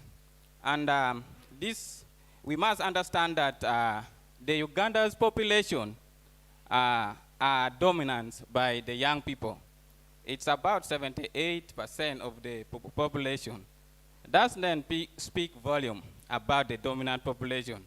Now, in several occasions, I do ask myself why the youth are still considered as the special interest group. And yet, we are the majority population. The older guards should be the one considered under special interest group. Yes. And then, secondly, the reason why some of us join political world, it's because of the largest percentage of the populations. We do share our challenges, and we do look into the challenges ourselves. And I will continue saying that there's nothing for us without us. We are seeing many old guards. They are now looking into their retirements. And most of them are not looking for the future, the next 20 years, how it is going to be. And yet we are going to be the generation. Maybe because they are seeing that most of them will not be here. But in the next 20 years, the generation is going to, the generation we are going to be in is going to be us. So we need to take part into that process. We need to shape the generation that we are going to do. And I want to ask the August House, it is now about the budget. How many of us know that the district, they are going to have their budget conference next week, if I may ask? They don't know. The duty bearers are not involving us, the young leaders. They don't create awareness in the community. So they need to style up with that. I don't concur with my brother who was saying that some things that youths are not coming. According to the National Youth Council Act, it is saying that we start from the village level. The chairperson of the village should automatically be the member of the executive of the LC1. But how many youth leaders involved, or are there in the committee of the village LC1 committee executive? Because the budget process starts from the village, but they should involve these people. So when you are not invited, don't go. I concur, you don't go. When you're invited, you go. But when you're not invited, even me, myself, I don't go. Because you're not valuing me. And this... As to summarize? Yes, thank you. I think you have to give me some more minutes because I still have a lot. Yeah, as you say that I'm going to summarize, there's a lot of things which is coming, changes, a lot. Then I want to also create awareness about the youths. Many young people are dwelling into business, the economy, because we are facing the challenges of employment. So we have decided to go for self-employment. Now the policy, the new policy has come that any youth who are doing a business of 7 to 10 million, they should not be taxed. This is a new policy which has come just recently. So I nobody would give should a come term to that. I would you. give a term Nobody to should that. come to you and tax you. The business which can amount to 7 to 10 million. Then at city level, it is 30. 1 million to 30, they don't tax. That is a new policy. That's awareness I wanted to create to the August House, Right Honorable Speaker, sir. And then also, the duty bearers should strengthen the youth structures. They should mobilize. Now I'm going to give my resolution. One, the NYC Youth Councillors and UNSA should have an independent vote by the Ministry of Finance, because we are talking about the limited fund, so we should have our independent votes from the Ministry of Finance. And then also, the youth should have an independent ministry, because we are under the Ministry of Gender, Labor, and Social Development. So they have a lot of issues to handle, but we should also have our own ministry, the Ministry of Youth specific.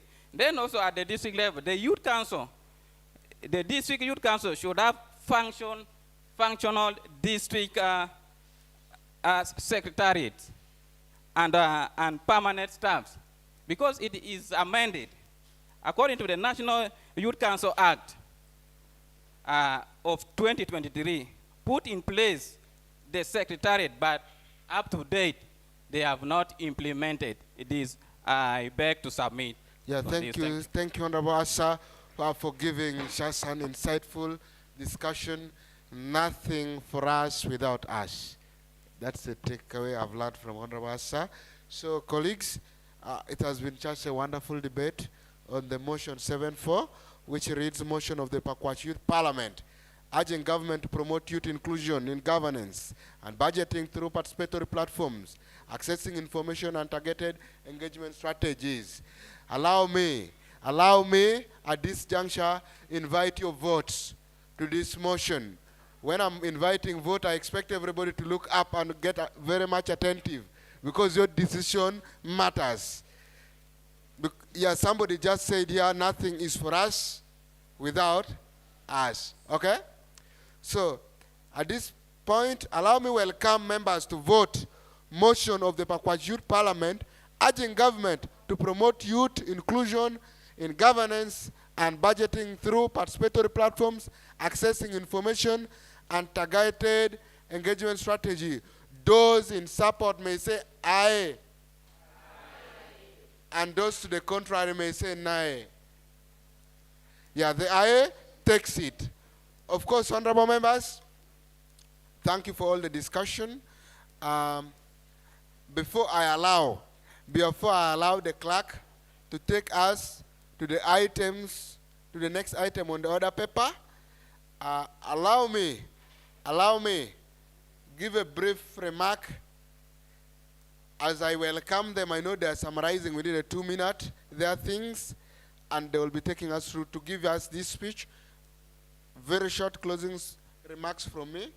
First of all, I want to convey greetings from my bosses. That's none other than Right Honorable Rodney Adroni, who reached out to me, the Speaker of the National Youth Parliament, who reached out to me when we had just begun this session, and he conveyed this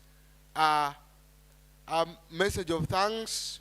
He said I should thank you all for participating, and you should really take it as part of a responsibility that you need to always take as part of you, that we must always participate and discuss issues for the young people.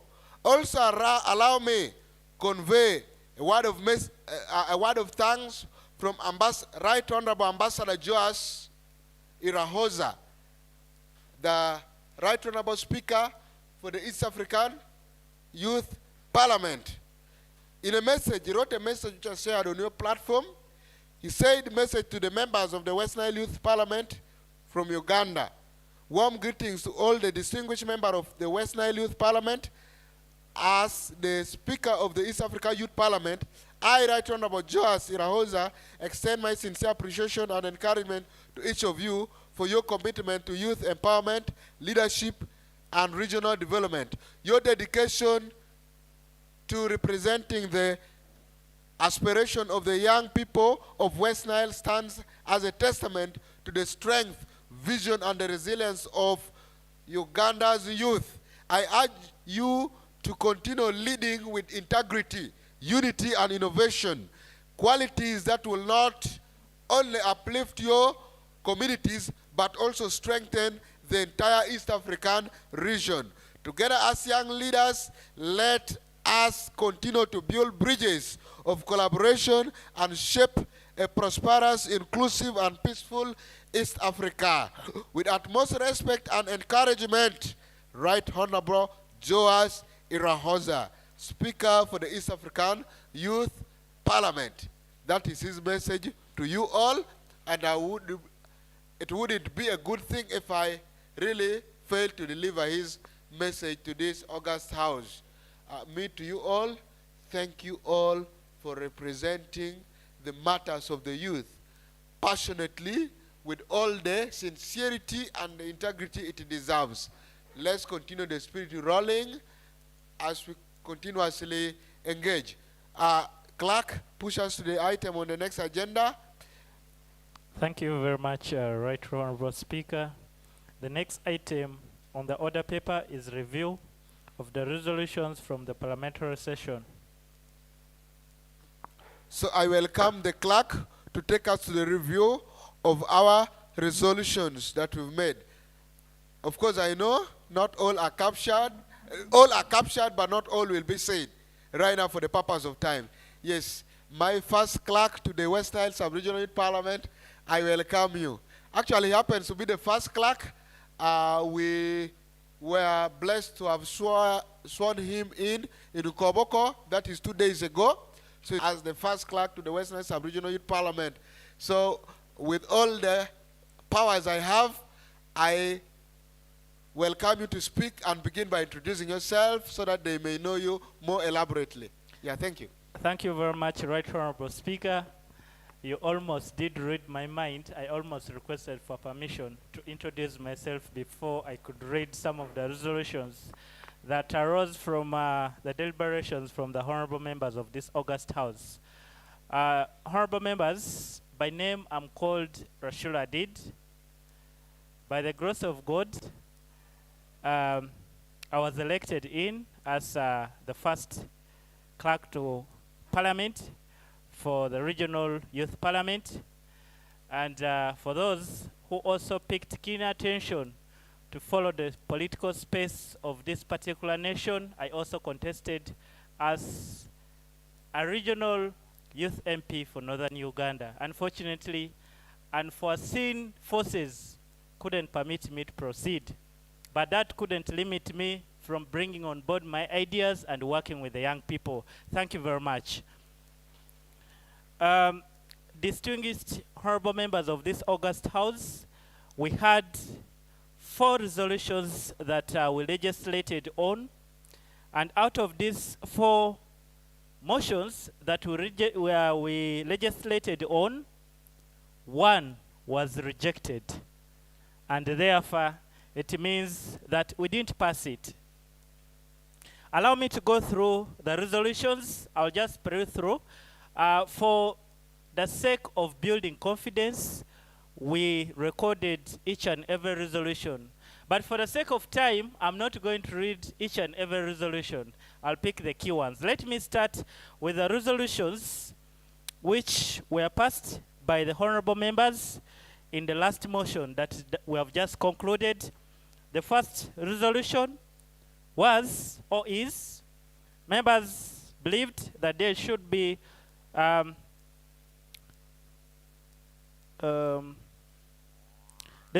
increased civic education.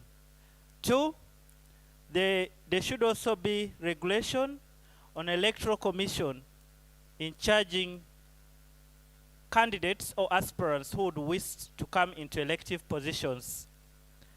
There's also a recommendation that there's need for affirmative action to safeguard learners through training schools. One of the recommendation is also need for the young people to involve themselves through the different spaces. The other recommendation is participation of the young people in the different processes so that they are not cheated. The other resolution is inclusion of youth in District Service Commission, and this resolution was moved by more than 3 honorable members. There's also need for youth to engage in budgetary processes. This is one of the resolution. The other resolution is there's need to eliminate fear in public engagements. This was moved by one of the honorable member who is also a community worker. One of the resolution is also proper budgetary processes. The other resolution is there's need for the current leaders to be exemplary in their leadership approaches. This was moved by one of the honorable members. One of the resolution is need to observe gender equity. And then lastly, the youth shouldn't be considered as the leaders of tomorrow, but also need to consider the special interest groups. Other resolutions also in motion 7.3. 7.2 was rejected, so we are not going to take the resolutions. We are only having resolutions for 3 motions. That is according to the rules of procedure of any sitting in Parliament. One of the resolutions under motion 7.3 is government to establish district-based educational support through bursaries.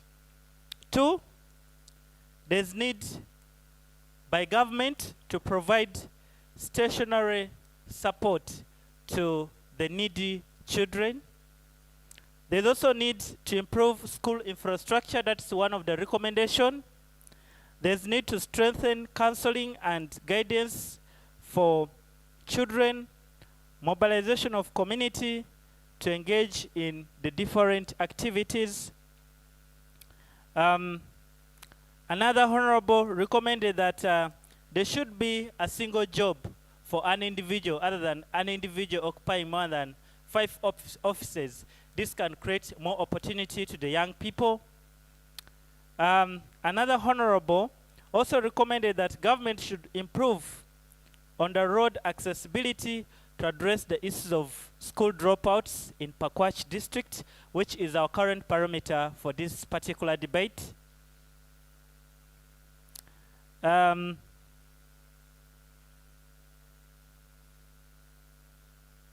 Okay, one of the honorable members was very humorous in his submission. Many of you had to laugh, crack joke when he actually mentioned some of his submissions and the recommendations. One of the recommendations that he made during his submission is that there's need to have financial discipline when he was talking about giving money to the school children.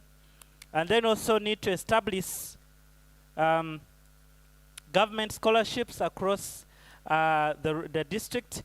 There's need to do monitoring and follow-up of UPE and the UCE plus USE fundings. Increase funding for education.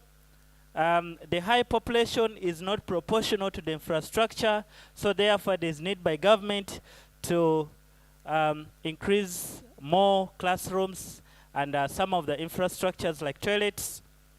One of the honorable members also recommended that there's need to withdraw the Fisheries Protection Unit from Packwach, since fishing is the main economic activity of those living around the lakes.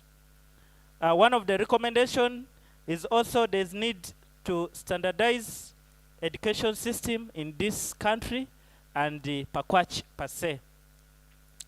Honorable members, just like the way I earlier on mentioned, for resolution 7.2, we are not going to take them because we didn't pass that resolution, the motion. All of us rejected. So we are going to the first motion.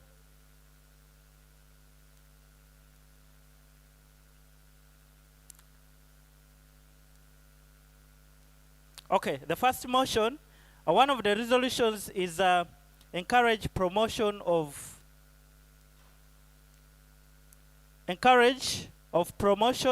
vocational trainings tailored on current local demands to address the issues of youth unemployment, promote entrepreneurship opportunities and support through funding and trainings, promote free public-private partnership.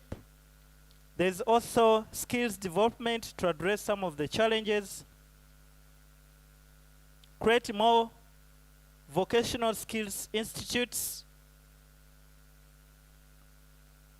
support to maintain economic activities in Packwach. One of the honorable member also recommended that since Packwach has a cooperative advantage of being located around Machizon Falls, there's need for the young people to participate in some of the activities like crafts. One of the recommendations is also focused on mindset change programs. And lastly, one of the honorable members recommended that there's need for monitoring by government in the skilled training centers. And she did mention the one of Packwach as a case study. Honorable Speaker, if I've not misquoted any of the honorable member, kindly allow me to say that these are some of the resolutions that are captured in my records. Thank you very much. Thank you so much. Those were some of the resolutions that we came up with from just a great deliberation that you guys had, the honorable members, I mean. Allow me at this juncture, welcome again my clerk to take us to the next item on the order paper. Thank you very much, Right Honorable Speaker. For the sake of equity, allow me to also give Michael to now take her through the last item on the order paper. Actually, I would also invite her to begin by introducing her name so that the honorable members know who our female clerk was. Then you take us to the next item on the order paper. Okay, thank you very much, Right Honorable Speaker. I'm by the name Fatum Liberty, one of the youth leaders from Panyimo Town Council. So thank you very much for giving me the opportunity. From Faraja Africa Foundation, who happens to be the convener of this great gathering, the mother of these great sittings that we've always been having from the sub-regional level up to the regional level, to give us a closing remarks before I adjourn today's sitting. So the team from Faraja, I welcome you in to give us a closing remark.